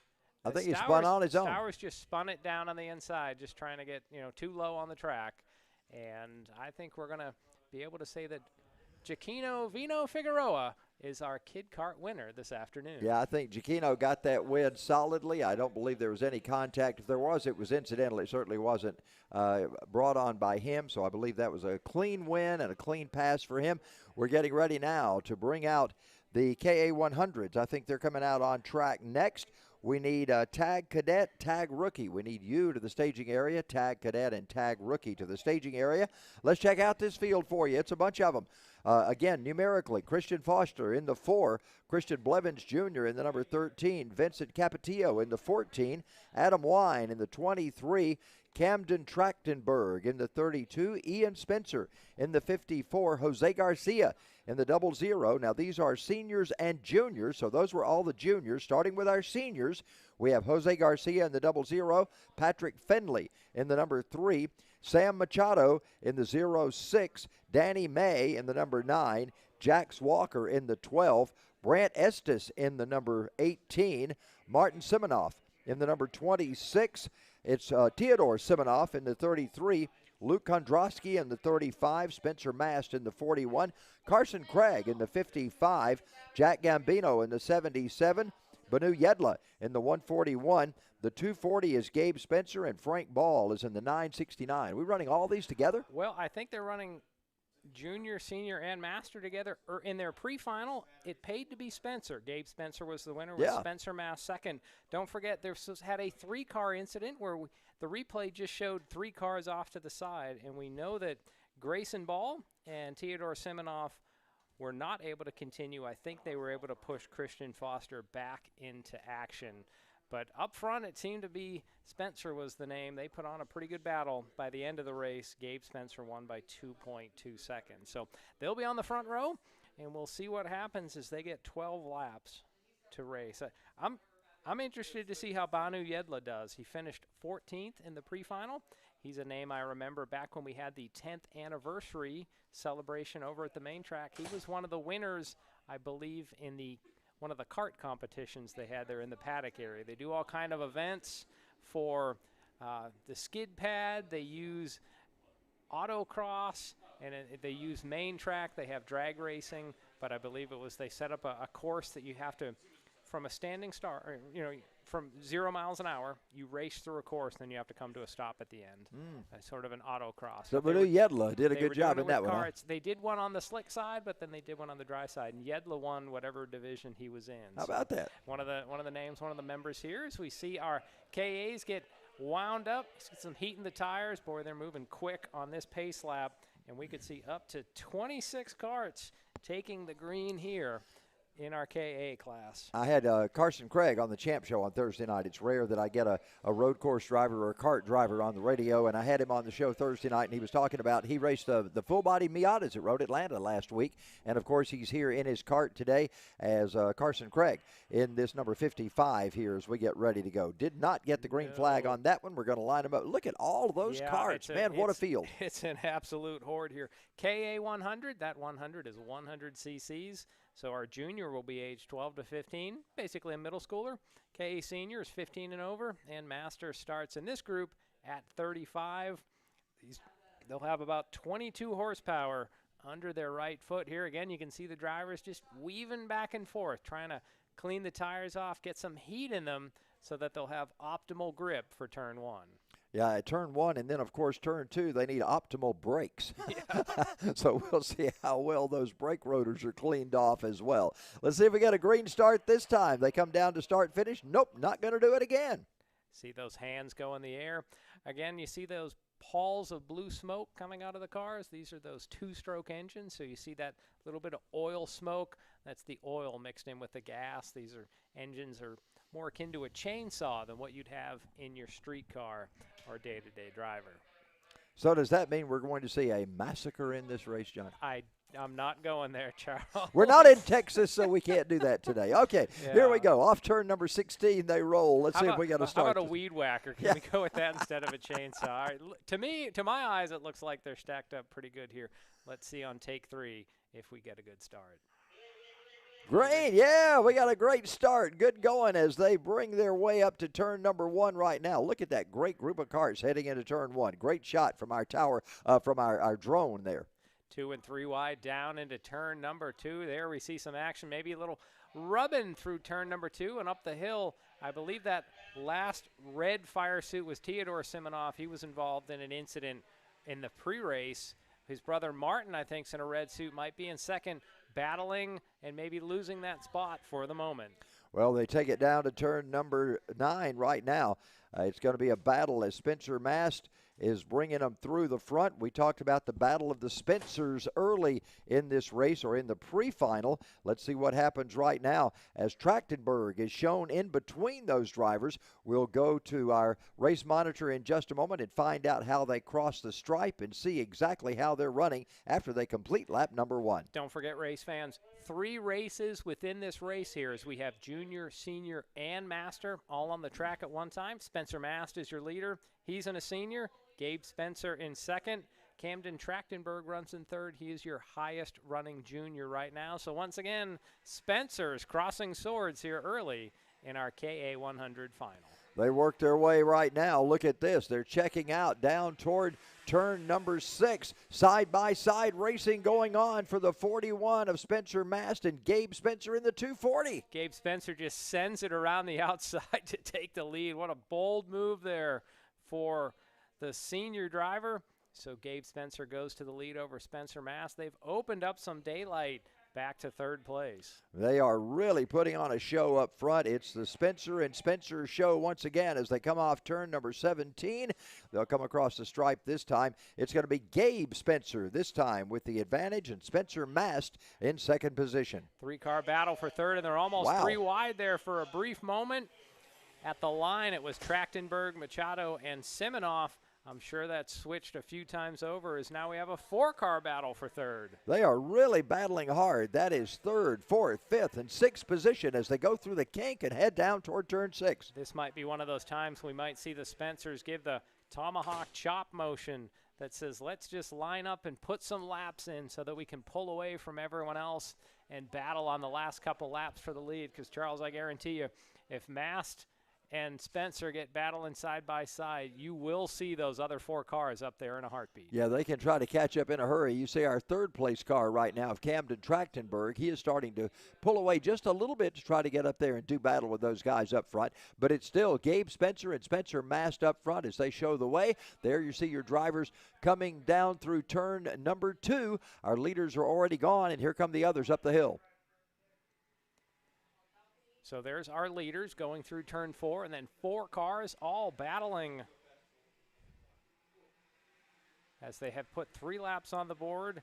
Gabe Spencer leads Spencer Mast. Then in that quartet, Sam Machado, Martin Simonoff, Camden Trachtenberg, and Adam Wine. So we have 2 juniors battling there to be the top junior on that podium. Once again, a race within a race. Well, they head up the hill. They go through turn 14 right now. That's your battle right there. That's third, fourth, fifth, and sixth position. Actually, it's fourth, fifth, sixth, and seventh position. You see the top 2. Maybe that's a lapped car that they're going by. That's a slower car. So there we see our Spencers go clear, and then Martin Simonoff for right now is in third with Machado, Brant Estes, and Camden Trachtenberg. So all kind of battling, and even some battle. We're going to go up into turn 3. Maybe one car gets a terrible drive off. You can see the driver with that yellow helmet struggle up the hill. Well, I had a little difficulty getting up the hill right there. That puts him back in 5th position right now. As your 2 leaders have pulled away, we're still watching the battle there for 3rd, 4th, 5th, and 6th. You see the Spencers out front as they have already made their way up through the S's. We have 4 laps complete right now. 4 laps complete as the drivers work up into turn 14. They'll head up there. There's your drivers for 3rd, 4th, 5th, and 6th. You can see your 2 leaders coming off turn 17 right there using all of that racetrack. They will come by and complete lap number 5. So Gabe Spencer looking to win the race here. Earlier today he's had some success, but now he's looking to get the win here in our KA Junior Senior Master Final. Yeah, now let's check out our top running senior. Of course, those guys up front are seniors, and they are running. Gabe Spencer and Spencer Master, both seniors. You have to look back all the way to Camden Trachtenberg, who's running in 6th on the racetrack, but he is the top junior. Adam Wine is just behind him, and then is Ian Spencer. Those are the top 3 running juniors in the field right now. Earlier today, Gabe Spencer was 2nd in the tag senior race. He's looking to go one step higher on the podium, and right now he is leading Spencer Mast. And then it's just that wad of cars behind him in that battle for 3rd. They'll come by this time. It'll be cross flags. We're halfway. Look at this battle. They were side by side as they came across the line. Now they sort themselves out once again, going down into turn number 2. Meanwhile, that's your battle for 2nd, 3rd, or 3rd, 4th, 5th, and 6th, I should say. And the battle for 5th and 6th is the strongest one. Look at them coming through turn number 4 right there. 5th place driver Sam Machado has that yellow helmet. Almost looks like Brazilian colors in that car. Shades of Ayrton Senna with Camden Trachtenberg behind him as Brant Estes and Martin Simonoff pull clear. So now we almost have pairs on the track here with our top 6, 1 and 2, 3 and 4, and there go 5 and 6 on your screen. And meanwhile, we are 6 laps complete, working lap number 7. Leaders go into the final turns. There you see a good battle on the track as they go into turn number 16. Meanwhile, the leaders have come by. They have completed lap 7 of this race of 12 for our drivers in the KA 100 Senior and Junior. 53-second lap times is what most of this field is running. You can see the drivers ducking their heads on the straightaways to get a little better aerodynamic profile, as once again we see Trachtenberg getting right up to that rear bumper of Machado for 5th. Well, Machado is still hanging tough, but Trachtenberg is right there. They go down into turn 5, heading into turn 9, that is, out of turn 8. They come through the S's once again, and they're trying to chase down that group in front of them. They were 4 together all there for a while. Now we're starting to see that foursome break up just a little bit, John. Out front, Gabe Spencer continues to lead. 1.2 seconds is the gap. So really this battle here for 5th is the best battle on the track. Sam Machado once again holding off Trachtenberg. Trachtenberg, though, is our top junior. So he's running 6th, but he's 1st in that race within a race. Best placed master division, scrolling down through the list. By my eyes, and we've completed 8 laps out of 12, so 3/4 of this race has finished. We got just a few more laps to go to get in the record books for the KA 100 Senior and Junior. Our senior drivers, there's your leaders, bringing them off the S's right now, so they are in no danger right now of being passed by any of these guys. But good racing back on in the field. There you see the 5th place run, Machado and Trachtenberg still going at it for 5th and 6th position. yeah, I had misspoke. There's not actually a master race here. It is just 2 races with seniors and juniors. So Trachtenberg in 6th is your top running junior. Here's we have another great battle working off turn number 17. There's that 3-way battle going down into turn 2. You'll see our leaders have disappeared already. There they come off of turn number 4. So the Spencers have worked their way by. There's your 5th and 6th place battle. Again, that's Machado, and it was Trachtenberg that was involved in that for a moment. Now it looks like Trachtenberg is up 3rd. Machado is 4th. Martin Simonoff is 5th, and Brad Estes is 6th on the racetrack. I believe that timing and scoring is off. Let me check mine on my phone. I do have Sam Machado in 5th and Camden Trachtenberg in 6th right now with 9 laps complete. And that's that battle you see there where Machado with the green fire suit and yellow helmet, and then Trachtenberg red with white, ducking his head just to get maximum velocity down the front straightaway. So they work their way off turn number 2. They head back up the hill right now. We are 10 laps complete, 2 more laps to go for this one for our seniors and juniors in the KA 100s. Charles, hard to think from those, long days of summer. Here we are at the end of August. Days already growing short, sun going down about 8:30 compared to just seemed like a few weeks ago the sun was seemingly setting at 9:30. So the days are growing short here, as are the laps in our KA 100. I was doing an opening ceremony last night at a racetrack, and I realized it was completely dark. Normally it's been light when I did opening ceremonies, and last night completely dark during opening ceremonies. So just the changing of the seasons. By the time we finish here with round number 8, the day will just get shorter, as we'll be finishing up October 29th, right around Halloween. We'll be under the lights here at Atlanta. Well, no, there's no lights over here, but yeah. We just have to end the day a little bit earlier in that case, or start quicker. Well, we're on the final lap right now. Lap 11 is in the books. We're working on lap number 12. There is your leader. He's trying to bring it home tonight. It's the 240 of Gabe Spencer. He's had a great race day so far. So Spencer brings it through turn number 15 down into 16. He is all alone. Checkered flag ready to fly for Gabe Spencer in the 240. He will come by. He will take the checkered flag. There he comes. In second place, it's going to be Spencer Mast with that second place spot. In third, Brad Estes. Martin Simonoff is running in 4th. He will finish there. Sam Machado will take 5th. Camden Trachtenberg 6th. Adam Wine will finish in 7th. Then it'll be Jose Garcia in the 00. Ian Spencer in the 54. And Vincent Capetillo will round out the top 10. He is the driver of the number 14. So that's the way the top 10 end up today in our KA 100 Senior and Junior. And the top senior finisher, of course, was Gabe Spencer in the 240. The top junior finisher was Camden Trachtenberg in the 32. So a podium finish for Trachtenberg, or at least a first-place finish for Trachtenberg today also. Absolutely. So now we'll see our drivers exit the track and roll across the scales. There you can see Gabe Spencer in that 240, just making sure everything is ship shape.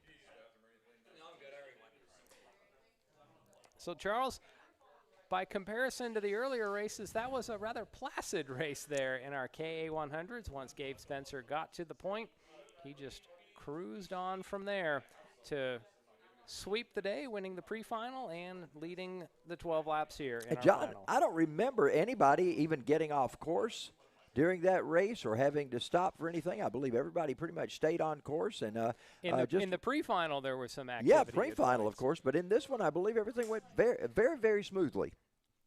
Well, coming up next should be our tag cadet and rookie battle. So they'll be set to go 12 laps. So let's tell you about tag cadet and rookie. Here's who we got lined up for you. Talon Laney, we met him earlier today. The number 48. Luke Giglio, in the 68. He has had an eventful day today. Adam Durst in the 81. It's Matten Fanian in the number 99. Max Cristea in the 139. Ryan Perez in the 12. Ruben Greer in the 20. Isaac Carvalho in the 21. Colin Berghofer in the 26. Arthur Naptian in the 30. Francisco Puerta in the 77. And Gabriel Lopez Velarde in the 825. Now, that's the way we have them listed right now. That's sort of numerical. The finishing order from the pre-final earlier today. Max Cristea was able to pip Giglio at the line by less than 1 second. Gabriel Lopez Velarde was third. Then it was Adam Durst, Kalen Berghofer, Ryan Perez, Isaac Carvalho, Francis Porta, Talon Laney, and Martin Fanian rounding out your top 10. So we're set to go 12 laps. Hopefully all of our drivers from the pre-final have been able to make some adjustments and they'll be back out on track. But that will be getting underway momentarily. Well, there you see them going through tech down there. You see that shot of them in the tech area. Of course, a lot of karts in that last race, so a lot of tech going on for these drivers. And we never hear much about the technical side of things from the folks down in Tech Shed. All we know is how they finish and how they show up on Race Monitor at the end. Sometimes we find out those official results do change a bit, but we don't always know that. Right. The tech really is just weighing the cars, that each car has to get to a certain weight. But it's not so much that they'll disqualify racers for illegal equipment, but if there's been contact on track, that's when you'll get some driver changes or some position changes. And we have young Bowen Green right here ready to talk to us. Man, congratulations. You've had a great day today. Tell us about your day so far. I haven't raced. What? You didn't race. Okay. What? Will, what are we talking about? You didn't race, so what are we talking about? Okay. All right, okay. I didn't know exactly what we're doing. Well, Bowen Green has joined us here, and we are talking to him about what he has done so far. Tell us what you like about Atlanta Motorsports Park. I like all the elevation changes and all the twisty turns that can get you off camber and on camber. And you could really pick up a lot of speed on the back straightaway if you do it right. Well, now, the back straightaway, so that's your passing point, huh? Yes, sir. All right, so what division do you race in? Mini Swift. Mini Swift. Okay, well, that's Bowen Green. You can see him out here in the future at Atlanta Motorsports Park. Let's get ready to roll as we get our next ones going.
We are ready to get this race underway right now. It's Tag Cadet and Tag Rookie on the racetrack. Let's check out the lineup for you. Talon Laney is in the 48, Adam Durst in the 81, Max Christia in the 139. It's Ryan Perez in the 12, Isaac Carvalho is in the 21, Colin Berghofer in the 26, Arthur Natapian. Notapedian. I'm going to get that right. His dad has told me that a number of times. One of these days, I'm going to finally get that right. I messed up Arthur. Arthur Notapian is going to be in the number 30. Francisco Puerta in the 77. Gabriel Lopez Velarde is in car number 825. Matten Fanian is in the 99. Luke Giglio is in the 68. Ruben Greer is in the number 20. So, John, it is a historic day. Tag Cadet and Rookie on track. So Rookie is age 7 to 10. Cadet age 8 to 12. These carts generate about 10 horsepower. And we got a good start. Green flags in the air. We're going to go 12 laps in our Tag Rookie Cadet final. So well, in an unusual situation, we get a green flag first time by. How about that? As we got one car already around, quickly rewrites the ship, and we won't have any slowdown as they're 3 wide off of turn number 2. So action aplenty already here in our Cadet and Rookie Tag final. This is a race within a race, so we'll be crowning an overall winner, as well as typically we'd have a second rookie winner somewhere in the class. Did I see Giglio up front? Is that what I'm seeing right now? Giglio was second in the pre-final to Max Christea. We'll have to see. I'm looking at the helmet color. I think that's Christea with that sort of red valence on the front of his car. We'll have to see where the cars stack out when they come around, timing and scoring. So they worked their way. We'll know in a moment. They worked their way off turn number 16 right now. Here they come down to 17. We will check them out as they cross the loop right there at the AMP symbol. It's Max Christea. He is your leader right now. In second spot, Adam Durst. Talon Laney has moved up to third spot. Luke Giglio is back in fourth. And Gabriel Lopez Velarde is your fifth place car in the number 825. So one car is out ahead by 3 seconds. That's where Christea is. You can see Christea already heading down the hill out of turn 4 in that 139 cart. No pressure to his rear. Unlike in the pre-final, Charles, where he and Giglio were locked tooth and nail. Great battle for second, and then a big battle shaping up for fourth. But Christea, if he looks behind him, he'd see exactly what he would like to see. Now that helmet color, for some reason, I think that Giglio, that helmet color in second. I believe you're correct. Christea's got to wonder, if he looks behind him to see who's there, he's got to say, are we still racing? Where did everybody go? He's got such a lead. He's thinking run away and hide at this point. Just head for the hills at this point. So he's going to come around to put 2 laps on the board. Then we'll get a rundown of our leaders. We see a quick pass down the inside of 17. Giglio is in second, then Durst. Lopez Velarde just got by Laney for fourth place there. So lots of action still on track. I think it was Arthur Nahapadian that spun on that opening lap. He is currently scored in 11th overall last. Yeah, I think that's going to put him. I think he was the driver who spun. Meanwhile, up front, Christea is out front. Giglio has regained his position. He's run almost all day long. Second, even though he's run up front quite a bit, he just hasn't finished that way. He's got quite a bit of distance to try to see if he can gain to get up there with Christea. But right now, it's Giglio running in second spot. Adam Durst is third. Gabriel Lopez Velarde is fourth, and Talon Laney is in fifth spot as we complete lap number 2 of our racing so far. And that's the battle you see on track is for second on back to about 6th place. Christea has most of a front straightaway lead. Giglio maybe hoping he has one of those warp drives in the car to get up and battle for Christea for the lead. But 3.5 seconds the gap. Boy, you can really see it there. Christea leads, and then Giglio maybe got a bad exit there with Durst trying to get close for second place once again. And then it's Gabriel Lopez, Laney, Fanian, and Perez, your top 7. Top rookie overall right now is Lopez Velarde Look running in fourth. Look at Durst trying to put a move on Giglio as they head down into turn number 9. It's Durst. He's got that little blue fairing, the blue and sort of pink fairing on his car. Giglio just ahead of him as they work their way up the hill. So those two drivers battling it out for second and third spot right now. Giglio, a lot of shoulder checking there, looking to see what Durst is doing behind him. Boy, not seeing Giglio able to catch up to Cristea. So we have a great battle for second. You're not missing anything as our leader, Cristea, already has about 4 seconds in hand. Well, if Max Cristea had the advantage of seeing what we see, he would love to see those guys battling hard for second and third spot back there, because that's allowing him to go unchecked and just run as fast as he wants to and race the course itself without having to race any kart per se. Second through eighth all on your screen there as we have a great battle for that part of the track, but your leader, Cristea, way out ahead. Now as we see Durst move to the inside of Giglio, Cristea coming up on one of the slower cars. He'll look to just slide right by and continue his great race so far. It looks like Durst has gotten by Giglio there for second, as Durst has that black helmet. Giglio has the either iridescent or multicolor helmet. Yeah, Durst did a good job going into turn number 9. He took the inside route. That put Giglio on the outside. He outbraked him down to the inside, so he was able to take up that spot. So we'll move him now up to third position. And look at this. Gabriel Lopez Velarde has now moved to third. Durst is in fourth. Talon Laney is in fifth. Giglio is your leader. When did that happen? Something just changed in timing and scoring, so we're just going to watch the race that's happening here. This might be one of those baubles by Race Monitor.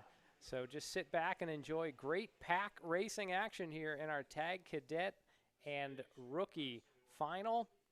5 laps on the board. We still have 7 more to wind out before us. It looks to me like Cristea is still the leader in the 139. I'm not sure exactly what's going on. That's the way it looks to me on the screen right now, with Giglio in second spot. John, is that what you're seeing? I would think that Durst in that black helmet, but who knows? Let's just enjoy the race here. I would have been surprised that Cristea could have pulled so far in front, but according to timing and scoring, something's a little funky in the timing and scoring, because it actually has Giglio being way ahead. Maybe Giglio's way ahead. We don't know. We're getting the cross flags 5 laps in, though. So some drivers are showing with 6 laps. So there's Giglio. No, that's Cristea. That's Cristea, yeah. With the red sort of front piece on his car. Well, we know that is the black helmet. That is Durst. Isn't that correct? At this point, we don't even know, Charles. So we get addicted to this timing and scoring. Short of some close-ups, it'll be difficult to see who is who on the track, unless we get some numbers in there. I'm not seeing Giglio's helmet. That's usually the telltale sign we see on him, and I haven't seen his helmet in a while. That battle, the blue cart there, 26, is Kalen Burkhofer. Must be holding off Ryan Perez in the number 12. Gorgeous day for racing here once we got by some lightning in the area and a light shower. Once again, we're back under sunny skies and what is setting up to be a beautiful late August evening here in the North Georgia mountains. Well, according to timing and scoring, we're showing Luke Giglio out front in his 68 machine and Max Cristea in the 139 in second spot. That's why we've got them scored so far here at the racetrack, so we'll see how that shakes down as the laps start to wind down. 7 laps complete now. It's a 12-lap race in the finals for our Tag Cadet and Tag Rookie. Okay, trying to look at numbers, I did see the 81 of Adam Durst locked in that battle, so he's probably running in 5th where the timing and scoring has him. Maybe it was Giglio with that red valence that had pulled out, because it's about a 7-second lead, so we'll see as the race continues to unfold. We have, of course, in the Tag Cadet, that's Giglio. He is our leader in that division that's running within these 2 divisions. Gabriel Lopez Velarde is in the Tag Rookie. He is the top runner there. He is running 3rd on the racetrack, but he is the top rookie in his class. Now that trio's Talon Laney, Adam Durst, and Kalen Burghofer, as now we see Durst move to the inside of Laney, not quite able to get the pass made there. That would be a battle for 4th, 5th, and 6th. One of the cars getting way over the curbs. Well, Giglio has had a day where he's run up front all day and then wound up with 2nd place finishes, so it would be fitting that he get the win in this one this afternoon. He has worked hard today, let's put it that way. So drivers head downhill through the kink as we see 81 and 26. So that would be Adam Durst and Kaylin Berghofer. And then I think it's Talon Laney. That's your 4th, 5th, and 6th place runners on track. We have 8 laps complete, 4 more laps to go. Not even quite 3.5 laps, actually, at this point as they work their way up the hill past the halfway point in this particular lap. So our leader, Luke Giglio, he comes by right now to complete 9 laps. He has already passed start-finish. There you see the drivers going into turn number 15. So Giglio out to a healthy lead at this point. We're waiting for an update in timing. It's scoring 12 seconds, the difference, as tag rookie Gabriel Lopez Velarde is scored in 2nd place at this point. He was able to get by Max Cristea, the winner in the pre-final earlier today. Wow, Velarde is the top running rookie. He's running in 2nd spot behind Luke Giglio. That red car looks slow. That's Cristea's kart, and he seems to have lost some top-end speed. Let's see what happens if that's Cristea in 3rd. Let's see if they're able to shoot by him. Don't know what kind of problems he may be having. So that would be 2nd place Velarde rolling through turn 9. Then we have 3rd, 4th, 5th, 6th, a logjam of cars. Well, Cristea having trouble holding the field behind him right now. There you see a couple of drivers moving out to the inside. Clearly, he is slowing up some of these cars. I believe they have faster karts than he does. They just can't work their way by him right now. 2 to go. That was Giglio you saw going by. Look at the lead he has. His 3rd on back is just getting to turn 16 now. So Cristea really struggling off 17. Now we can see, I believe that's Adam Durst moved to the inside. So Cristea slides back to 4th. Great run today for tag rookie Gabriel Lopez Velarde. He's in 2nd place. What was that? You said sitting in the hammock, as now we see Cristea pull to the right, and he heads to the pits. Day done. An unfortunate ending for the winner of our pre-final earlier today. So, Charles, what was that term used? I think sitting in the hammock. In the rocking chair. In the rocking chair Yeah. is where Lopez Velarde is. He's in 2nd with about a 3-second gap back to this great battle we're watching. You don't remember the old CB days of the 70s, Well, John? My goodness. I'm kind of remembering from Smokey and the Bandit where they put the bandit in, but it was called the rocking chair. It's called the rocking chair, Okay. yeah. I was a little post CB days there, Charles. All right, here they come out of turn number 16. You see the battle as they come by. 11 laps complete now for Luke Giglio, and the rest of our field works their way by. White flag is in the air. It's the final time for the drivers in the tag cadet and tag rookie. You can see the gap from 2nd to 3rd there as Lopez Velarde goes up the hill. Now we see some side-by-side action for 3rd. For now, Adam Durst holding off Talon Laney, and then it's Berghofer and Perez all right there under a blanket for 3rd. And they make their way by final time. You'll see Giglio not long from now. He'll get the checkered flag as we've got a side-by-side battle going on into turn number 6. Giglio has checked out Gabriel Lopez Velarde, Adam Durst, Talon Laney. They're all battling hard right there. So, Charles, forget under a blanket. You could almost put those 4 under a cocktail napkin at this point with these karts. We don't know who's going to come out in 3rd, but we know our winner, Luke Giglio, your winner today in Tag Cadet. Set to come around in 2nd will be Gabriel Lopez Velarde, who will also claim victory for the tag rookie. But here we go, the battle for 3rd, to the stretch, to the line. Talon Laney comes home 3rd, Berghofer 4th, Adam Durst slides to 5th, and Ryan Perez holds on for 6th place. Man, those 3 guys up front, you got to give it a hand to Luke Giglio. He came out finally a winner today. Gabriel Lopez Velarde, a great race for him. And Talon Laney on that last lap, really working up to gain about 3 spots on the very last lap. So a lot of action as this race ended for our drivers in the tag rookie and tag cadets. So all our drivers will go through tech. Tough break for Max Cristea, winner of the pre-final. He was running in at least a podium spot, and you could really see, just seemed like power went away from that car, Charles. He just wasn't able to maintain speed. And then on lap 10, he pulled into the pit area, 2 laps short of the end. Wow, what a race for those guys. We will be set to get our Lo206 races going on, Lo206 Senior and Lo206 Master coming up next. We've already got the lineups for those. Let's check them out again. These are numerical lineups. This is not the way they'll start on the field. How about we just look at the pre-final, how they finished in the pre-final? Okay, yeah, give us that, John. That's a good idea. Danny May was the winner of the Lo206 Senior Master pre-final earlier today. So he will start on the pole. Ryan Curtin in the 37 will be alongside. The second row should be Matt Lassiter and Harrison Browning. Ryan Florentino and Adam Phillips should make up row number 3. Grant Lockwood with Carson Craig should make up row number 4. Martin Nybert and Paul McIrie, row number 5. Austin Gargis and Theodore Simonoff, row 6. Frank Baldozer and Camilo Orbez, row 7. Juan Pablo Garcia and Chris Arencia will make up row number 8. Noah Rivers and Brandon Moebs, row 9. Row 10, Shandon Carruthers and Ryan Schneider. Row 11, Clabe Ferguson and Aaron Putnam.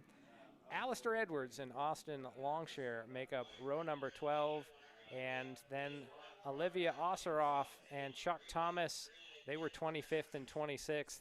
David Fusco and Jarvis Lee, 27th and 28th, but they didn't complete the full distance, so we don't know if there might be some mechanicals or some dropouts, but that's how they finished in the pre-final, and how they should line up. We should see Danny May, and I think he has that, trying to see which one is May, if he's that gray helmeted.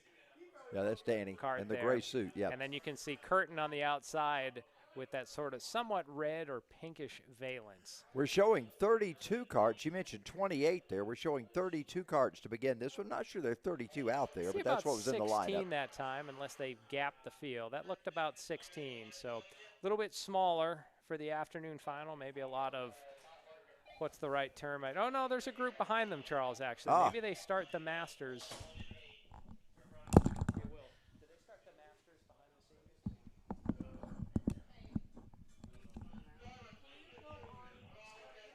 I think somebody's just off course. I'm not sure exactly what's going on there, John. They seem to join up. That's 2, 4, 6, 8, 10, 12, 14, 16. About 16 there, but there was another group maybe about 10 seconds behind on the track. So we don't know if they might stagger the Masters or stagger the start so that we don't have basically a log jam coming to the start. But we should see Danny May on the inside, Ryan Curtin alongside. Let's see if we get a good start this time. I see 17 carts. Let's see if we're going to get the green. And we got a no start that time. Just about when the leaders go up the front straightaway, you see, I'll say, the second echelon come around. It's almost like bike racing. We have 2 pelotons out there. But this is our leaders group here. Maybe they just split them so it's not. If you had 30 carts head down into turn 1, I think you're just asking for trouble when they get to the bottom of turn number 2. Yeah, well, we've got a lot of guys out there, a lot of guys trying to win this one. Let's see what we get. See if we get a good start this time. Maybe this will be the charm as we bring these carts around for the 3rd time. Looks like they're pretty even, Steven. So we look down to our starter. Green flags in the air. We're underway in our Lo206 Senior Master Final. And I think the Masters may be coming across the stripe about right now. They did seem to be a bit behind.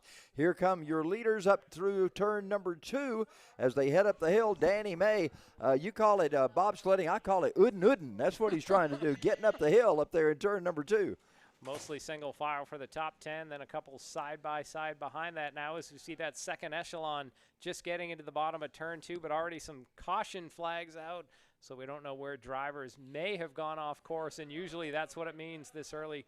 Great drone cam action as Danny May leads Ryan Curtin off the S's. Yeah, Danny May comes up through the S's right there. A good shot of that, and good shot of how those drivers work those S's. There you see the Masters coming behind them as they head down to 6. It's mixed back there. So I have a feeling they just separated the fields for safety's sake as our top 4 nose to tail.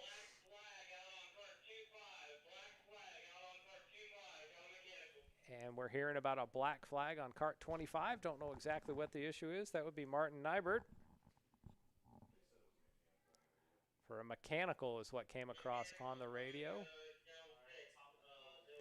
So look at that log jam up front. Charles, this was the race earlier today where the top 6 put on a whale of a show. It looks like we're setting up for one of those Talladega-type finishes here at Atlanta Motorsports Park karting complex. They head down to Danny May, your leader. In 2nd spot, it's Ryan Curtin. Matt Lassiter is 3rd. Harrison Browning is 4th. And those carts are all just right there together, those top 4. We've got 2 behind them. That is Ryan Ferrantino and Noah Rivers, as those two cars run together going up into 5th and 6th position. So a lot of battling going on as they take it down to turn 15. So Danny May is in that sort of gray helmet. Curtin has the reddish valence, and then Lassiter is in the mostly blue, both car and fire suit. And then in 4th place is Harrison Browning.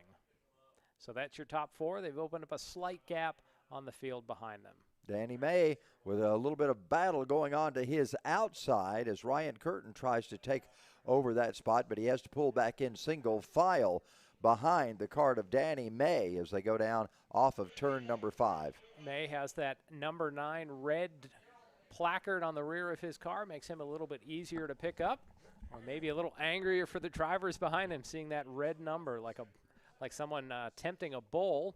But for right now, we're at top 4, and then we have 5th and 6th, Carson Craig and Ryan Fiorentino, and then it's a gap back from there to the rest of the field. The number 9 has been a pretty lucky number for Dawsonville, Georgia, so let's see if that continues to work out for Danny May. I've heard of a guy that had that number here in Dawsonville. Couple of guys. Yeah. All right, here they go. Danny May, still your leader right now. There you see Curtin right behind him as they come down off of 17, and they will log in 3 laps complete of our 12 for these drivers. Grant Lockwood, Noah Rivers in a battle for 7th and 8th. Most cars are paired up. Now here we're seeing some of that second echelon, more great action on the track. So these are the Masters. Chris Orencia led Jeremy Durst on that last lap around. So they did split up the seniors and the Masters. Masters having their own battle here. And at least on that lap, Durst leads Edwards. Well, you go wide. Oh, my. Almost into the tire barriers off there. Now we got a side-by-side battle. Boy, the guy that went to the inside seemed to have lost it. Now he's going to end up losing a spot through that turn 4-5 complex. Going wide didn't hurt the leader of that little group. Now we're going to see a pass down the back straightaway. It looks like with ease down into turn number 9. So our Masters battle heating up, as is our senior battle up front. That's some good racing going on there, and good shots from the drone cam and also from our camera over there off of the S's. What a good shot we got from those big battles going on there as those Masters guys battle it into turn 14. There you see the leaders of the race coming by. They're already in turn 2 heading up the hill. Can't quite catch a number on the carts there, but those are the Masters. So once again, two races within this race. Looking at the top master drivers seems to be Frank Baldozier with Alistair Edwards and Chris Orencia seem to be the top runners in the Masters. I'm not sure that that's the battle we're seeing, but we do know those are master drivers. So action all over the track here in our Masters, as well as at the what we'll call the front, the seniors. We're on the last lap, 0.16 seconds the distance between Danny May and Ryan Curtin. Action all over this track as we've scored 24 carts racing at some point during this race today. And right now, 4 laps complete with up front still Ryan Curtin has taken over Danny May. I did not see that happen. We must have been focused on Masters during that time. On the good old boys here in the Masters division. So action all over the track as we see another 3-car battle, weaving and dodging through 14 and 15. And they'll be hard on the brakes. We get side-by-side, maybe a little contact through 16. That's not a safe place to be side-by-side. We got drivers coming up to the halfway point here in just a moment. They'll be coming by. We still follow that battle as they go into turn number 2 for Masters.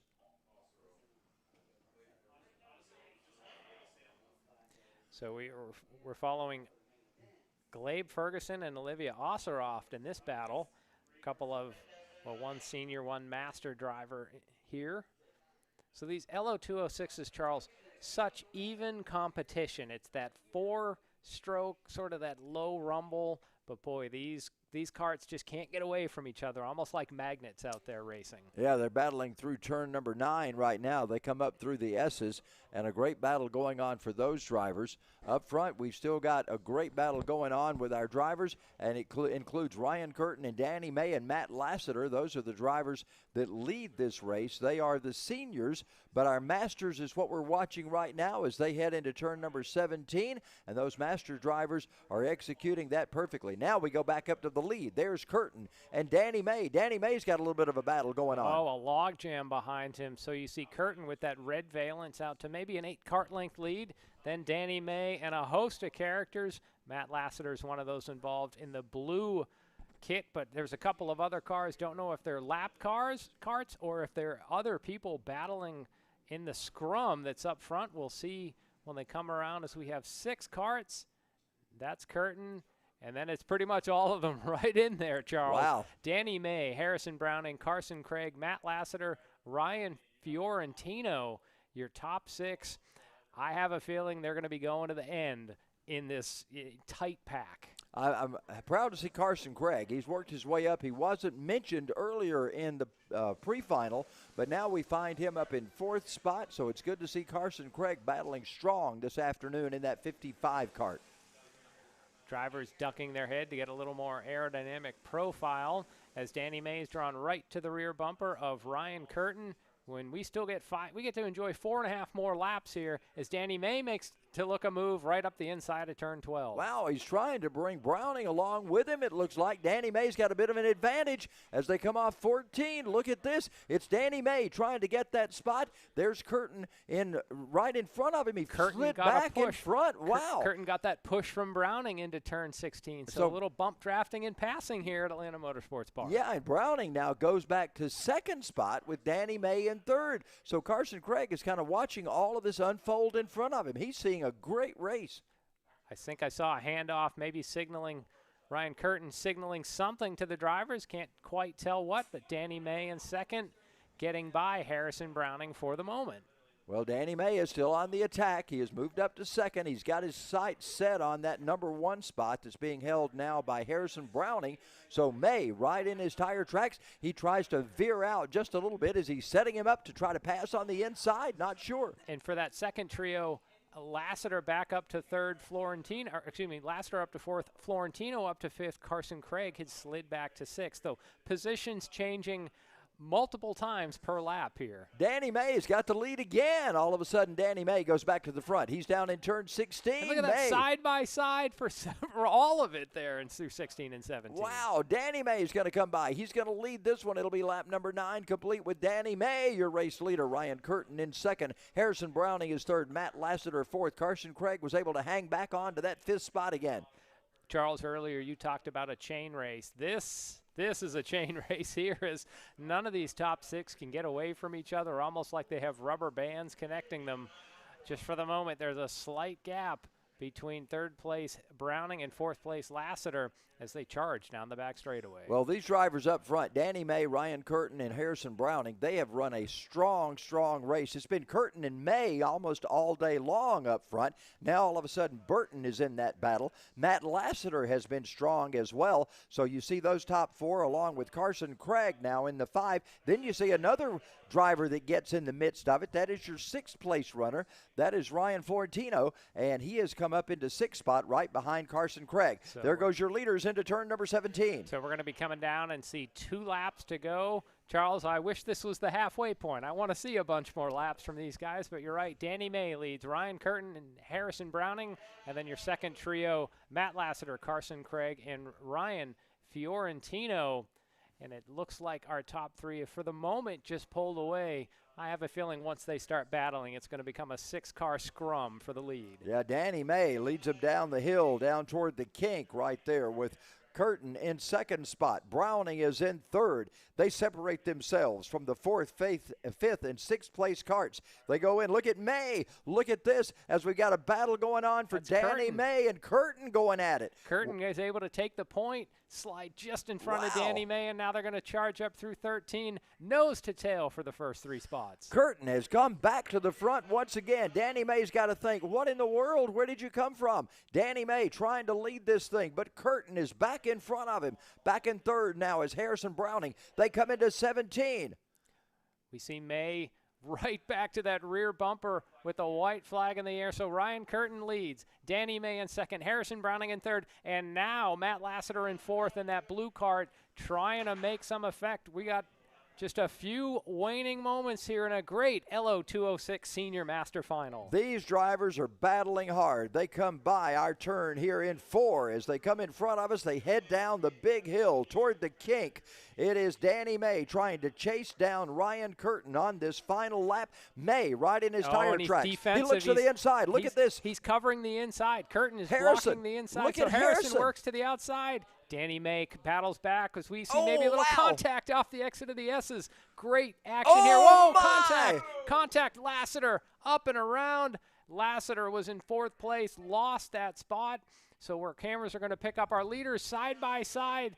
Danny May back to the front. Oh, wow. Ryan Curtin looking to the outside. They're through 16 and 17. Side by side to the stretch. Little contact. Ryan Curtin has a hand in the air. Ryan Curtin wins our Lo206 Senior race. Danny May second. Carson Craig comes home in third. Harrison Browning in fourth. And Ryan Fiorentino rounds out a wild top 5. Matt Lassiter, after that spin, recovered for 9th. So I think we saw some of everything there, Charles, on the last lap. Passes, crossovers, Kart's getting a little airborne and spinning. And somewhere in the midst of this, we also have our master final. If I'm looking, Alistair Edwards, when they last came around, was running in 16th, might have been the master leader.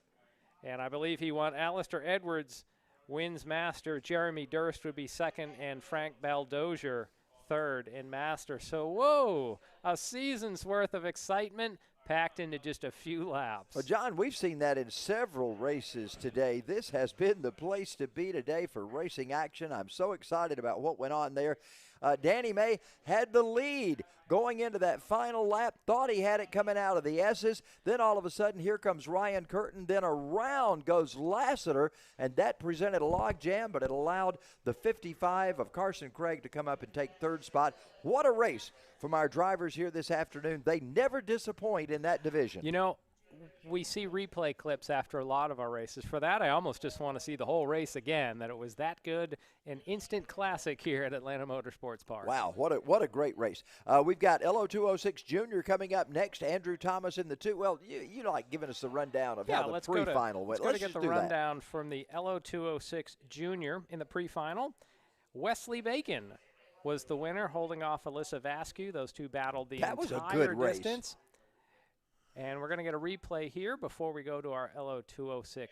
Well, I can't wait to see the replay of this one. Call it, John. This is our kid cart. Our kid cart they were showing on the kidney bean there. So we want to see that Lo206 Master Senior final. But wow, what an epic battle that was. So again, a little kid cart highlight. A little jelly bean to whet the appetite for the real candy, right? Is that what you're going to say? A little bit of a tease there. Hi there. This is another different highlights. That was the end of the kid cart we might have missed. I don't know exactly what we're seeing here. Other than, wow, what a great finish we had. Ryan Curtin was able to beat Danny May. Carson Craig recovered for third. Harrison Browning and Ryan Fiorentino rounding out the top 5. So we were talking about the pre-final of Lo206 Junior. Wesley Bacon was the winner earlier today, battled all 10 laps with Alyssa Vasquez, and she finished second. Ethan Shore was third, Logan Bice fourth, Andrew Thomas came home in fifth. So that should be their starting order. We'll see who's able to make it out. Grady Hughes didn't log any laps in the pre-final. We'll see if he's able to answer the bell for our 12-lap final. Okay, we'll get them underway here in just a moment. Can't get over that last race. What a great race that was. I thought Danny May was finally going to get the win here today.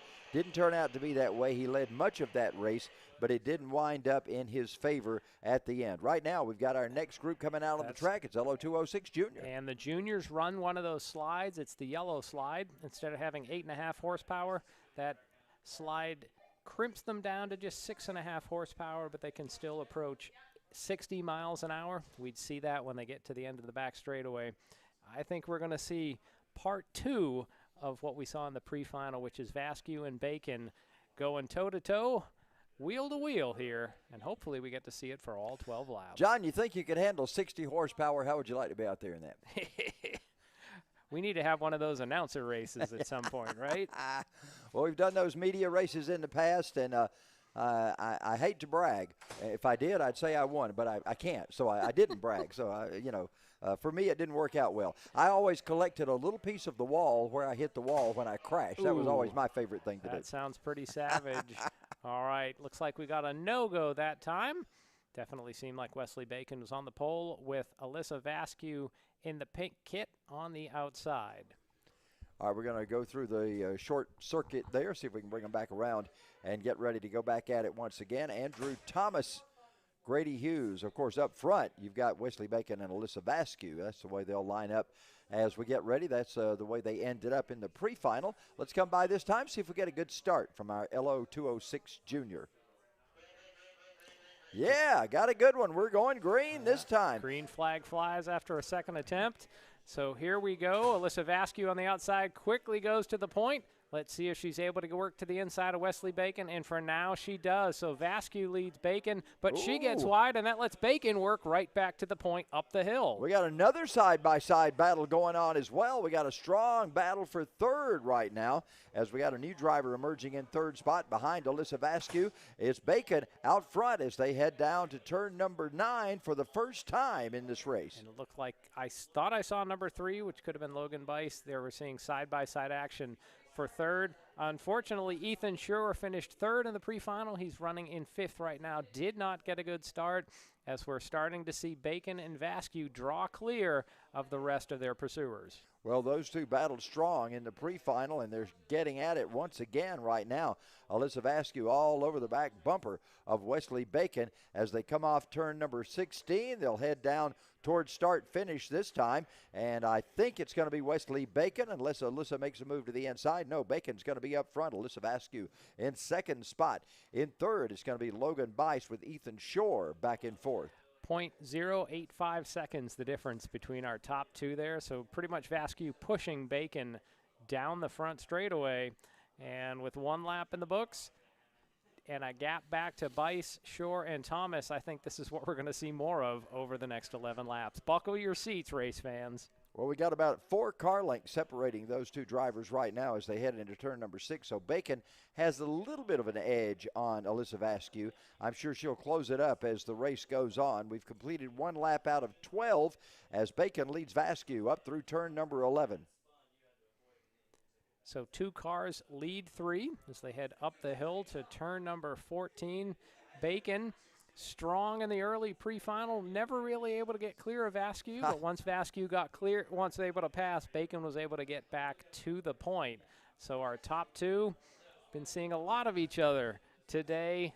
Once again, the narrowest of margins between Bacon and Vasquez, really just 1 kart length there. We talked about them being about 6 kart lengths apart going into turn number 9, and then all of a sudden as they come off 14, it looks like Alyssa is using the bulldozer to push Bacon. I mean, they're that close when they come off turn 9. Right now, you see just about 3 feet separating those 2 cars as they head down to the kink. It's accelerated up to There 4 feet. Now it's the back to bump 2 draft. feet Yep. again. Or what are they? Rubbin's racing there, and we're seeing a little down the back straightaway. Alyssa Vasquez pushing Wesley Bacon towards the finale. Well, as we've talked today several times, driver up front's got to run perfect laps in order to stay ahead of that second-place car. That is certainly the case right now for Wesley Bacon, as Alyssa Vasquez almost took a look to the inside. Did you see that? She peeked out for just a second. You have to wonder, is she trying to make Bacon hear some footsteps back there, or is she content to ride in second and just log some laps at this point? I think based on the early thing, she wants to try to get to the point, but Bacon has just a strong enough kart. He's able to fend off any approach. So far, it's Bacon that comes up off of turn number 2 and up the hill. Alyssa Vasquez, that's where he separates just a little bit from Alyssa. He gets about a 6 kart length lead, then she tightens back up as they come off 4. So if the past holds, we're about to see some more bump drafting down the back straightaway on our drone cam here. Vasquez ratcheting that distance down. Not quite as close as last time, but Bacon really not getting anywhere as she is right in his tire tracks. She really brings on the pressure as they go down through that fast part of the racetrack. Another fast part of the track is coming through 14 down to turn 16, and that's where we'll see Alyssa right there close in on Bacon once again, coming off 14. They seem evenly matched like an old IROC race, Charles. Vasquez right there. Ooh, maybe a little contact on the entrance to 16. I thought Alyssa was going to make a move to the inside. There comes Bacon across the line. Vasquez in second spot. 4 laps complete right now out of the 12. We still got a lot of racing to go in this Lo206 Junior. Coming up after this, our final race of the day, the Shifters and Tillisons will be on track.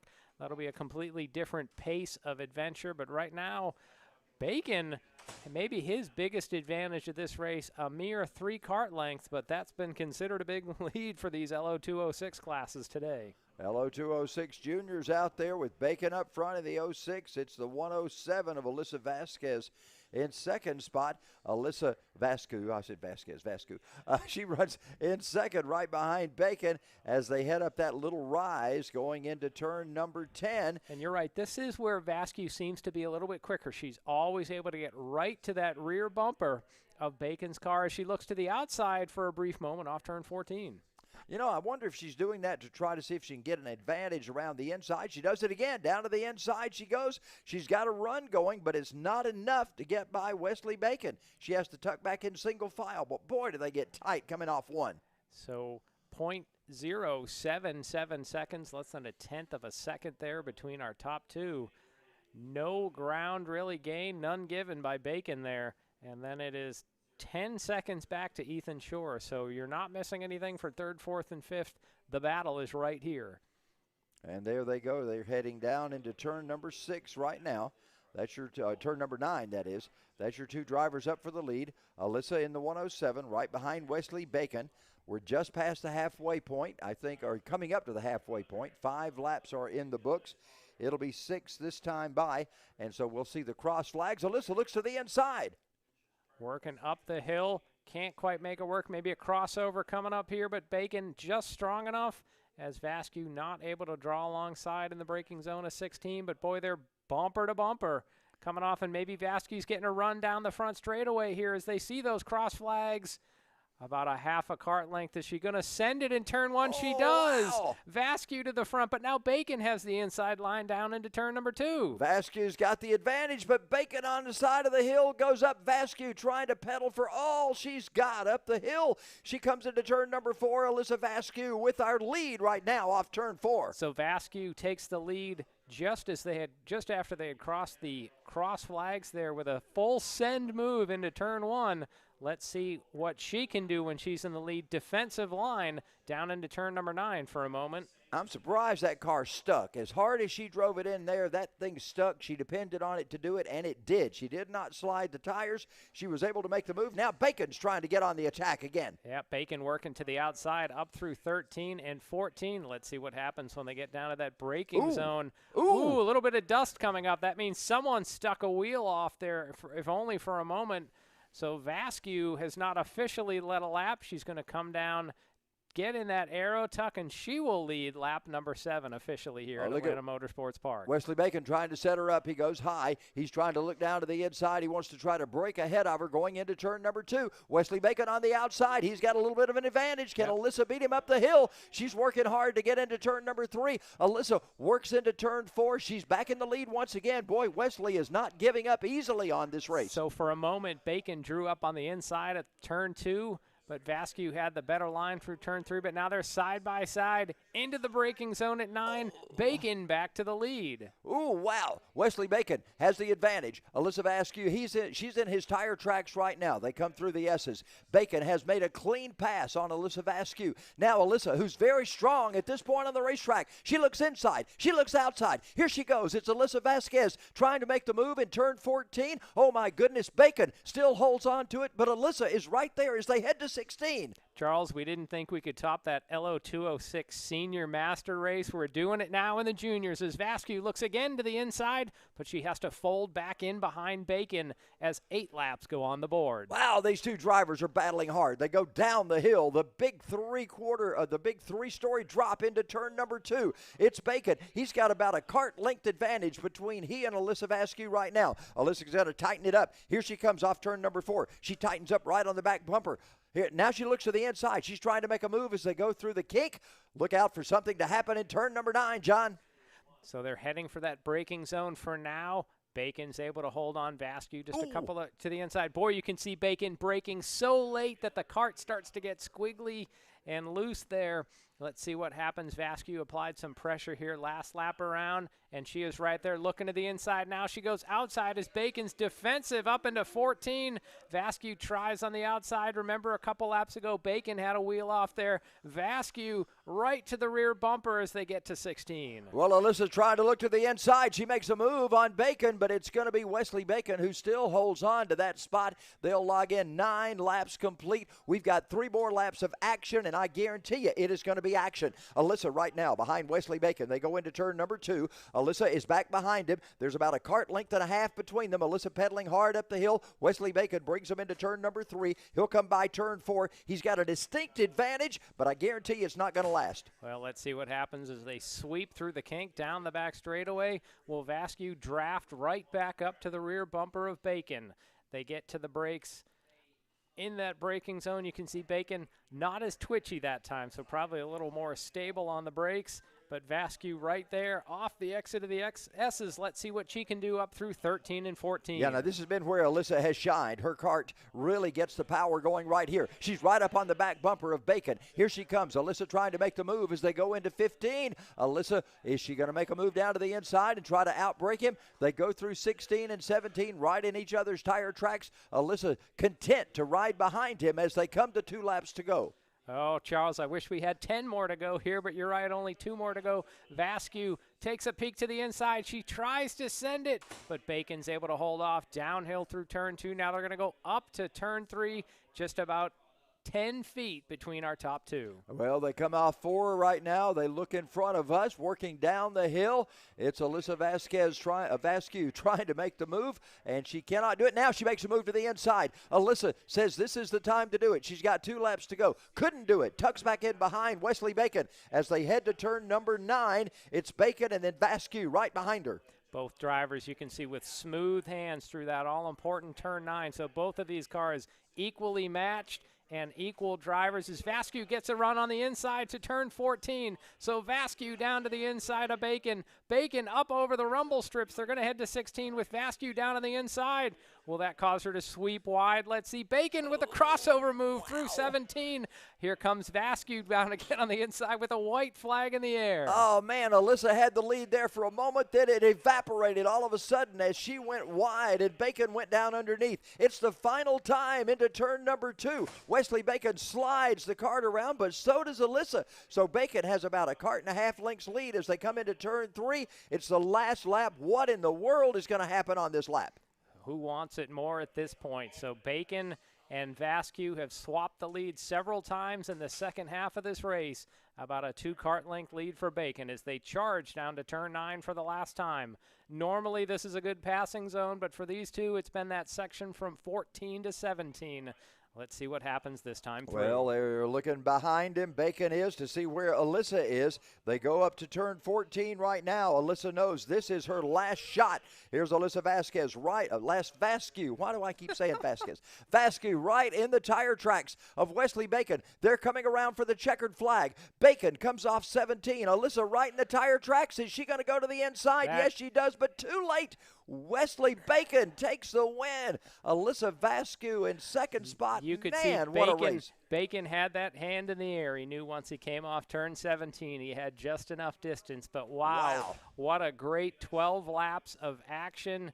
An equal match race was Wesley Bacon able to hold off Alyssa Vasquez. The same result that we had during our pre-final. You know, those kids have got to be worn out, and they got to be happy. I mean, they put on a show for everybody here today at Atlanta Motorsports Park. Congratulations to Wesley Bacon, and also congratulations to Alyssa Vasquez. What a great race they put on, and outstanding race for our Lo206 juniors here this afternoon. Well, John, we've come down to the wire. You know what? We need to have an Lo206 announcers class out there. That's what we need for the next time that we're back here at Atlanta Motorsports Park. And we'll be back, race fans, Saturday, September 10th for round 7.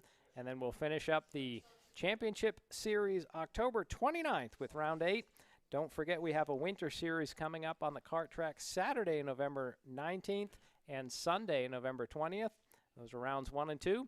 And then we'll have rounds 3 and 4, December 10th and 11th, another Saturday, Sunday pairing. So let me ask you, if we're going to race, do you want a yellow slide or you want no slide on your car? I don't know.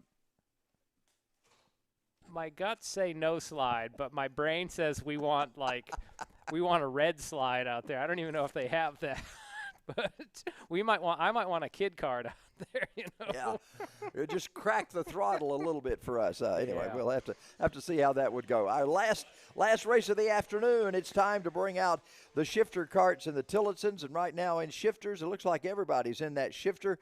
It's well, give us the rundown of the pre-final, John. Angus Hunt was the winner by just 0.17 seconds over Sam Carden, so they should make up the front row. Tyler Witt and Liam Buckley, 3rd and 4th. Travis Vernazzi and Grayson Butler were 5th and 6th. Owsley Cheek and Joe Foster, 7th and 8th. And Danny May with Grayson Ball didn't complete any laps. They were 9th and 10th on the pre-final scoring. So we'll see who answers the call here. Once again, starters use a standing start like the kid karts. They will... This is really the only point in the race they'll use the clutch on the shifters. From that point on, they can just blip the throttle to be able to work the sequential shifter with their right hand. So right now the drivers will clamp down the clutch with their left hand, and when they're about to go, you'll see those plumes of smoke start to billow from the exhaust. That's them on the gas. And then when they get that green flag, they will just let go with the left hand of the clutch, not the wheel. Let go of the clutch, and we'll be underway. So we see Angus Hunt on the inside. In the 7-Eleven, Sam Carden alongside. Well, one good thing about this is generally we get a green start. We don't have to worry about having a false start, so we've got everybody lined up. We will get the green and get everybody ready to go. All of them give thumbs up, so that's a good sign. This start is almost like you were talking Top Gun, like a start off a carrier, and we see, boom, Sam Carden gets a huge start there over Angus Hunt, and he's going to win that battle down into turn number 1. And Charles, you know already, they're just at speed at this point. These shifter karts can accelerate up through the gears so quickly. Sam Carden got the better of the jump there over Angus Hunt. Almost caught sleeping as maybe Hunt has a problem, or excuse me, that's the 97 maybe having some problems there. Liam Buckley exiting off turn 4. John, you mentioned the word speed, and that is one thing that is for sure about these karts. They do have a lot of speed. They'll be making record times around this racetrack. Let's watch him as Sam Carden takes the lead. He's already up in turn 14 right now as our leaders are getting ready to put one lap on the boards. So Hunt got snookered on that start attempt, so there we see Carden coming around. Let's see if Hunt will be able to get back on par. Charles, I'm going to make a movie reference here. It's not Days of Thunder, but these shifter karts are running at ludicrous speed. Can you name the film? Ludicrous Speed. John, I have no. If it's earlier than E.T., I am not familiar with. Or later than E.T., I am not familiar with. It is later than E.T. It's from the movie Spaceballs, of all things. That is not one of my. That is not in my library of movies at home. That's late 80s, though. It's a Mel Brooks film. You'd seem like you'd enjoy a Mel Brooks film. I'm a Blazing Saddles kind of guy. Okay. It's a parody where they make fun of sort of all the aliens and Star Trek and Star Wars, all of those films together in a mashup parody. When you say ludicrous, I think of a singer. I don't think of the words, so never mind. I'm a little more advanced than that. Ludicrous was they basically went beyond warp speed, and they just had a line that said ludicrous speed. So that's really what these shifter karts can do out there. Right now, just a shade over 50 seconds. Wouldn't be surprised to see some 49-second lapses. Right now, Sam Carden continues to lead. over Tyler Waite, who's in second. Yeah, Tyler Witt. Danny May is back in third in the 62. It's Joe Foster in the 85 in fourth, and Liam Buckley in the 970. That is your fifth place cart. They have already put in 2 laps out of the 12. Laps are winding down here for the afternoon of racing at Atlanta Motorsports Park as we're just about ready for, did you say this is round 6 already? This is round 6. Hard to believe it is already late August. The days are long, but it seems like the months are short here in racing. Unfortunately, Angus Hunt only scored with 1 lap. Appears he has had some sort of mechanical issue, so our pre-final winner appears to have been retired early in the final. Yeah, that's going to take him out of this race, and yet he had such a great race in the pre-final. You hate to see that happen to anybody. Working our way by right now as we complete 3 laps, it's Sam Carden who continues to lead this, and he's the driver that got the early jump in this one so far, and now he leads the way as we're 3 laps in. Danny Mays running in third. He was a driver that picked up the win earlier, or was he second in that wild Lo206 Senior Master Final? So Danny May hoping to improve upon that here. Has to get by Taylor Witt in second and then somehow find his way forward to Sam Carden, who's our current leader. Everybody's pretty much evenly spaced. Sam Carden quite a bit ahead, but everybody pretty evenly spaced around the track right now. So not a lot of action going on at any point as they all are running the track mostly right now instead of racing each other. Well, with these shifters, it's so hard to find a passing lane because you can cover ground so quickly that unless you make a pretty good sized mistake, you'll be in the right spot for the next passing lane to be able to defend. So we'll see what happens to continue. Tyler Witt, Danny May, your closest battle on the track, and that's what we're seeing here. May in that sort of green and blue car with the white helmet. Witt driving with the black helmet. Yeah, that's the best battle on the track going on between those 2 guys right now. And they are back in second and third spot right now as they try to chase down the leader, Sam Carden. But Carden is already through the S's. I mean, they got a lot of work to do to catch up with him. So we'll continue to click off the laps. As we've said, the laps go off rather quickly here in our shifter kart division. We also have to wonder about the durability of these karts. We saw a few that had mechanicals in the pre-final. We have to have just enough to hold the kart together for 12 laps. And Charles, these 2-stroke engines that they're running, I mean, you're easily turning 12,000 RPMs or higher. So it's so easy for something to break on one of these when you're running that many RPMs. Well, they are working their way down right now. We're coming toward the 6th lap, just about halfway through this race, as almost ready for the cross flags to come out at halfway. There you see Danny May coming through that section of track. You can see a wiggle from the driver there. So shifters, I've heard you have to drive a little bit different than the normal karts. You almost want to back the corner up a bit and diamond it so you can shift at the right point. So we'll see.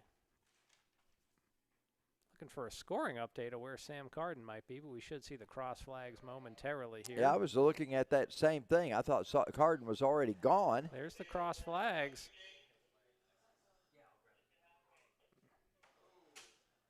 We got 1 car off. We got a car off right at the exit of turn 2 and up the hill. Was that Carden by chance? I don't know who that was.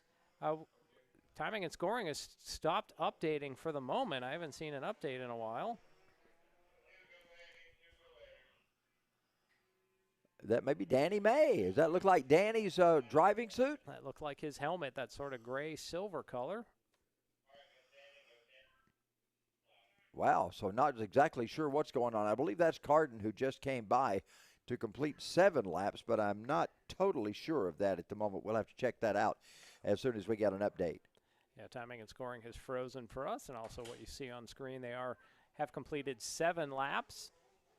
Carden did have red on the front of his car as he's going to scream by the car that is stopped, which we believe is Danny May.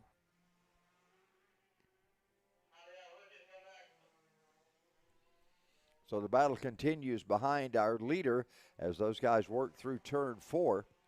They head down now through the kink, and we'll be coming up on 9 laps complete here in just a moment. I think we have now completed 8, if my my scoring is correct in my head. Anyway, we'll find out when we see 2 laps to go. I guess that we're at the 10 lap mark.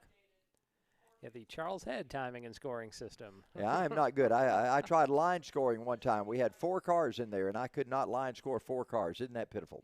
Of course, I was trying to announce at the same time. So That's some difficult multitasking right there to do. They bring it up off of there. That may be your leader going down into turn number 6 right now. That is your first place car. That is Sam Carden, and he leads us through the S's. Like a skier going down the slaloms, Charles. Just carves right through those S's at such incredible speed. It's just unbelievable, and he's so far ahead of second place. There's Carden going into turn number 16. That is Sam Carden. He's your race leader. He will come by. He should see 2 laps to go this time. And maybe not. Maybe that's 3 laps to go. So Carden on the brakes through turn 2, and this is that part where the shifters really shine up that hill. Barely seems like they even blip. Exactly right. A couple of upshifts. They do whatever they can to keep the engine RPMs at that peak torque and peak horsepower band. Use all 32 horses that are in that engine right to their right side. And with water cooling, boy, they really put on a show. Look at how he just carves right to the inside of each of those S's. And, you know, he's got to be, you could look at that and tell he's running pretty darn fast through those areas right there. That fastest part on the racetrack right there at 14, he just flies through there. They can reach speeds in excess of 90 miles an hour and, once again, an inch off the ground. So the sensation of speed, and I have to imagine the G-forces these drivers are feeling, not just side to side but front and back, because these accelerate very hard. And when they're on the brakes, boy, they're downshifting as well. So you don't want to wheel hop it, but you're almost coming forward out of your seat. Yeah, they come through the shadows of our tower here. That's your leader as he takes it down to turn number 9. Sam Carden goes into turn 9. He'll work through turn 10 and the S's as he comes back through, and we should be in the waning laps of this one right now for the shifter carts. You had mentioned the shadows, so the hour is growing late here. We've just past 6 o'clock local time here outside of Atlanta, Georgia.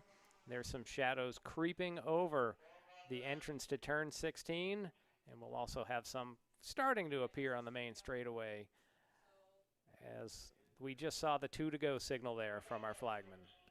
And there goes Sam Carden through the second turn right now as he works his way up the hill. And you're right, John, they don't even pause as they come up that hill. They look like they've got the same speed that they would have going into any other turn just to be able to slow down once they get to the corner. From drone cam, the track looks flatter than it is, and with these guys, it looks like, you're right, it's just flat. They're just on the gas, couple of gear shifts, and there they go. A little curb hopping there from our leader Carden as he got off the exit of turn 9, and you can see the suspension. I wouldn't say suspension go to work. You can see the chassis rattle over some bumps through turn 12 and 13 there. There is no suspension on these.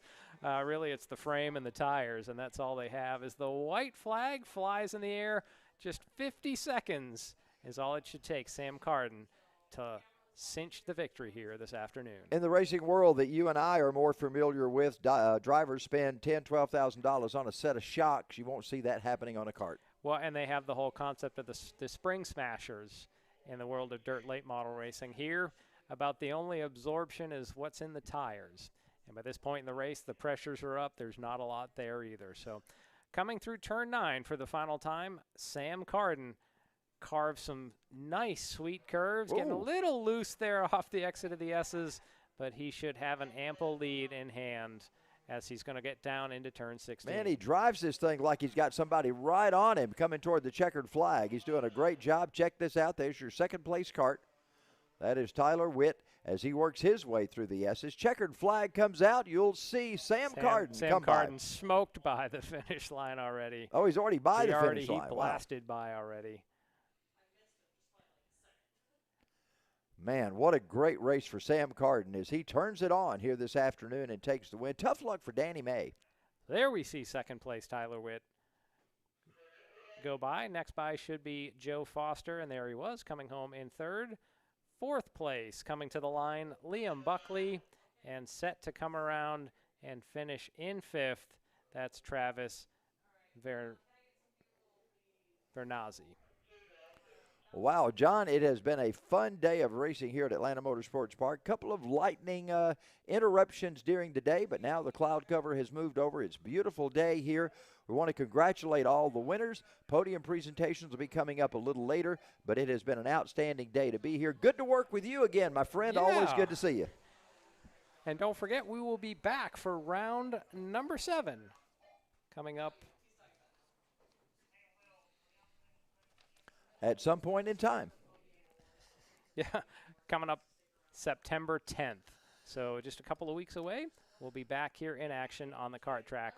If you've been watching on Facebook Live or YouTube, we appreciate you joining us, and we welcome you to join us again when we're back broadcasting on the 10th. Absolutely. Thank you so much for being with us. It's Atlanta Motorsports Park, and check us out for podium finishes coming up in just a few minutes.